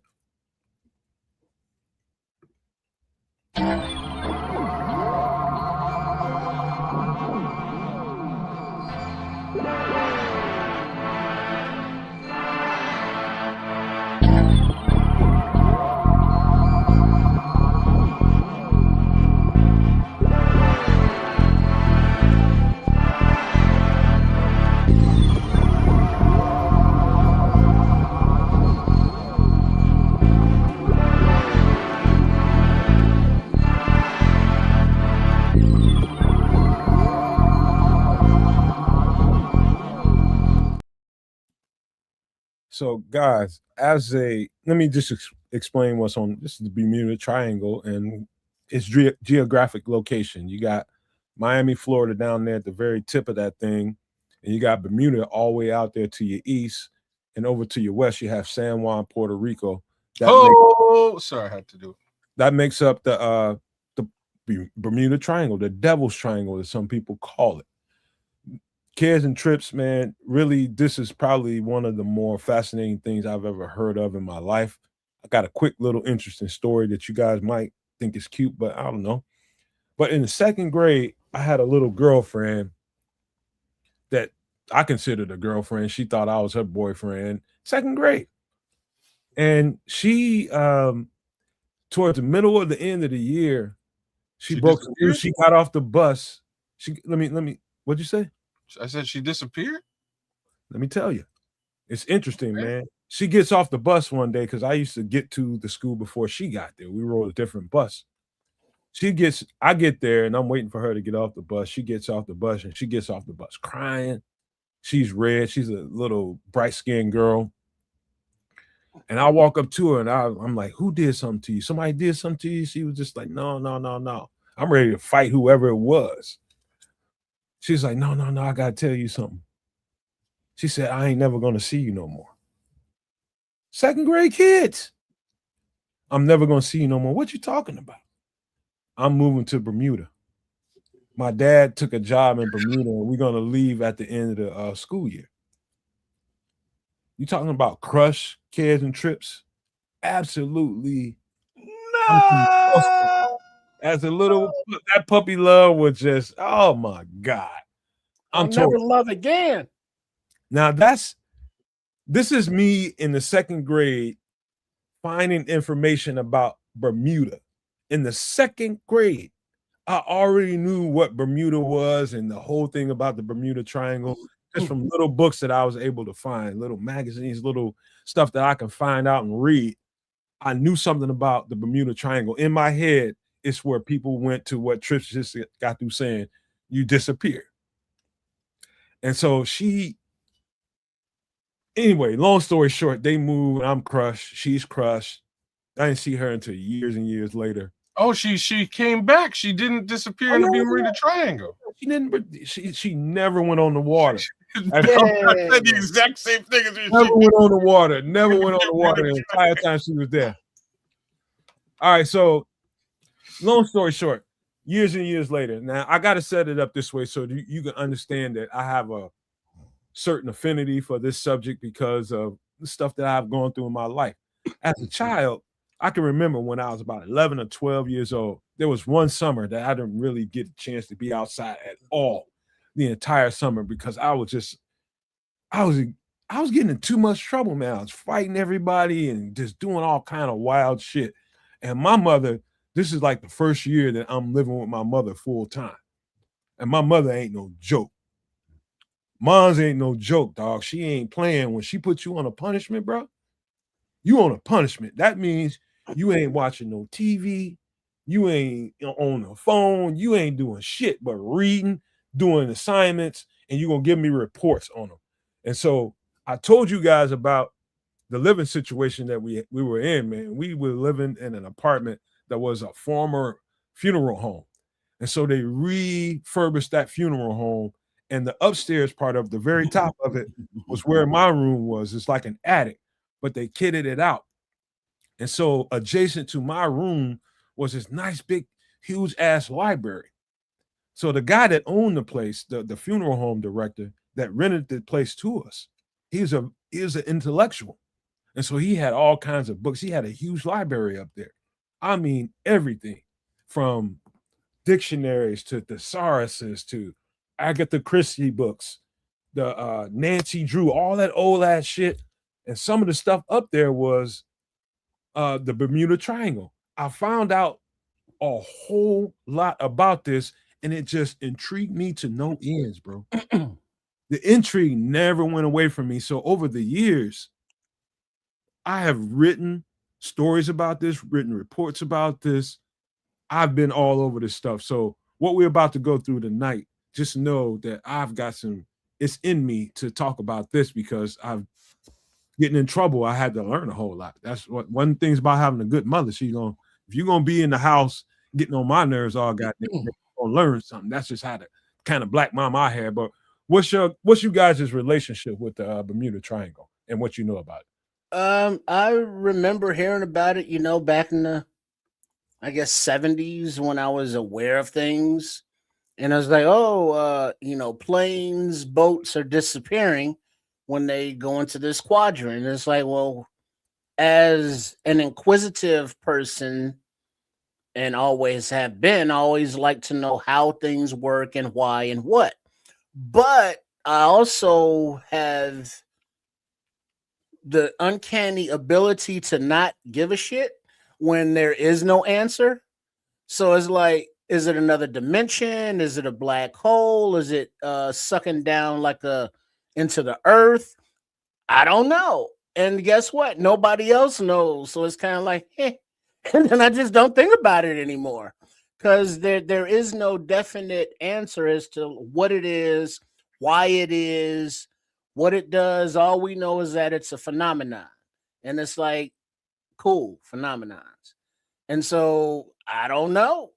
I mean, I remember the TV shows and the movies where it's like you're in a plane, then you're in the triangle now, and then you wake up in a cave with all these other planes and ships and boats that have disappeared there before. And it's like, I don't know. That was a movie. So, I mean, I hadn't really thought about it much since then. Yeah. Well, uncanny and ability to anyways, that was well scoped. This this is just one of those ones. I don't know much about it. They say that stuff disappears in there. You're right. I've read all sorts of awesome comic book literature that is spun through and around the Bermuda Triangle. You know, that whole dimensional idea that you sort of just postulated is definitely come up a few times. You know, I've also heard something, you know, around the idea of there being some sort of special magnetic field in this area that does funky shit. You know, I just don't, you know, it's one of those things though that was like in the 70s and 80s, you would hear about this frequently. And I would always ask, like, so like, why y'all keep flying into the Bermuda Triangle though? Can't you just fly around it? And apparently they could, because it just kind of lost steam. Like I haven't, you just don't hear about this thing as a topic of conversation today anywhere near as frequently as we would have heard it as much younger men. So I don't know, you know, it's one of those things where I'm like, if I have the option of not going to Bermuda outside of non-expedition and tax shelters, I'm gonna dodge it because of the triangle. There it is. All right. I'm gonna give you a couple of notes. I don't know that everybody knows that there's more than 1,000 people that have been in this triangle, whether it was flying, whether it was on a boat, or whatever it was. If you were in this area, more than 1,000 people have coming up, vanished, missing, no trace of them. Now, one little note I will point out, like right there in the dead center where it gets really, really dark blue there in this triangle, it's one of the deepest parts of the ocean. So you got to get submersibles to really get down there with some really good. Well, go ahead, kids. No, I'm like, are you sure about that? I'm sure there's other parts of the ocean that are really. I'm not saying it's the deepest part of the ocean. I don't think anybody knows exactly where. People tell you that's the Great Barrier Reef. The Barrier Reef, the Mariana Trench, and all these different places around the world. You know, it's people will argue about that, but guess what? Only 5% of the ocean has been freaking voyaged. Hey, kids, let me ask you a question. Mm-hmm. I know they call it fathoms or leagues beneath the sea. Beneath the sea, yeah. But what's the difference between 100 feet and 1,000 feet? Oh, you're asking me math? Yeah, I mean, does it matter? Is it feet or leagues? Oh, you drown in either way is probably exactly. I mean, as a human being, you know, without any apparatus, unless you're Michael Phelps, you know, so 10,000 feet, 50,000 feet, you know, there's stuff down there that we don't even know what it is, you know, not even specifically, but just in the ocean deep down there. And now you throw this triangle thing on top of it down deep. Does it just open up into like Mars? Or no, they got hurricanes over there too. That's not surprising, just considering how frequently, you know, most hurricane season in Miami is like most hurricanes form and come this direction. Okay, yeah, come from Africa, Cape of Africa, and then the Horn of Africa, and then end up in this direction. And so the stories I'm about to tell you guys tonight is, I don't know of any of them that had storm predictions, because most of these stories come from military vehicles and, you know, U.S., you know, they don't go out on the ocean if they don't have to, unless you're one of those kind of mariners that have to go out in storm-ridden conditions. They have like Coast Guard that does that kind of stuff. They go out there in storms and get information and bring it back to the government so that we have what we have. These are guys going out in routine missions, or guys, you know, we got stories way back from early 1800s. There's stories to be told here. And let's start with one. And this is probably one of the more iconic ones. This is the Mary Celeste back in 1872. Now, the picture you see here with the red arrow, this is the captain, his wife, and his daughter. I think it's a daughter. I believe it's a daughter. Captain's wife and daughter. So only She was a like handsome woman. 9 or 10 people were lost in this thing. But this was a basic cargo ship during that era. They were I guess transporting like 1,700 bottles of whiskey from, I think, somewhere off the east coast of the America, and trying to take it to Brazil or something like that. I'm not sure, so don't quote me on that. Or South America somewhere. And it just came up missing. And when it showed back up, there's nobody aboard the ship. The ship is totally intact. Now, there's everything on board. They had 6 months worth of supplies, food, drink, everything that you needed. They even had some other cargo on the ship. And this is the picture that's from the Smithsonian Institute. And what's weird about it is in those kinds of seas, you would expect that if a ship like this with a very thin look at the way it's made, it's easy to imagine this thing would have probably rolled over and nobody would be surviving on this thing. This thing came back after 800 miles with pretty much nothing going on with it. It was a little bit of water down in the belly of the ship, but not much.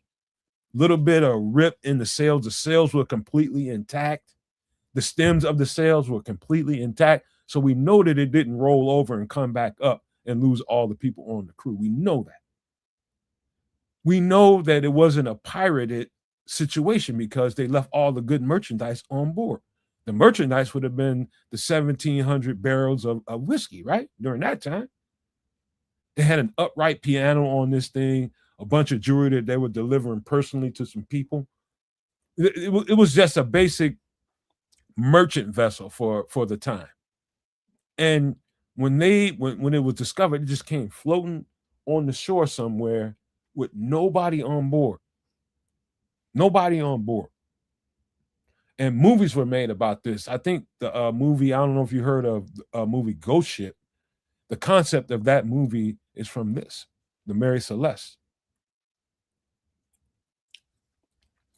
Yes, the ship left harbor with people, and then it floated around with no people. It's did they jump, and if so, why? And all of them. So quick question, like where did the ship launch? Somewhere off of the coast of America. I can't, don't quote me on that because I got a lot of information in my head. It's a good enough answer for me, because that just means that it's not like we're not talking long enough that these people could catch scurvy and you know what I mean? Like it should be a short enough trip that everybody would be of good sound health and should be able to make it without any questions. That's crazy. Mermen and women with the siren song, and instead of the ship crashing, just called them down to the deep. It's if you've ever been on the ocean or I have out there, it's a very it's weird. Scary.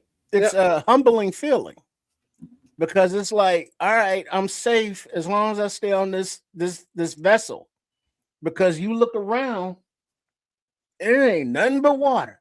You know what I mean? Everywhere. Yeah. Everywhere. And it's like the stuff that's under the water wants to eat you.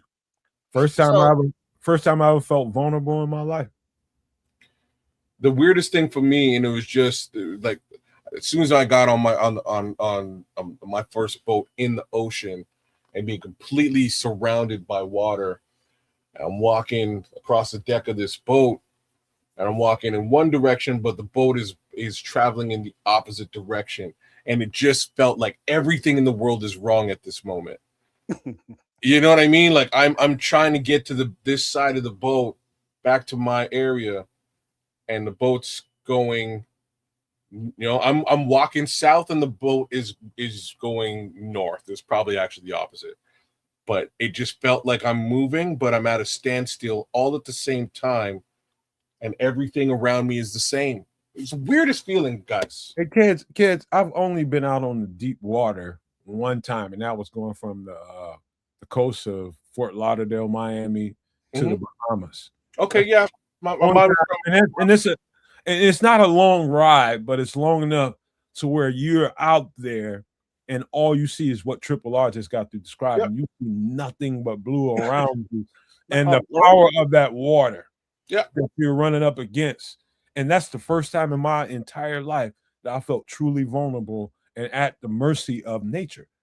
I fully agree with you. My trip was virtually the same, except it was Orlando to Bahamas. Same general patch of water. And about an hour in, you can do a 360 and be like, holy shit. I don't you know what I mean? Like, but there's a comment that just think about this in the scientific way. That I took my first cruise, Patrick. I took my first cruise, and then we hit some waters that were so rough that he saw a boy get pulled out of the swimming pool from the motion of the ship rocking back and forth.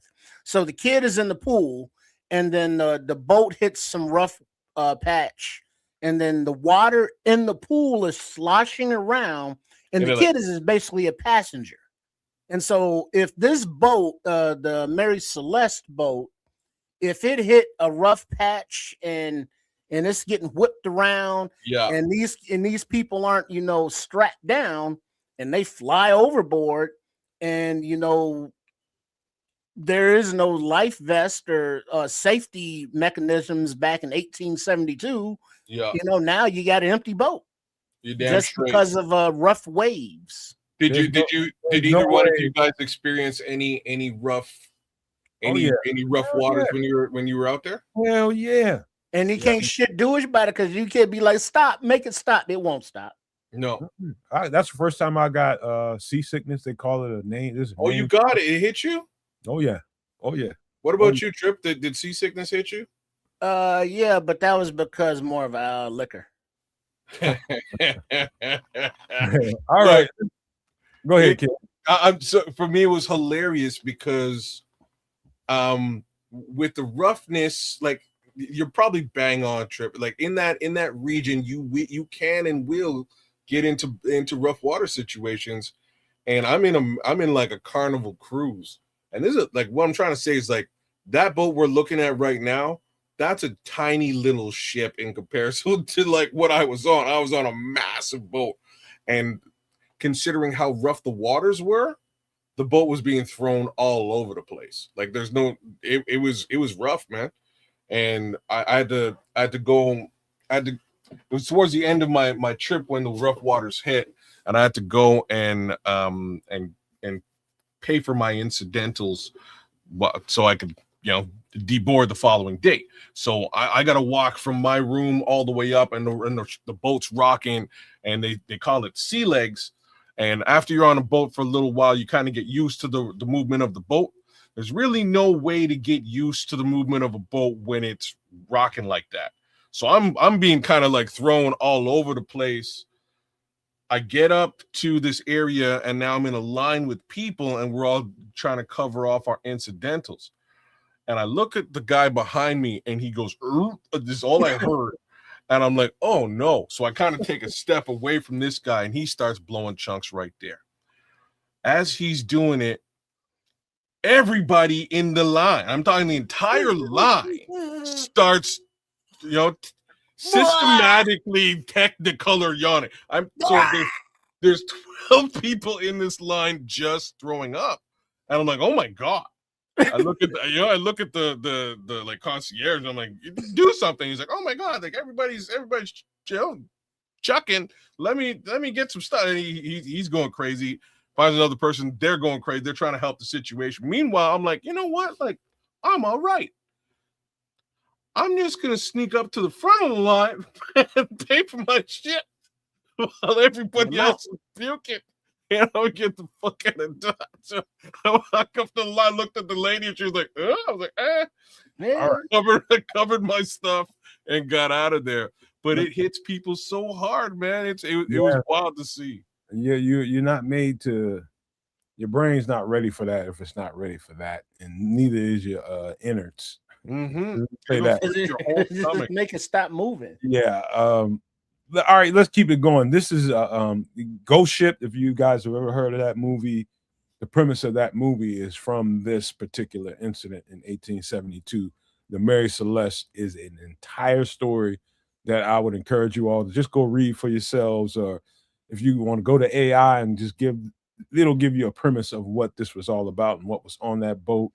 You'll find out it's very similar to what I'm telling you guys right now. I don't have all the details because there's so many stories that I wanted to do a story. I wanted to talk about each one of those and put faces to those stories, because I think it's important when you're going to talk about somebody's story that lost their lives.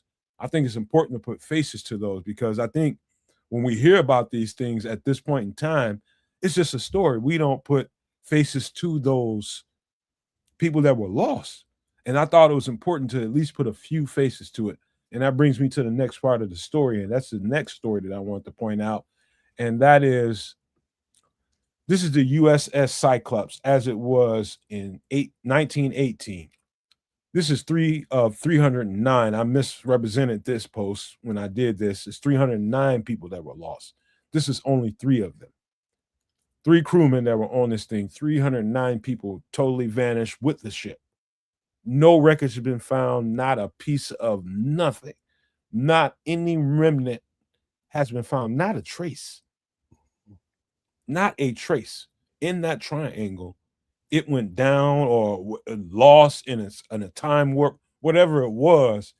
These people were never seen and heard of again. Just imagine, as we talk about this, what you might have been like, or somebody in your family might have been like if this was you, and there's no explanation to where you mean he just went out on that boat. This is another cargo ship, but this is a huge industrial military cargo ship for, at the time, was transporting things like coal that was heating people's homes and things like that. So it go from here and get a big old load of coal, and it's built and sturdy enough with all that steel to be able to withstand storms and everything that came with it.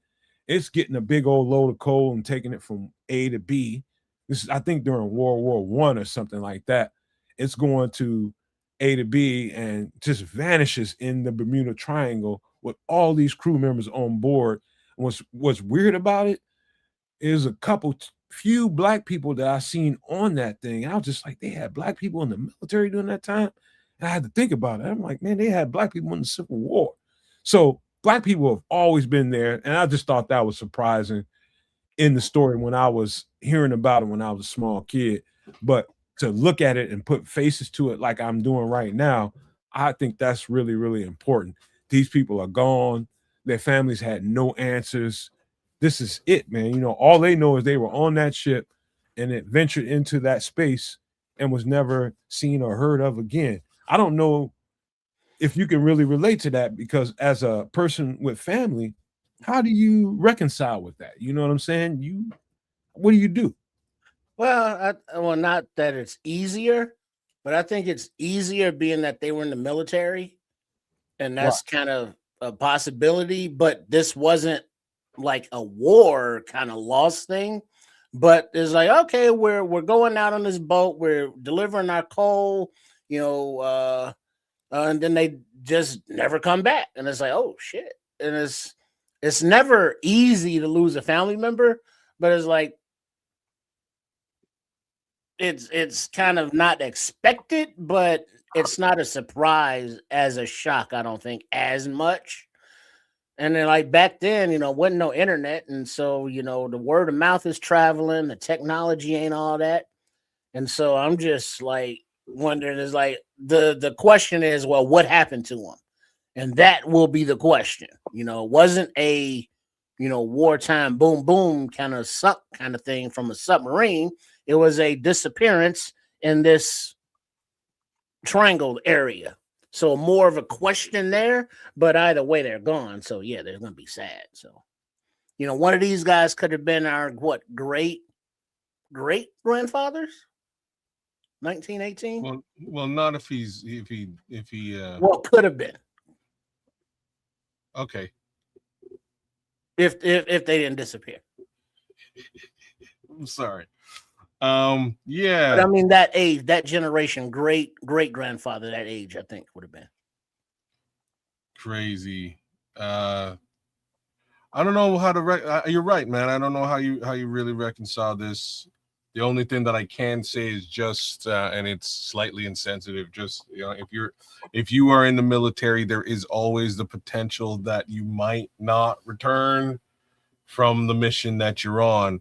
Facts is, this mission seems to be a pretty standard, naval mission. They're just going back and forth, and I can only assume they've been doing that for some time.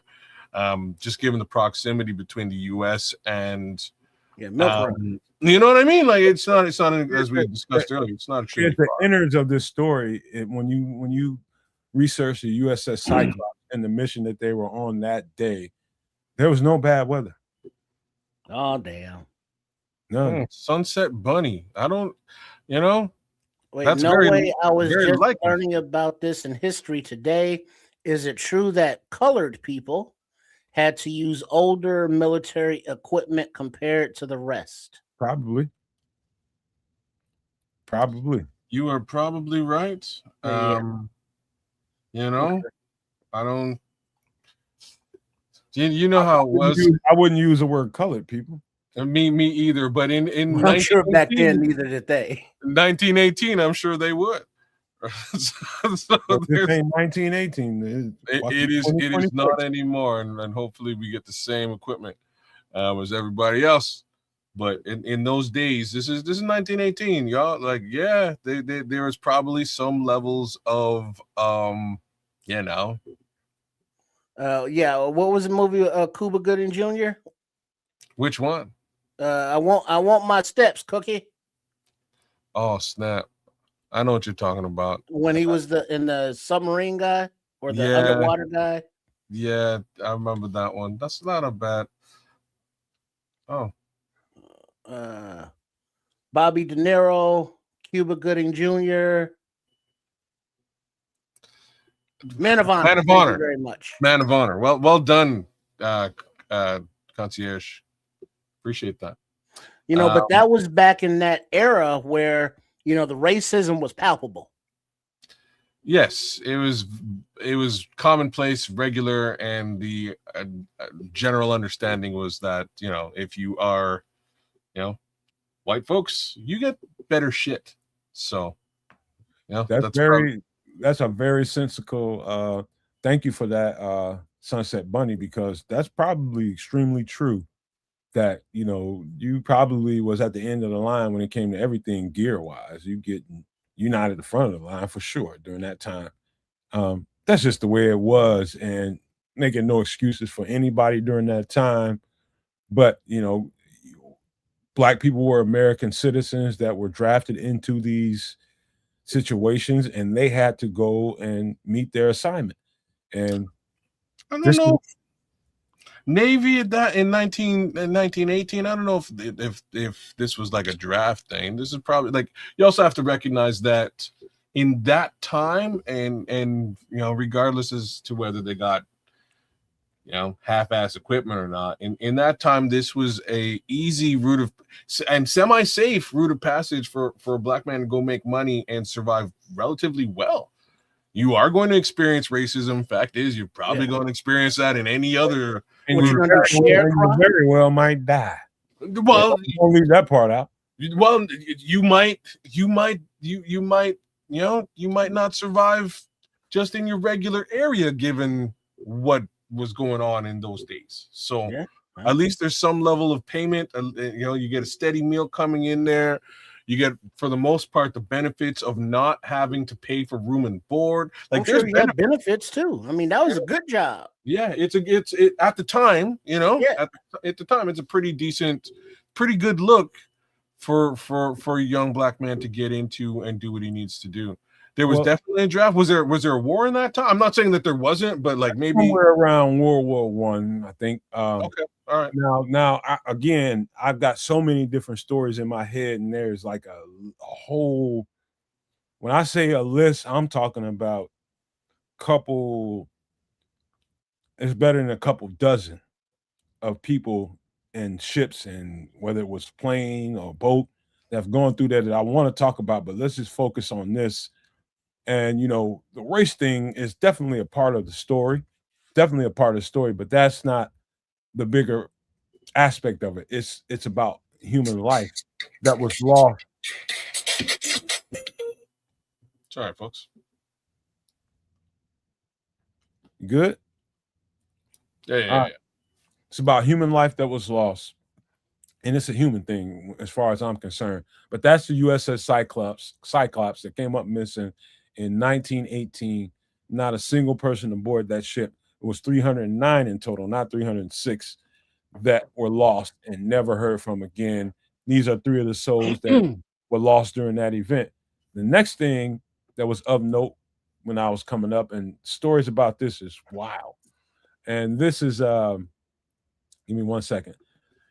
Flight 19 took off December 5th. Well, hold on a second. Before we get into this one, that's so. You want me to put the other one back up? Yeah, just for a second.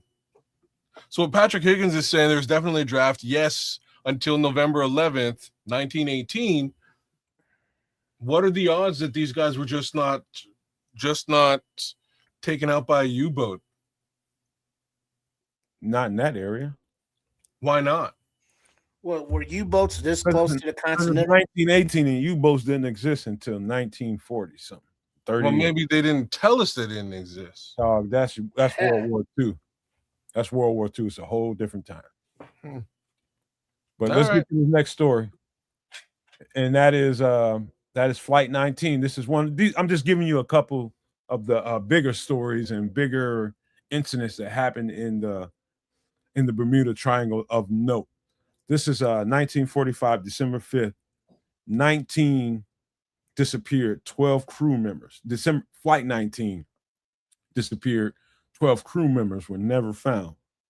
So you had 5 ships that were on a basic. What's interesting about this, kids and trips, is the navigation systems. Like in the Smithsonian Institute, they have reenacted audio from them speaking to the people on the ground. So I'm gonna put this back up on the screen real quick, just to give you a general understanding of where this happened. So where you see the point of that Miami, Florida point of the Bermuda Triangle, they were not very far from the coast of Florida when all this was taking place. And what happened in the communications were they got probably a little bit out towards Bahamas, towards Bimini Islands, over in that region is where everything got twisted. And so they've got, basic, real grits and gravy navigational systems. So, if you've seen one of those old school compasses that come in water and floats on water with the dial in the middle of it, and the thing kind of oscillates, right? And so as the vehicle moves around the navigational tool, the compass, with the buoyancy kind of moves with it, right? We all have seen those kinds of compasses, right? Those things don't spin, right? They do not just spin. These navigational systems, to your point, kids, about the magnetic field. Magnetic situation, yeah. Yeah, it's something going on there, which we'll finish the story talking about that. But there was something going on. They were at some certain point, they were in view of the Florida coastline. They could see the Florida coastline, but they were still confused as to where they were. And so the audio in the Smithsonian archives has these guys. They have a flight lieutenant flying with them. There are five bombers, which I'll put up again just 1 second, as soon as I find them. There are 5 bombers, and they're all in formation, flying around doing a routine navigational exercise. They're trying to train. They're training these younger guys on how to navigate in the air, using the compasses and all this kind of stuff. And all of a sudden, they get to a certain point, and the navigational tools start to go erratic and not make any kinds of sense. And one guy at least is in the view of the Florida coastline, and he's still confused. So they start arguing and talking crazy to each other, and it was bad sounding if you listen to the audio at the Smithsonian. This is just radio contact from the planes to the people on the ground that's communicating with them. It goes bad. And all of a sudden, they are not understanding where they are. They are not, everybody's confused. And all of a sudden, they go off of radar. When they go off of radar, they're never, ever seen again. 12 crew members, 5 planes, 12 crew members, gone in a blink of an eye. And what's interesting behind it, and let me just throw this back up on the screen. These are the people that they sent behind them, Cares and Trips. These are the Avengers, they call them. These are the people, a few months later, they went to go, because just imagine what 9/11 was for us during that time. It's a big deal. It's a big deal. This was that for them.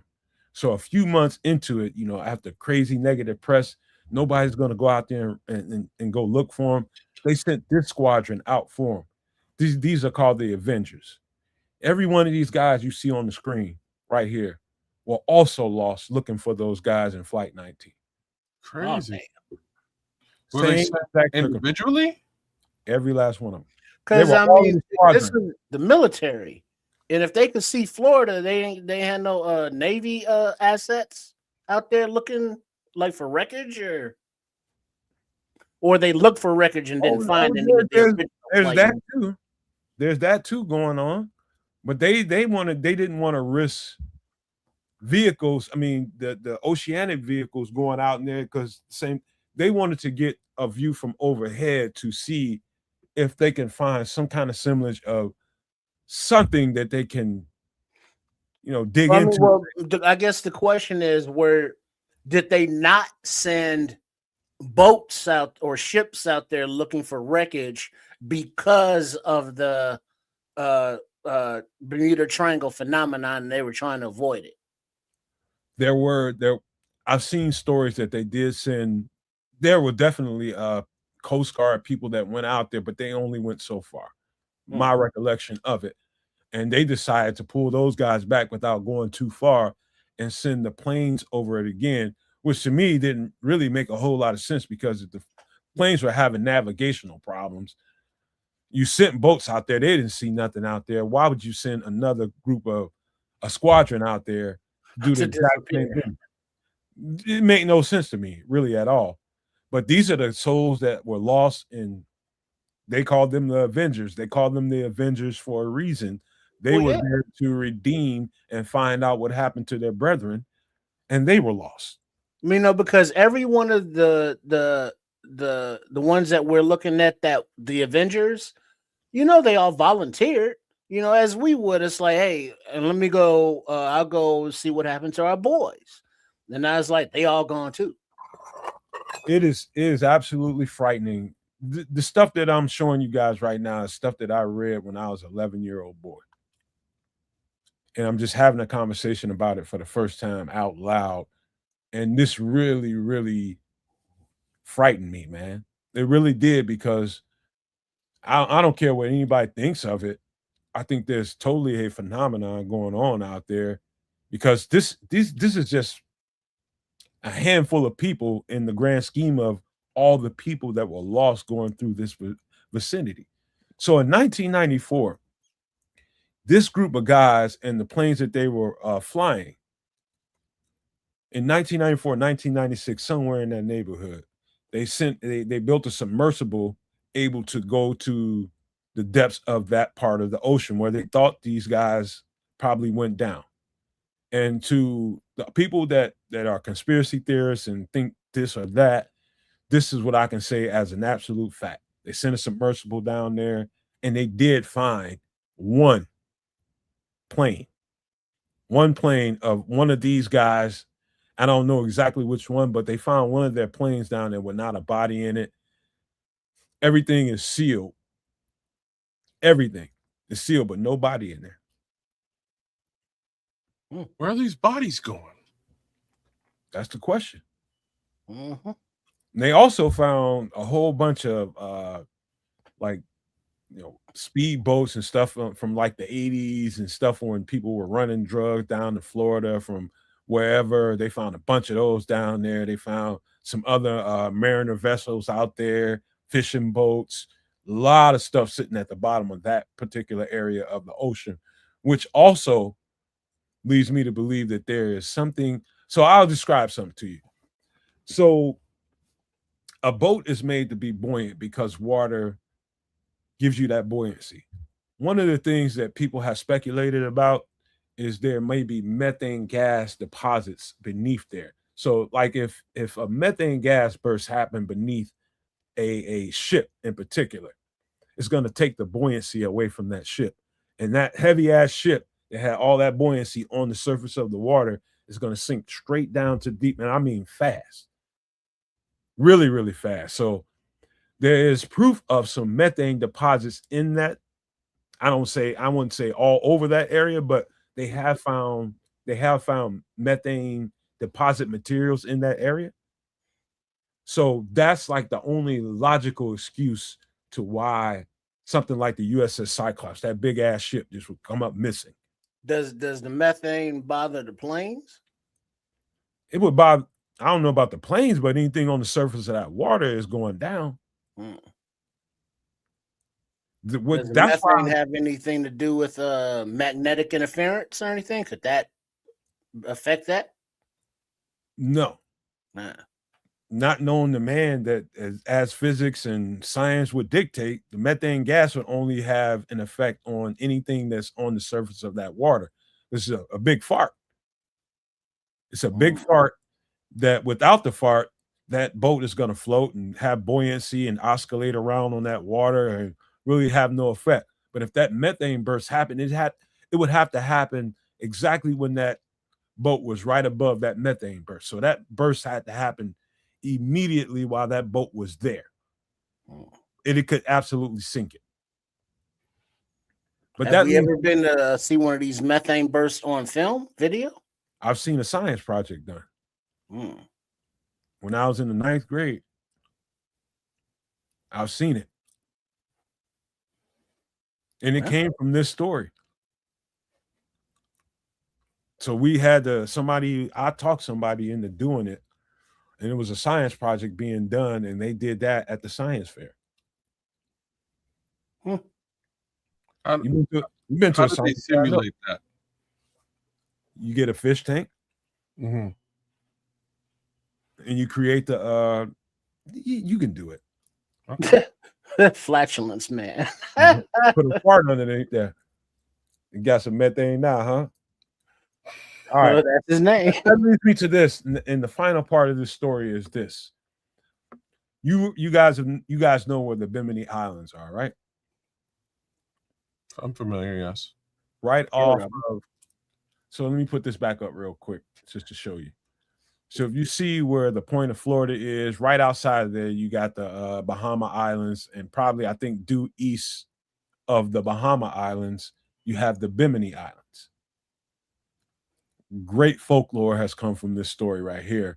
But in the Bimini Islands recently, I think as recently as 1976, 1978, somewhere in that neighborhood, don't quote me on that, but this is an overhead view of what they call the Bimini Stones. These are the Bimini Stones in overhead view. And I don't know what you guys can take from what you're seeing on the screen right here, but it's definitely a rock formation that's not natural in my estimation. And you really can't tell from, they're just sitting and floating over the top of it, and you can't really tell. But it's important that I show you the overhead view next to the side view. That look like a formation to you, Triple R? It looks like they're in a line. Exactly. I'm trying to see what it looks like. I mean, they're lined up. Yeah, I don't. What are they? The rocks or coral, or there could be reef. I don't know. I mean, but it looks like the edge of like a breakwater kind of thing. So to where the currents change, and that's like that part of it. I don't know. So what they call this, in I guess today's folklore, they call this the Bimini Road. They seem to think that this is a road, like a cobble road that's been sunken under. Oh, I think differently. A road. And it's going to lead me into the whole thing about the sunken city of Atlantis, which really captivates me. I think this is the top. This is the very top of some bigger structure that's beneath it. I don't think this is a road whatsoever. I think this is the top of a structure. You guys can give me what you think of this, but that's what I think this is. But they have called this the Bimini Road. I think it's like a cobblestone road, and we haven't uncovered more of it. That would be true if it was a whole bunch more just like it next to it, in my opinion. I think this is a top of some kind of structure. You ever take a, what is that, ultrasound of it? Or not ultrasound, but ultrasound. You know, look down in there, see if it's hollow or how deep it is or what's underneath it. You know, are these stones individual? Are they stacked? You know, like a pyramid that's sunken? What's funny about you saying that, Trips, is there's information for another story that we're going to do in another week or two about the pyramids, that they did the exact thing that you're talking about, an ultrasound to what's beneath the pyramids, under the big pyramid in Giza, smaller one. Your boy. This is I don't know scientifically why they haven't been able to do that in the ocean, but I'm pretty sure that's a different animal. Well, yeah, and I guess, you know, because there's a person in the picture here, it's not just a thing where it's like anybody in the area is just disappearing. So no. Yeah. Now, to Kids' point about so the Earth has a magnetic field that we live under. We live with it every day. It's a magnetic field that keeps everything aligned, keeps us ground on Earth, and everything in accordance of what gravity can bring to us. I think Kids is right when he said that something about this area, the magnetic field changes for whatever reason. That's the only thing. If you've ever seen a compass that was oscillating on water, Triple R and Kids, you know those things don't just spin. They just go left or right. Might go south, might go north, but they don't spin. Recordings in the Smithsonian Institute have people saying that these things are spinning and they don't know where they are. There is definitely something about this part of the world, this part of the ocean, that is different than everywhere else on Earth. My personal opinion, and this is my conspiracy theorist coming out of me, I think this is the sunken city of Atlantis. We're just seeing the surface of it.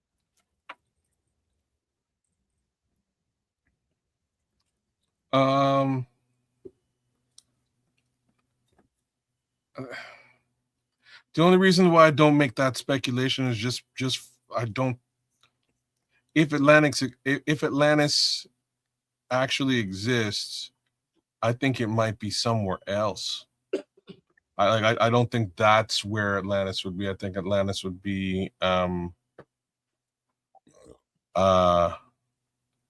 elsewhere. I don't think it would be there. Why not? Just because that's not where I expect Atlantis to be. I think geographically it would be closer to a few different places, but not there. Why not? I do agree. Just from what they've said, right? From what I've read and from what I've heard, and I'm terrible with geography, so I can't really give you a good description. But this wouldn't be the area that I would like. I wouldn't think Atlantis would be in the Caribbean. I think it would be closer to either sort of above and outside Africa, like or outside. Yeah, basically like above and outside Africa, like where Africa, like off of the Middle East, but further into the ocean. That's my thoughts. I get your mind, and it's just geographically. I know why you would think like that. Yeah, I know exactly why you would think like that. And that part has gone through my mind multiple times, but my mind had to give way to possibility. I agree with the train of thought though. Like don't get me wrong. I think you're on the right track when you're looking at this and you're thinking that maybe this is the Eye of Africa. Like that's where I think that Atlantis would be. You know what I mean? Like that's where I would think. This I do agree with your speculation though, not necessarily specifically Atlantis, but this is you're probably right in thinking that this is a sunken city, right? This is the top of a sunken city, and that's that's how it's represented. I'm not sure if that's and when they release their sewage, that's when the methane comes up and sucks the boats down. Let me give you There guys has to be some kind of exhaust, right? That's not crazy, Trip. That's not crazy to think of. Perhaps. Sorry, go ahead. I want to just give you guys real quick, because we do got a couple more things before we get out of here. Some of the myths and some of the conspiracies around this. There are myths about people being abducted by aliens. That's why people were never seen or heard of again. And vehicles, ships, whether they were planes or vessels, were never seen again. People think they were abducted by aliens. There's stories out there where people say they ended up floating into an area where there was a mothership above the clouds that was doing something, and they just got caught in a time warp. They got that out there. People, I mean, the methane burst, which I told you about, there's been many, like if you were to do a Google search or AI search about the many sightings of people seeing vehicles flying over water or hiding in clouds in the area of the Bimini Islands, there's so many kids and trips, so many, and everybody can't be crazy. I'm just saying, but that's one thing. The navigational tools, that's a through line through all of these stories, and I told you there's more than a couple dozen of them. All of these stories that have had communication with the shore, all of them reported problems with the navigational tools. The same things, like this compass is going crazy, spinning, don't make no sense. I don't know where I'm at. Through line through it all. Let me see. And that's pretty much it. Yeah.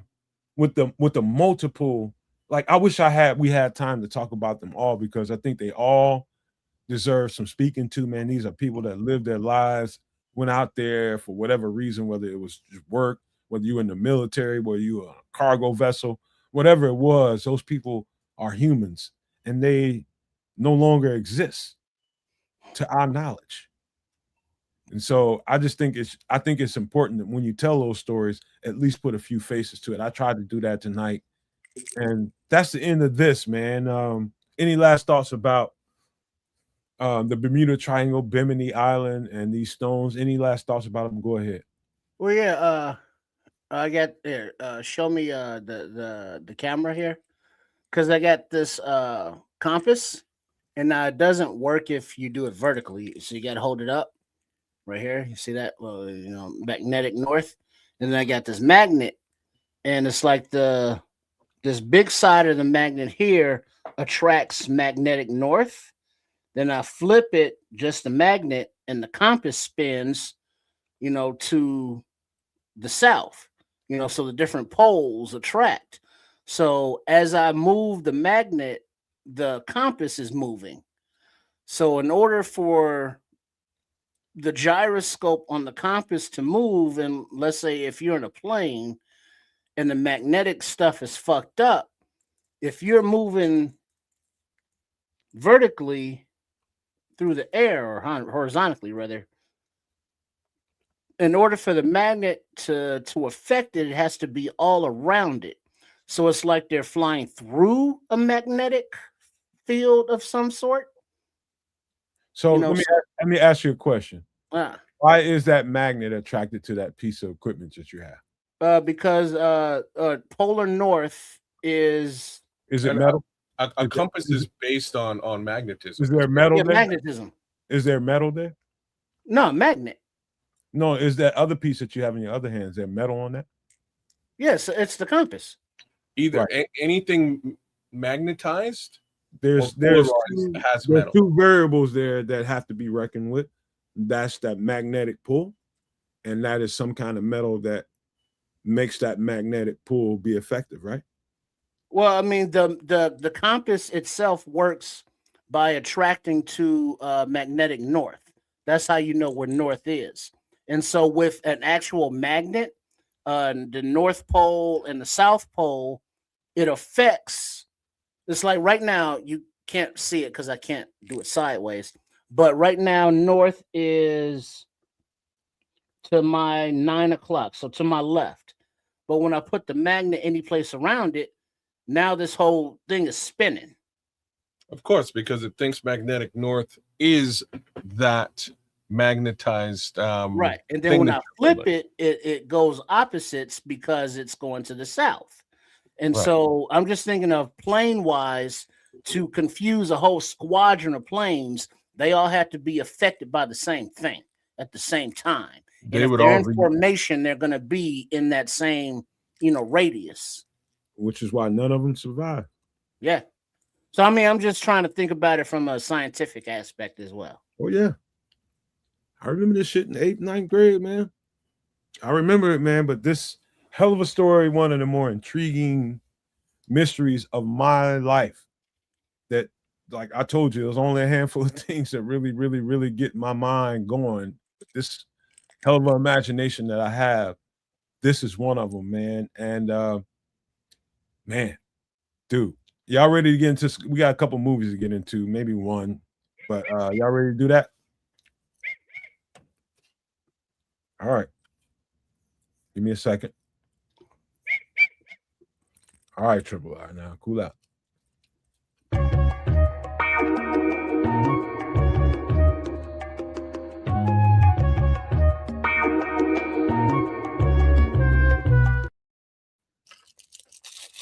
I'm talking about the Horn of Africa and the greatness and the what could be possible in Africa and all the history that we all know about as Black people that comes from Africa that mainstream doesn't talk about, and history books don't really give you the proper, basically, diagnosis of what Africa contributed to the world.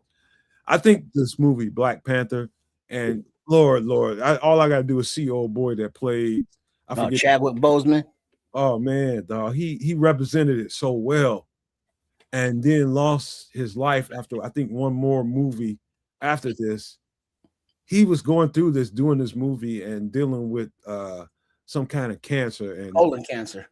Yeah, it was so sad to me. But let's put that to the side and talk about Kez is a Marvel guy and read the comic books, which I had no idea about, none whatsoever, until it came into a screenplay and onto a movie. Had no idea about this. I just never really gave a shit about comic books, but how this came across and how people reacted to the movie Black Panther.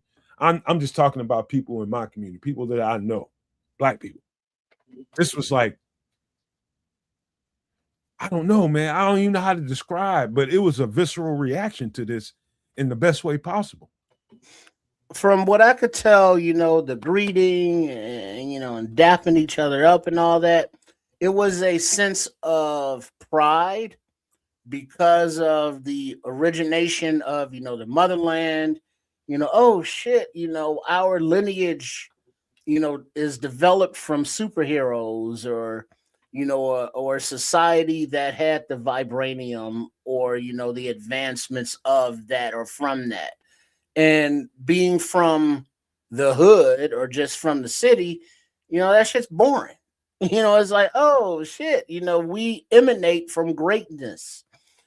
So everybody was doing the hand signals and proud of being just represented on the big screen, not slanging and banging or trying to carry a beat, but as an actual, hero of it all, and a whole society of people that look like you, doing the damn thing. And so that sense of pride of having an actual superhero movie that was like all about the brothers is like, oh shit, you know what I mean? That I mean, I think that's what I was feeling from just people in the hood or around the way when it came out. For me, Trips, it was that Africa had the world's most powerful resource on its continent and had total control of it, which gave them pretty much, if they wanted to, and they're invisible to society as far as that goes, and the resources invisible to society, and having that kind of power. And what they did with it wasn't heavy-handed. They didn't use it to oppress people. That's the crux of the movie, is they kept away from society, they kept in the shadows, and they used it when they needed to. So the character, the Black Panther, he was an avenger for the most part, and he went out to take care of the bad in the world, and they didn't use that very powerful mineral that they had on the continent to oppress people. And that's, to me, the story. So I really like what they did with this particular comic book property. There's a couple of issues that I have with it, just in continuity, and man, they kind of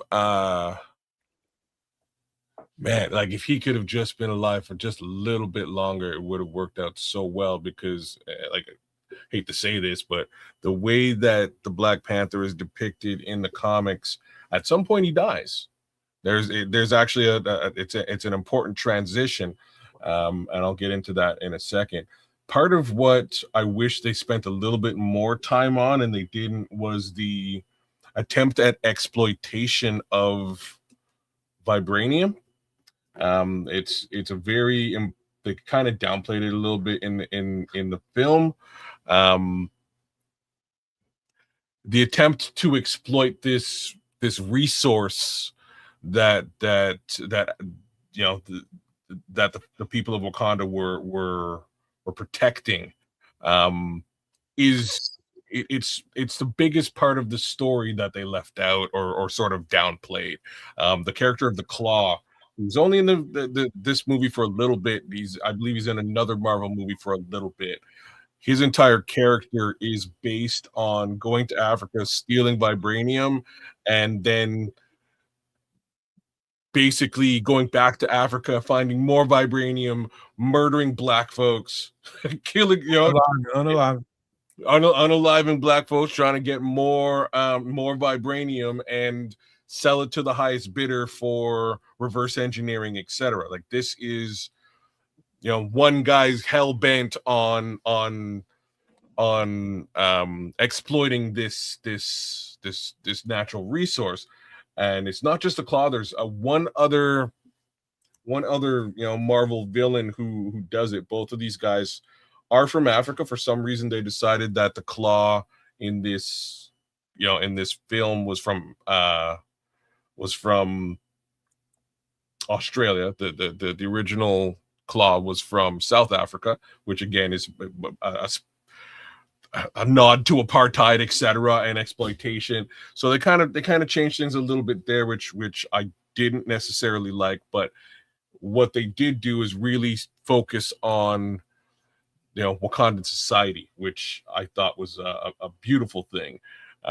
They did a very good thing there. Angela Bassett's performance in both of these movies is top notch, right? She did a great job, as did Michael B. Jordan. But to move to the more comic book accurate end piece to this, what is supposed to happen is, and they move down this road with Marvel, like Marvel MCU. I believe I guess it's part 2. So they do introduce Namor, the character of Namor, and Atlantis, considering what we're talking about earlier on, in part 2 to this.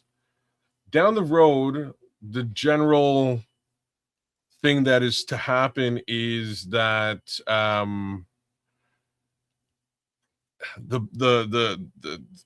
there's supposed to be a war between Atlantis and Wakanda, and in effect, the Black Panther is unalived, and they eventually move on, not just with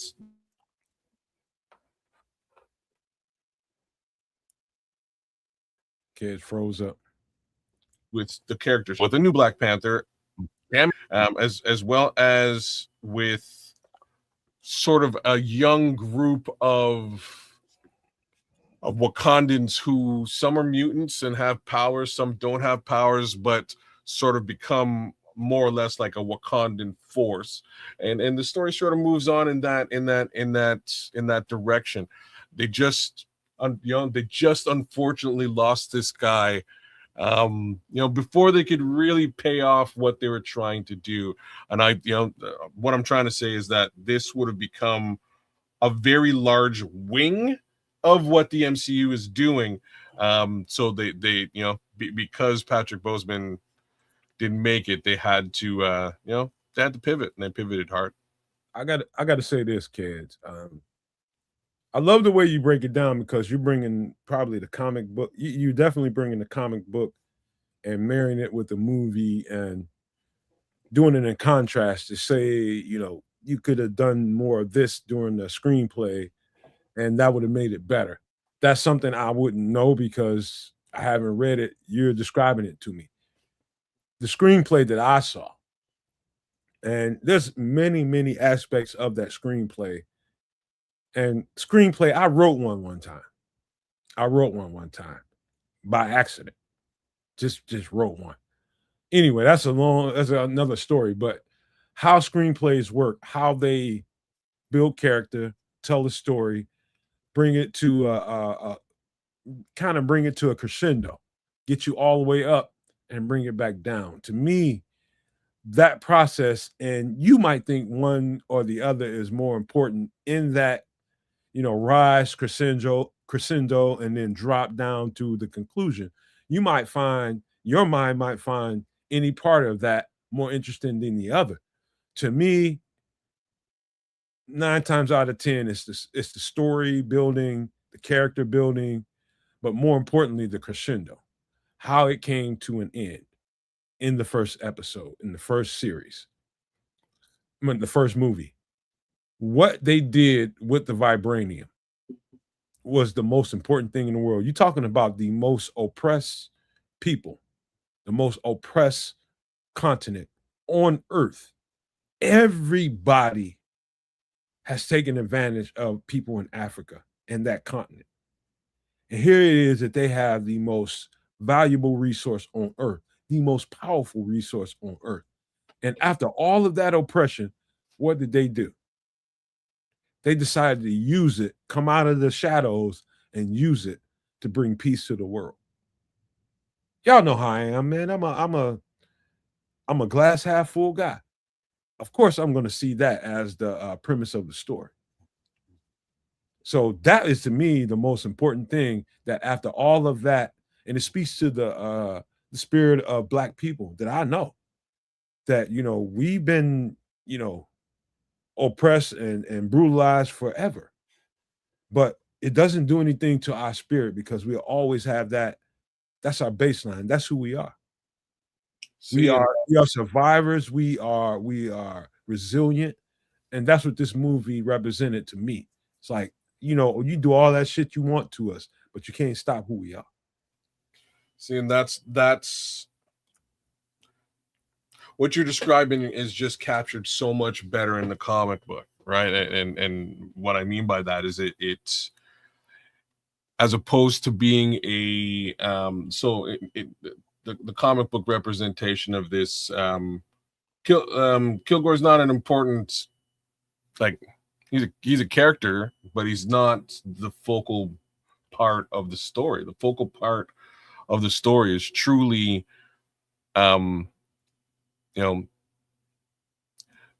white man's attempt to exploit Wakandan vibranium, and how hell-bent he is or and that's really what the comic book version of this is all about. And like I'm saying, in my opinion, they kind of watered that down a little bit and did not focus on that general, we trying to steal your shit. But hell or high water, we are trying to steal your shit. They really changed things to make it more of a a family story, which was cool. Like I liked, I thought it was awesome. But it was a little bit different than what I'd read and a little bit different than what I was expecting. I was expecting something a little bit more, I was expecting more of an expose on just the general oppression of Africa. And they kind of did that, but they did it at a much more palatable level, I guess, for folks to relate to. So let's look at it this way: the most resource-rich continent on Earth is what continent? Yeah, you ain't asking me questions. Is that not true now? But this was my point, right? My point is, what is Africa doing now? They're reclaiming their power and keeping other societies out of there to reclaim their power. And they're not trying to oppress nobody. They're not trying to mistreat nobody. They're trying to reclaim their power. Like, all you MFers can't come in here and just take our resources and keep all the power over the world. Black Panther is happening right now. That's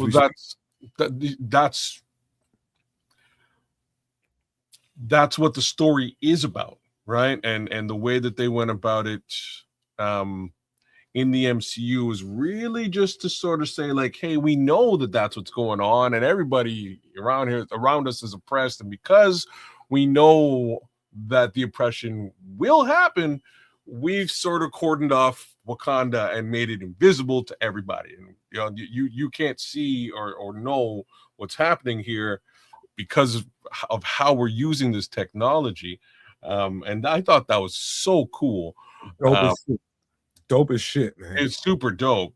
The difference between that and the comics is just, the comics is very blatant in showing the attempt of these villains trying, like, the villain isn't another black man in the comics, is really where I'm going. It's not black man versus black man in the subway system and shit. It's that's the part I didn't like.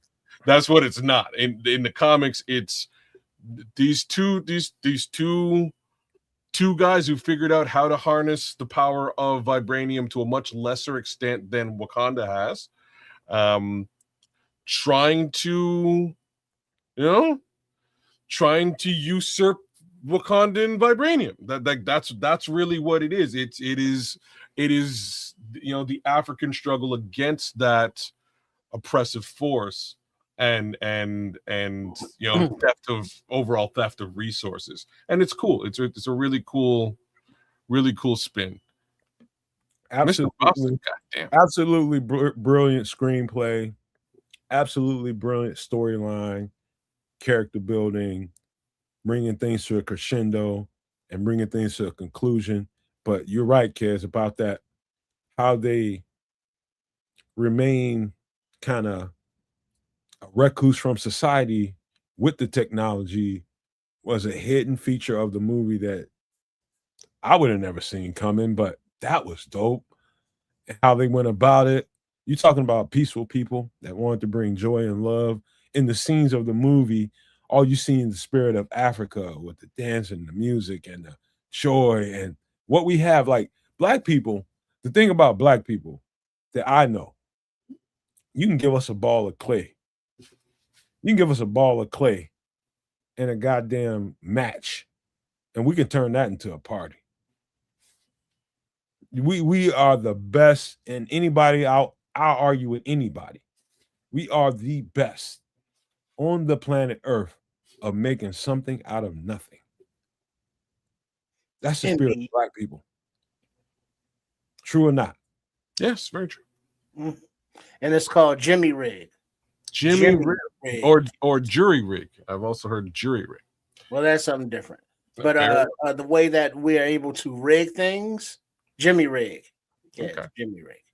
So there's one other aspect of this film that I wish they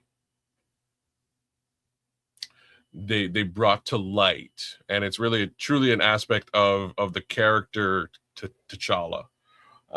So in Marvel comics, there's generally three guys who are respected as being the most intelligent people in in the superhero community, and T'Challa is a close number three. So those three people would be Tony Stark. You get a good representation of how smart the billionaire playboy is as a member of the Avengers.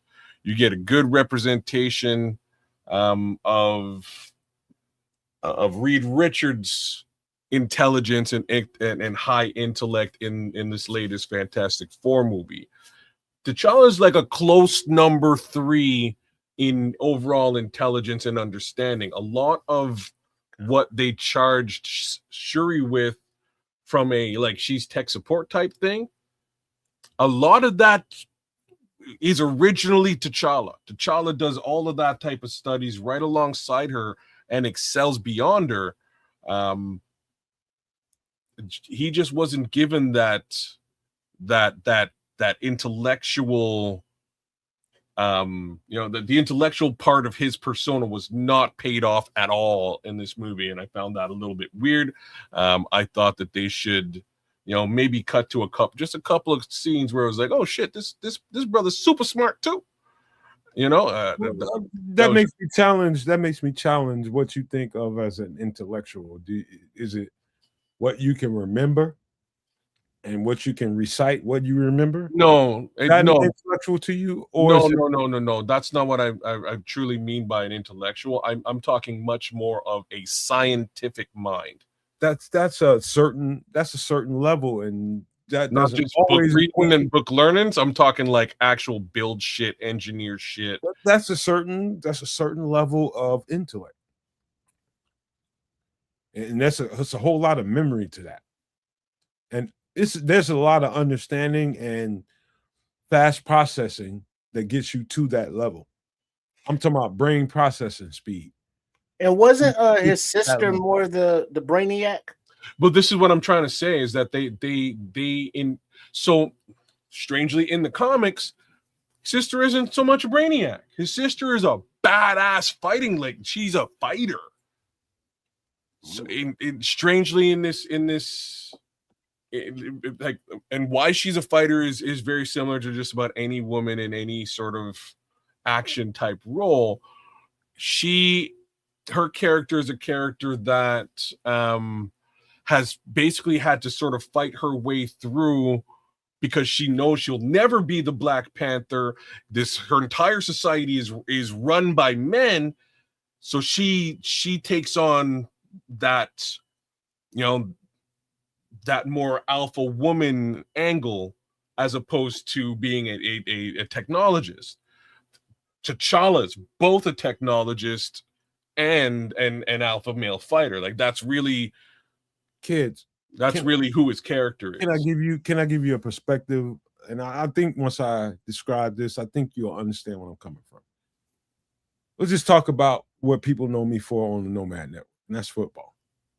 I think I've told you guys stories about being when I first really got a real freaking play call book and had to understand it and know how to diagnose everything that I was seeing. Processing speed. How fast are you able to retain this information and be able to put it on the field? I think I've described that to you all. Me being somebody that takes to that particular thing, I think it's not that I'm fast to communication information. I'm really fast to it. But if it's something that I really, really like, I'm even faster to it. If it's something that I love, I'm going to be an expert at it. And so because I'm a football player at heart, the information that was given to me, it was like I vacuumed that up like you put that thing on your rug and it's in me that fast. And there was a whole bunch of people around me that was just like, how understand that fast? And to the people around me who weren't dumb people, they were intellectuals too. It was just that particular amount of information they just didn't take to as well as I did. And so when we're talking about intellectual, you have to understand that there are categories. You might be an intellectual of mathematics. You might be an intellectual of scientifics and biology. You might be an intellectual of a whole bunch of different things that come with the world. Does that make you more or less of anything? It's about processing speed. What do you do with information when giving it to you? Are you interested in it in the first place or not? That's what it comes down to. So Africa, as far as intellectuals go, the intellectuals are off the chart there and all over the world. Just for reference. Fair. I'm not sure where you are, but what I'll say is I was hoping that, and maybe intellectual is the wrong word to use. Like I say, he's a scientific / engineering mind.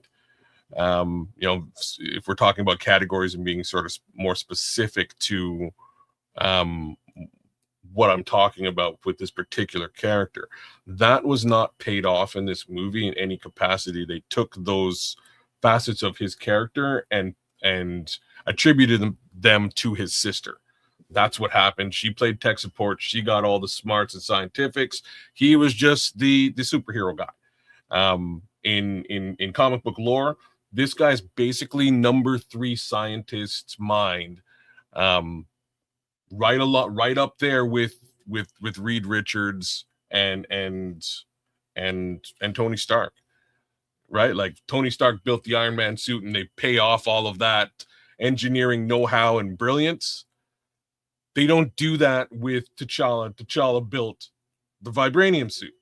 That's part of the story in the comic. That's how the comic goes. The sister would be your hero in this movie. So her processing speed with science, mathematics, and quantum physics was off the chart. Yeah, that and this is sort of what I'm saying is that is T'Challa. Those aspects of the Shuri character that they put forward in this film are all T'Challa's shit. Like that's a major reason why the Black Panther is who he is in the comic books. He's brilliant. Yeah, he's because from what I get in the movie, not being familiar with the comic books, was the sister was the tech nerd and he was just to go out and kick ass guy. Yeah, no. Is what I'm trying to say is like, no. This is a king who is trained in science and engineering who is also trained to whoop your ass, right? Like this is the full view of T'Challa that we didn't quite get in this movie. We got an awesome view. I loved it. I thought he really held it down. But like I'm saying, me and my boy came out of this movie and we're like, he's just as big a comic book geek as I am. And we looked at each other. We're like, damn, man, like I thought they'd make him look a little bit smarter in this movie. You know what I mean? So I only say this not to contrast you kids, but to understand how minds work. You might have a mind for science. You might have a mind for mathematics. You might have a mind for any manner of different things. You might have a creative mind that doesn't take to any of that kind of shit. You might have a philosophical mind. You might have any manner of different kinds of minds. It's what you take to and what you really can pour yourself into. You know what I mean? Like for me, the physicality of my nature as a child turned into me as a football player, and my love for that and my processing speed made it easy for me, whereas it was difficult for other people around me. Did that make them not smart people? No, you're missing me though. I'm not accusing nobody of anything. I'm just talking about who has a mind for what. So when it comes to intelligence, you might be intelligent in the field of science. You might be intelligent in the field of mathematics. You might be intelligent in the field of whatever and be dumb as a goddamn box of rocks. Yeah. When it comes to other things. And so when you start talking about who's smart and who's not, you just got to understand some things, man. No. I fully respect that. It's good. You know, what I'm trying to say has nothing to do with the way that others process information differently. Like to say that, like, you know, a ninja isn't a brilliant genius versus a artist isn't a brilliant genius. They're both brilliant geniuses in what they do. My point being, this guy's a brilliant genius in science and engineering, and they completely overlooked that aspect of his character. I'm not saying that he's smarter than the next guy. Well, I hear you. You know, in this particular character in the MCU, there's certain people, or in Marvel Comics, there's certain people that are respected with or lauded as being brilliant. Mr. Fantastic. Mr. Or even Ironheart, you know, that she's also a brilliant young mind coming up into doing what she's doing. This guy's right there with that level of overall engineering, scientific, mathematic, build, you know, break something down, build it up, you know, brain power. Like he is. That's this guy. Kids and Trips, I gotta say this, man. And this is really what I think about this movie and how I think it affected the psyche of people around me, all the Black people I know. I think this is the first movie ever that I've seen that had this kind of lore. I'm talking about world, I'm talking about international kind of what Black people can be and are, and its effect on society, and be portrayed in that light ever. I don't think there's a movie. There's a lot of great movies I've seen over the years that have Black main characters, Black people driving the storyline, the entire gambit of things.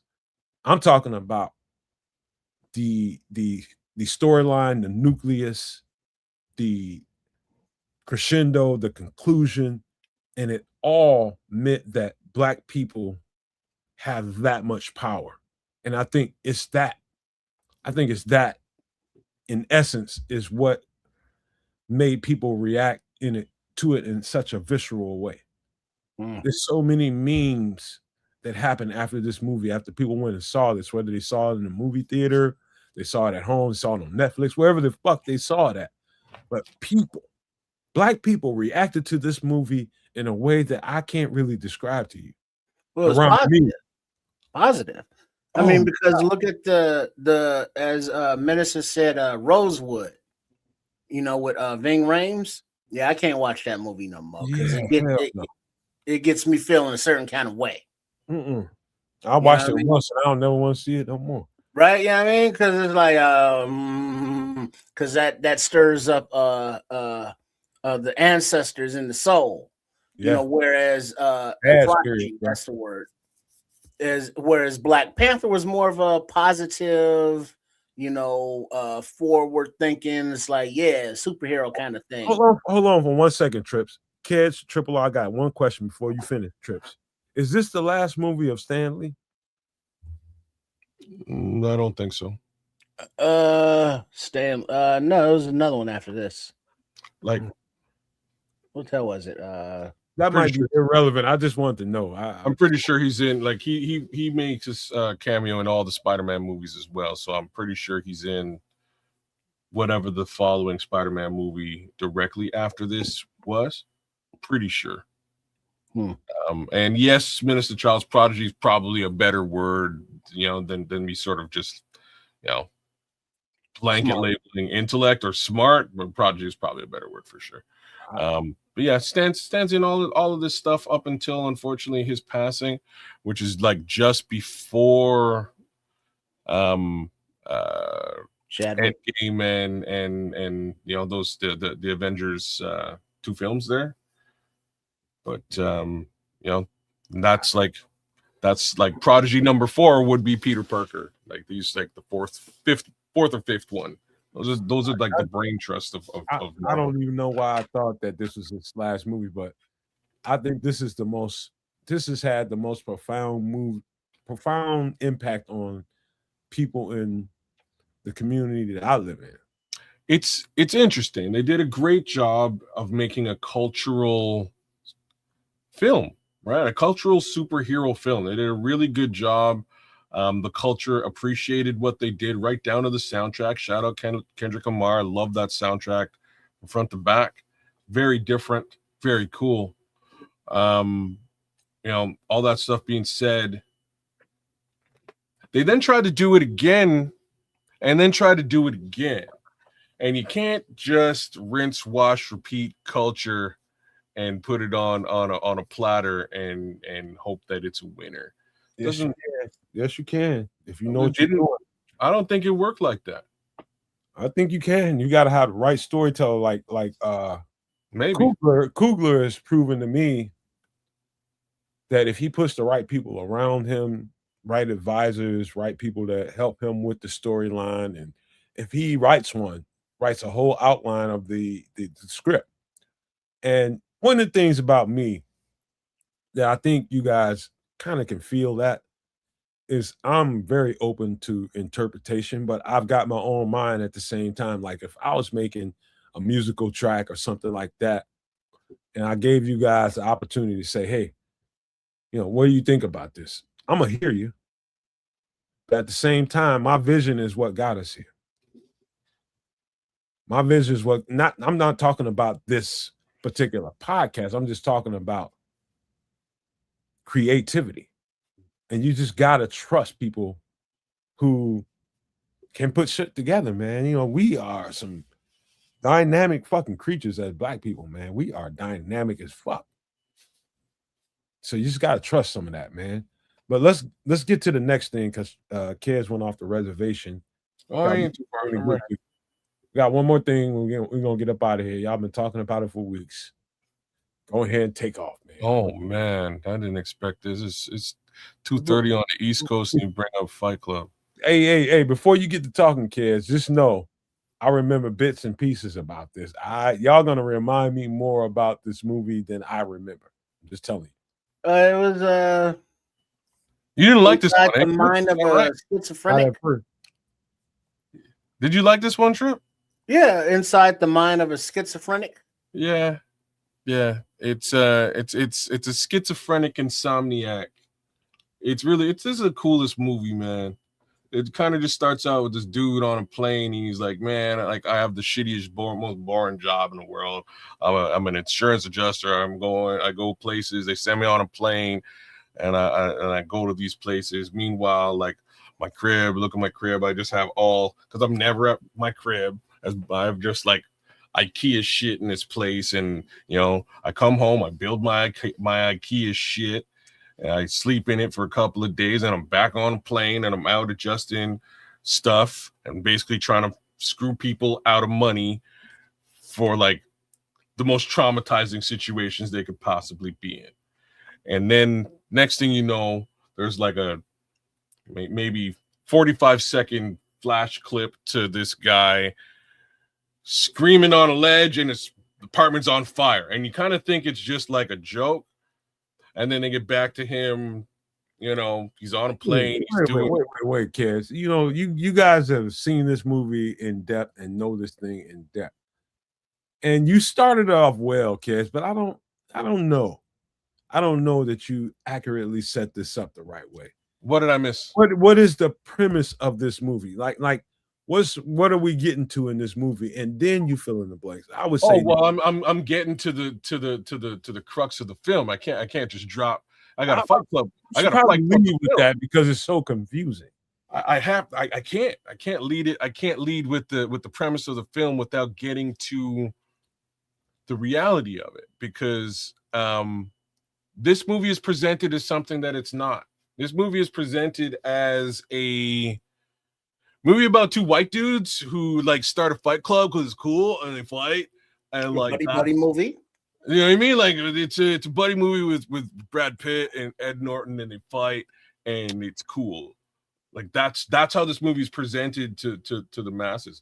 That's not like that's a part of the film, but that's not what the movie is. I mean, like Neil Red Pill, so did I.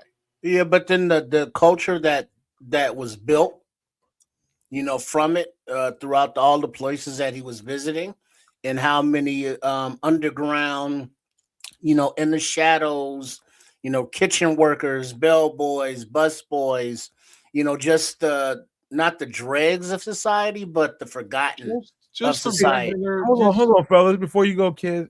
Am I the only one? Am I the only person that got some kind of sense or semblance of it's some secret society shit going on here?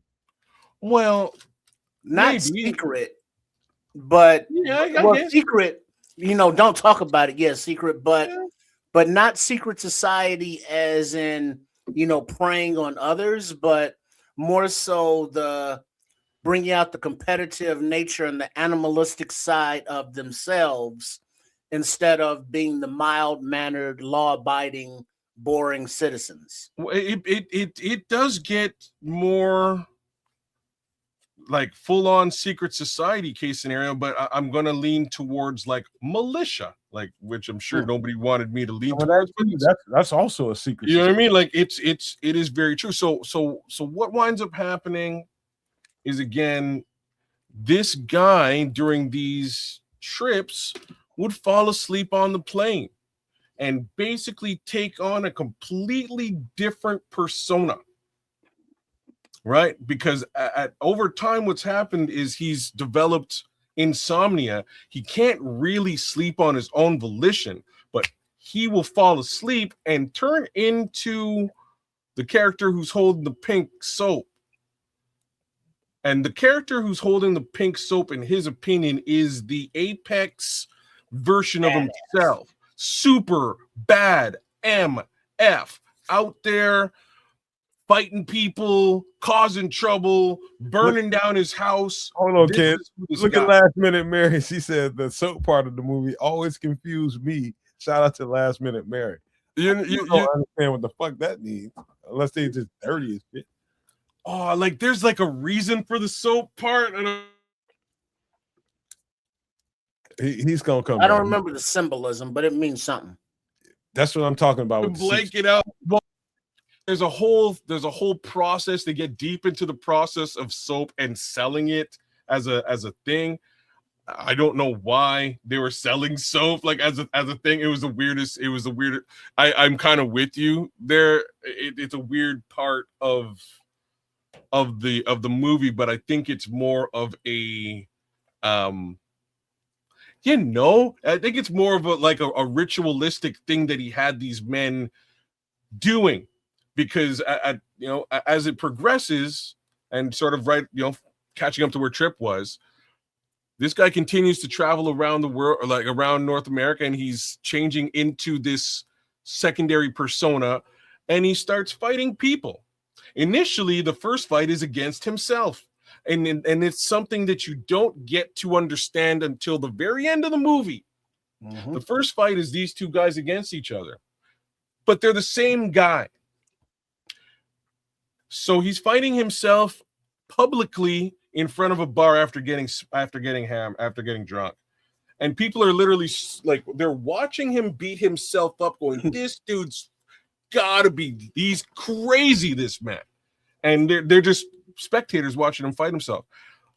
But as it goes along, people start to join in on this action, and they start fighting each other and or themselves, and Fight Club becomes a thing. I think you skirting around the truth, man. I think I ain't gonna say both of y'all. I'm just talking about you. I think you skirting around the fact that he was turning this guy into an animal. He's turning himself into an animal. He is the guy. They're the same guy. So that's where the schizophrenia comes from. You know, either way, you're talking about somebody making themselves animalistic in order to be what? So you're turning yourself into somebody that's indifferent about anything, violent on a whim, and obtuse to pain and anguish. Well, yeah, So because it was the opposite of his daytime, the Jekyll to his Hyde, if you will. Big You time. know, Edward Norton was a big pussy. But there's a lesson to be learned there. And what he's actually embracing is the ability to let that, and this is like a quote from the film, to let that which truly does not matter slide. So even though he's building himself up as this apex alpha male character, when it comes down to real shit, kind of recognizes in many cases that it's like, fuck it. I don't really have to do like society's whatever or anything if it doesn't matter, if it doesn't ultimately change or make a difference in my life, which includes work, which includes. Here's the thing, fellas. I think y'all still missing the big picture. Both characters are showing each other what it's going to have to take in order for you to be what you need to be in this society. You're going to have to be absolutely violent. You're going to be absolutely indifferent to pain, indifferent to somebody else's pain. This is what you're going to have. You're going to have to be a fucking barbarian. No. And no. That's the secret to the society is you're going to have to do some things you don't want to fucking do. And you're going to have to learn how to be indifferent to it. That's what No. That was just the building up of this particular character in order to evil. No, it's not evil. In order to gain fellowship and to be respected, he gains respect from just your regular average Joe America, because he's built himself up to be this person, this person to be respected, this person to be worthy of respect, and at the same time, in a manner under which he has and owns virtually nothing. He's not being respected for how much money he's generated or for the things that he has. He's being respected for the person he's turned himself into, regardless, right? His ability to fight. So and what does that do? That unleashes for his violence, right? Well, not because his violence, yes, but what the mild-mannered Edward Norton, who's a great actor, and the animalistic Tyler Durden. So the people that join the Fight Club that see him beating the shit out of himself and say, "Hey, let's get into that." Last ministry, that animalistic side of them that they are not allowed to display in their own lives. I put a start by it, kids. That she's awesome. Enhances their lives because it cuts them from the shackles of things that don't matter. And this is what it is. It is. He's just building himself into a person that, again, can be respected and followed, to then impart the understanding to others that you need to get to a level where you can let bullshit slide. That's the ultimate understanding in this with respect to his mission. He then goes on a full-on mission with these guys and trains them into becoming a more or less a militia, secret society type cult. And these guys are now off on missions because the way that this guy sees things, he saw things along the lines of this, which is pretty crazy. So you have I have to get to this. So he sees that all of the financial records for the world are stored in the towers. This is before the towers go down, by the way, right? So this is this guy's mission.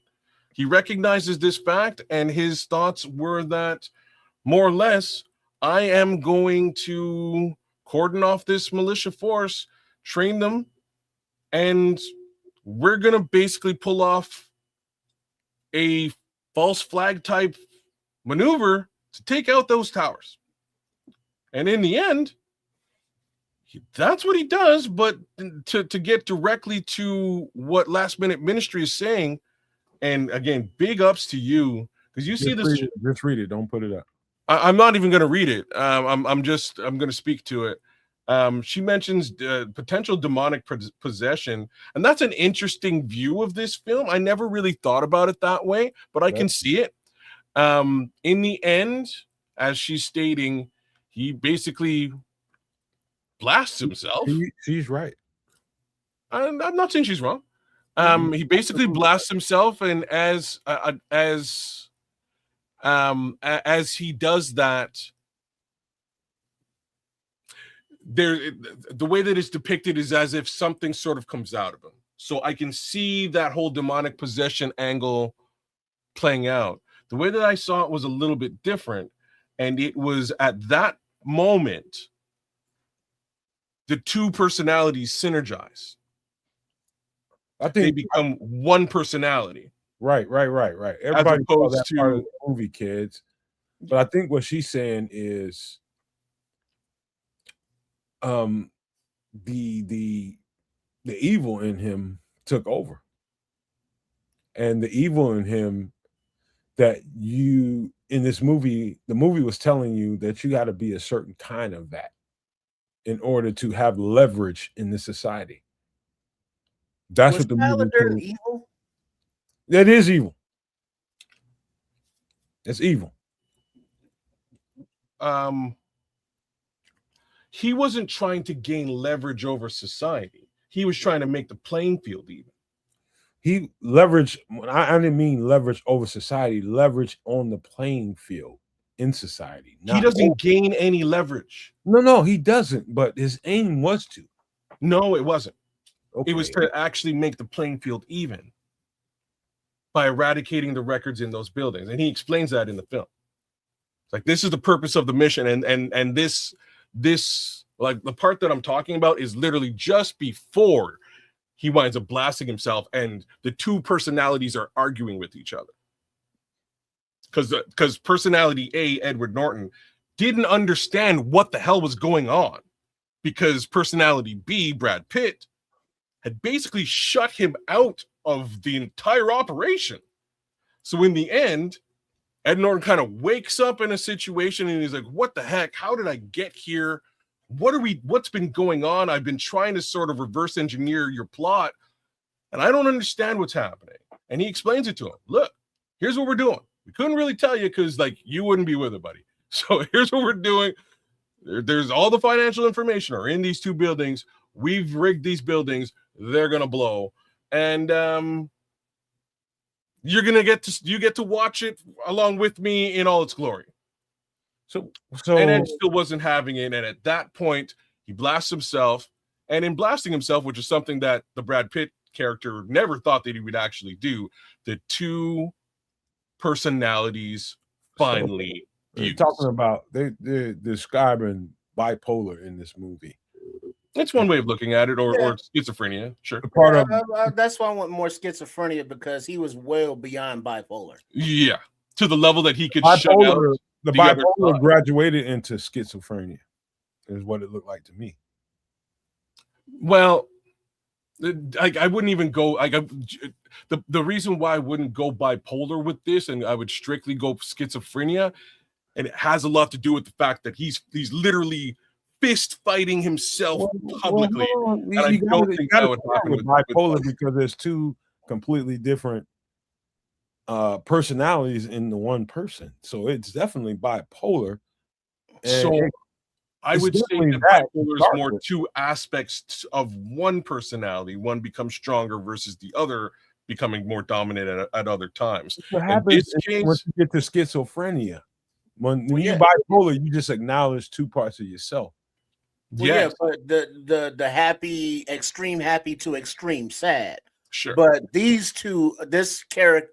characters, plural, however you want to put it, are well beyond that. Oh yeah. Oh yeah. By the end, this is crazy. Yeah. Oh no, from the beginning, from the jump. Yeah. Right. Yeah, like from the jump. right. You're right about that. It just takes a while to understand what's going on if you ever really do. But then we're talking about this, 30 years later. Yeah. Beyond just the physical aspects of the movie, and it's like, what the hell was that we just watched? It took me understand how I felt about it the first time I looked at it. And I told y'all I was like, what the fuck is this? So Neil Red Pill here says he fell asleep in the movie. And I'm gonna tell you the truth, I did too. All right. So the first time I watched this film, I was coming home from work. It had a long night at work. It was on. It was like on. So I was like, oh man, all right, I'm just gonna lie down here and watch this. And I got to maybe 40 minutes into the film, and I slept like a baby. And when I woke up at the very end of the film with him in the building just before he blows his, blasts himself and all that. And I was like, holy smokes, how did we get here? You know what I mean? From where we were, I thought this was just like two, like I said earlier before, I thought it was just like a club with these two guys fighting each other. How did we get to this? I had to rewind the movie immediately and watch it from the beginning. And I watched it a second time immediately. So I'm going to say something like, I love you. You are such an awesome last minute ministry. You are awesome, straight up. So what she's saying here is the really crazy thing about this movie is the debt cancellation at the end is something our government is trying to pull off right now. Super interesting. I'm going to heavily suggest that if for those of you who did not like this particular movie, whether you hate Ed Norton or hate Brad Pitt or was too too whatever, for one reason or that, if you did not like this movie, I mentioned this show, I think last week on last week's episode, go watch Mr. Robot. Mr. Robot is quite literally this film with completely different spins and twists and turns and meat. There's nobody fighting each other. There's no club of dudes who fight. But it's so much so this show that the final episode in the first season of Mr. Robot ends with the exact same song that this movie ends with. One of my favorite songs, strangely enough, it's a punk song called Where's My Mind by the Pixies. Love this song. Love it. What? It ends with a piano rendition of the exact same song. And why this show is cool is they do the exact same thing, Last Minute Ministry, with respect to the debt cancellation, but they do it with cryptocurrency, and it's like a cool hacker spin on just the general themes of what Fight Club tried to do. Man, watch this show. It's awesome. This movie was about the violence inside somebody and the mental illness. If that's what you thought, you missed the reality of the show. Of the movie. Dog, this is about the violence inside people. No, it's not. All right, let me finish, man. And what mental illness can look like on screen. So whether it's bipolar that ended up being schizophrenia, that any way you want to frame that, this is about that. It's like you got some darkness in you, and I'm gonna teach you how to let it out. That's what I got from this movie. And the darkness, I'm gonna show you how to use it to your advantage. In the society that was 30 years ago, here we are at the very end of that society that's pretty much over with, and people kicking and screaming about it. This is we just came from a very extremely dark era in human history. We're talking about absolute violence. That's what this movie was. And mental illness combined. All that combined, and the darkness in human beings that seemingly in this movie, you're hiding what you really are on the inside. And that I'm gonna expose to you what you really are on the inside. You're absolutely violent, and I'm gonna show you what your absolute violence can do for you. Leverage. That's what this movie was to me. I don't. People talking about this is a great movie. This ain't no great movie. This is just crazy. Is what it was. Yo, I last minute ministry. I'd love to spend time with you and really chop it up about this movie because you're nailing all of the important pieces. Like this is why this movie wasn't about like there's a big portion as to why it wasn't about violence. Part of the reason why the whole fighting aspect of the movie comes about, period, is because of the lack of the healthy father figure as a protagonist in this movie. That's why the violence takes place, period. If it wasn't about violence, then the meat of this movie wouldn't have been about violence. No, violence is only it's like a subplot. It's a precursor why is it even there? If it's to sell tickets, to make it exciting, to make it give an edge to it. To give it some edge. This would be a boring ass movie, just like the hacker aspect to Mr. Robot is like the exciting subplot to the film to the show. It's not really just about hacking computers. If you have no interest in hacking computers, still watch Mr. Robot because it's dope, and what they try to do and how they get to where they're getting is they take the exact same route of passage as this film does. They just supplant boxing with bare knuckle boxing with hacking. It's the same angle. In the end, she's so right with that. It has that whole, and he gets into it. He stops and he says, basically, my father was just setting up franchises. He is going around the country setting up different houses with women and different families. And I was an absolutely, I basically raised myself. I had no father to really guide me in any capacity as to whether, as to anything. So this is part of his way to connect with men, his way to connect with other people. Right. It wasn't that wasn't the ends, that was a means to the ends. All I know, one other thing I know about this movie is every fucking body in here stank. And their feet smell like Parmesan. They stunk. I can see it through the film. They stunk. Well, I don't know about that, but I will agree that definitely Jared Leto smells like armpits at all given times. And he was in this. This is the single only film that I can stand to watch Jared Leto in. And I love this movie. I fucking hate, almost as much as I love this movie, I hate Jared Leto. Can't stand him. Who is Jared Leto? Fair enough. Jared Leto. Tall, kind of skinny, always looks confused or kind of dopey. This guy is in him if you see him. He's been the Joker. He's in Tron. He's in everything. I can't stand him. Yeah, that dude. He doesn't have much range. I can't stand him. He's my least favorite. If he's in a film, I will not watch it. He plays the same character every time. I will avoid it like the plague. Hate him. I don't know. The best part of this movie is him getting his ass whooped in the fight scene. I don't know how y'all get to that level with actors, man. I've seen bad actors, man. Seen bad actors. Sorry. It's not that I haven't seen bad actors, but that level? Ed Norton can't act. Have you seen 25th Hour? It's a great movie. That was the shit. Ed Norton's pretty good, man. Ed Norton's pretty good. You know somebody that's all over everything, but to me ain't worth nothing as far as acting, comedian. Drewski? No.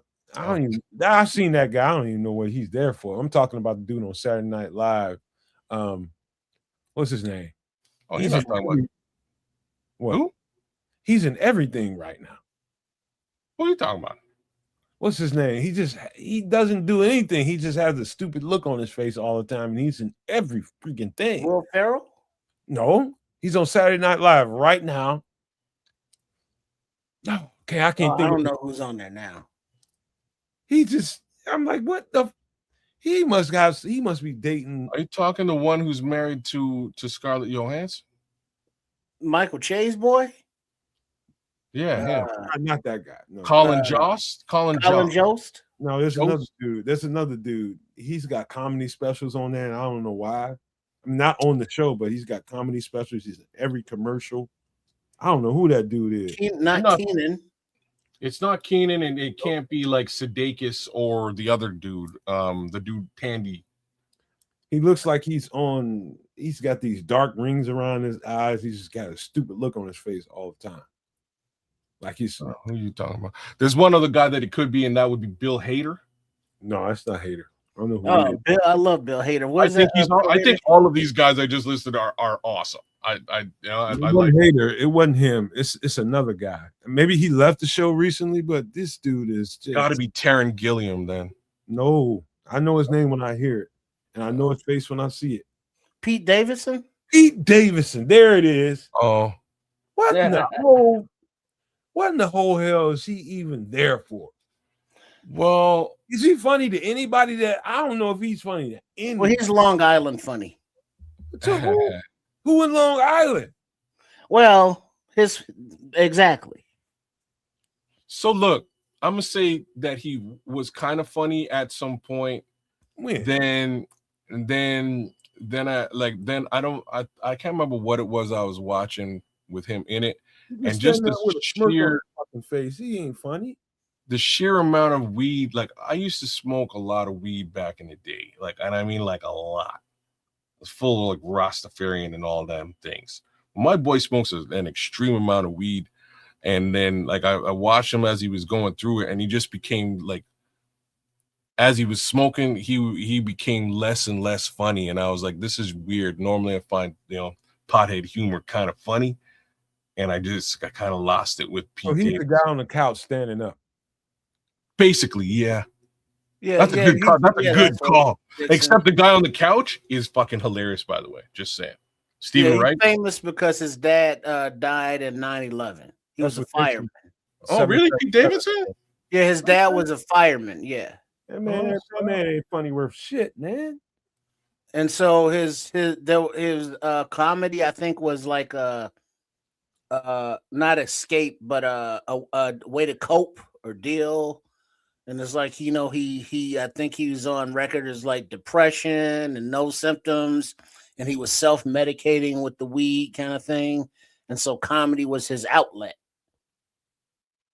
And so here he is. So he's the guy that's last minute. He's funny because he's baked all the time.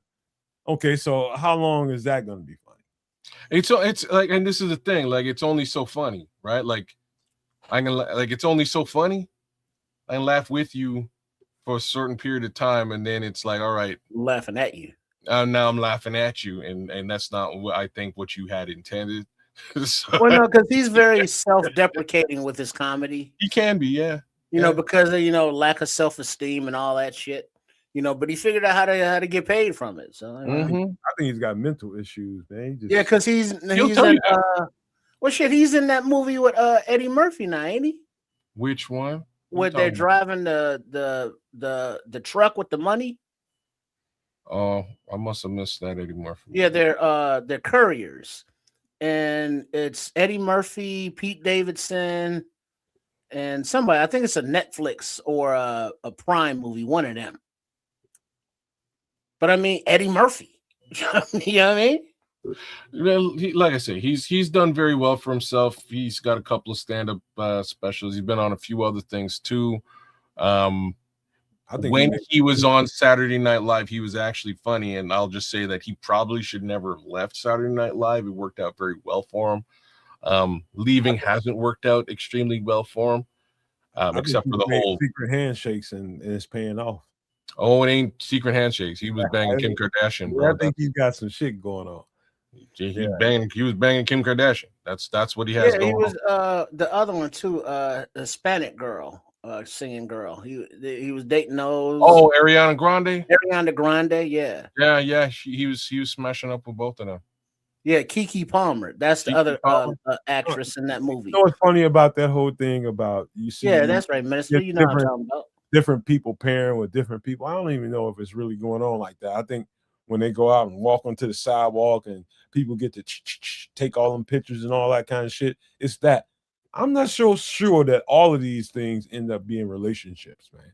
I think some of it is really there for show and to get people talking and draw people into the conversation.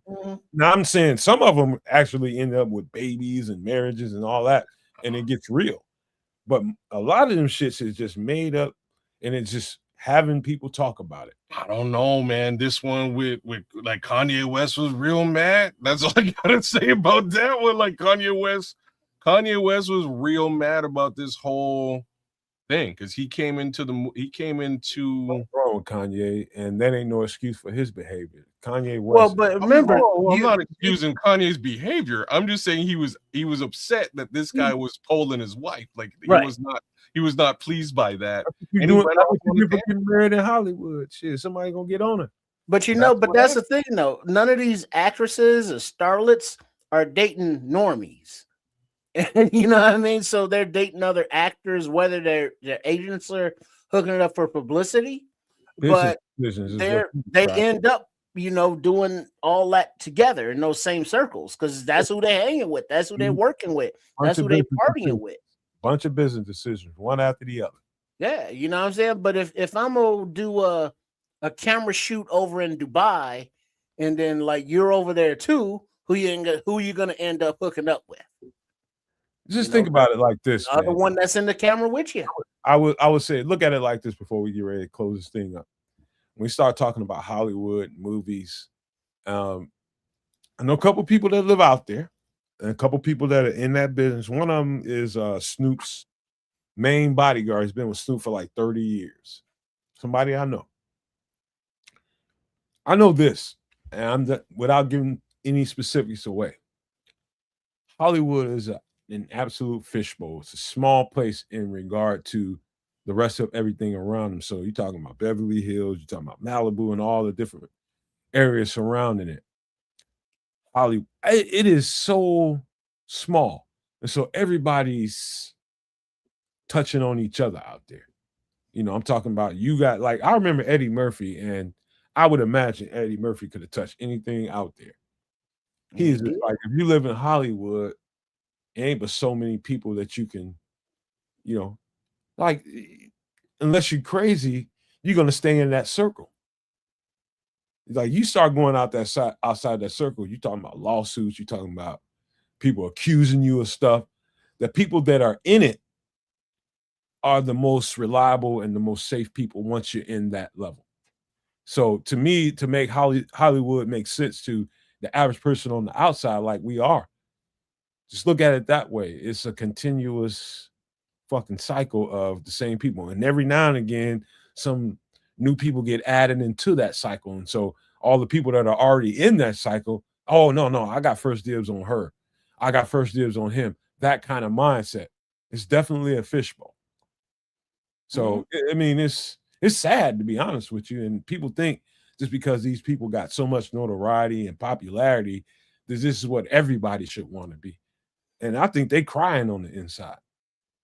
Be honest with you. A lot of them are. What was it? Speaking of Eddie Murphy, it was him, Steve Martin. They were actors in Hollywood, showing that side of the business.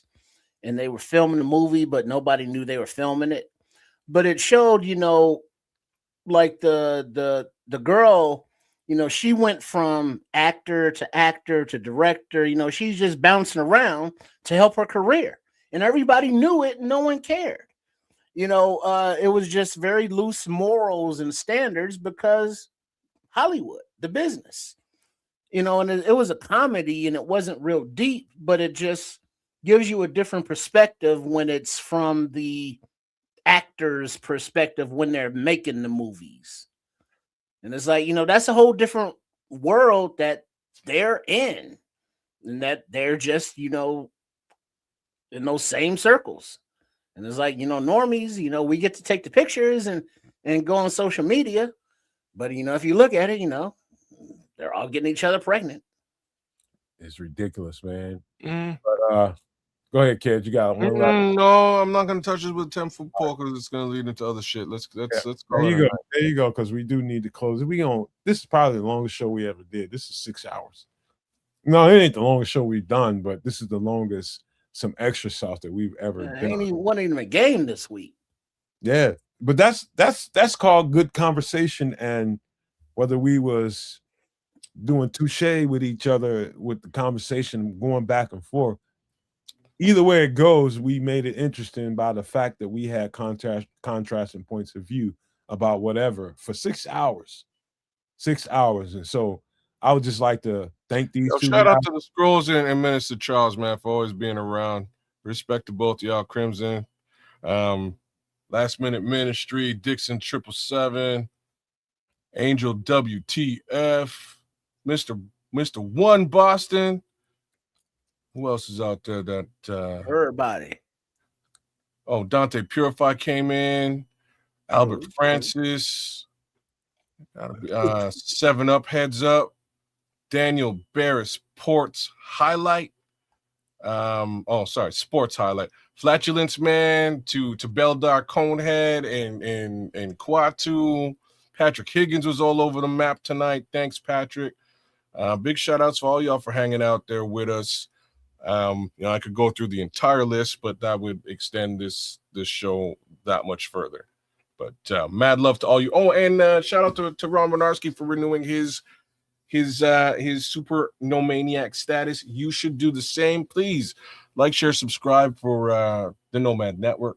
Do the same for Kenza Canuck. That's me, as well as my guy Triple R. Sports Chicago Style deserves your love, needs your love. Like, share, subscribe, all three. We are triple streaming on a Wednesday night, now Thursday morning. And yeah, man, just thank you and respect to all of you guys for participating tonight. It was really cool. Indeed. Once again, shout out to Chef Trips, Coach Tripping, and Trip, and all of the content under the Sports Chicago Style umbrella. Make sure you are subscribed at RRSCS. And yeah, enjoyed the conversation.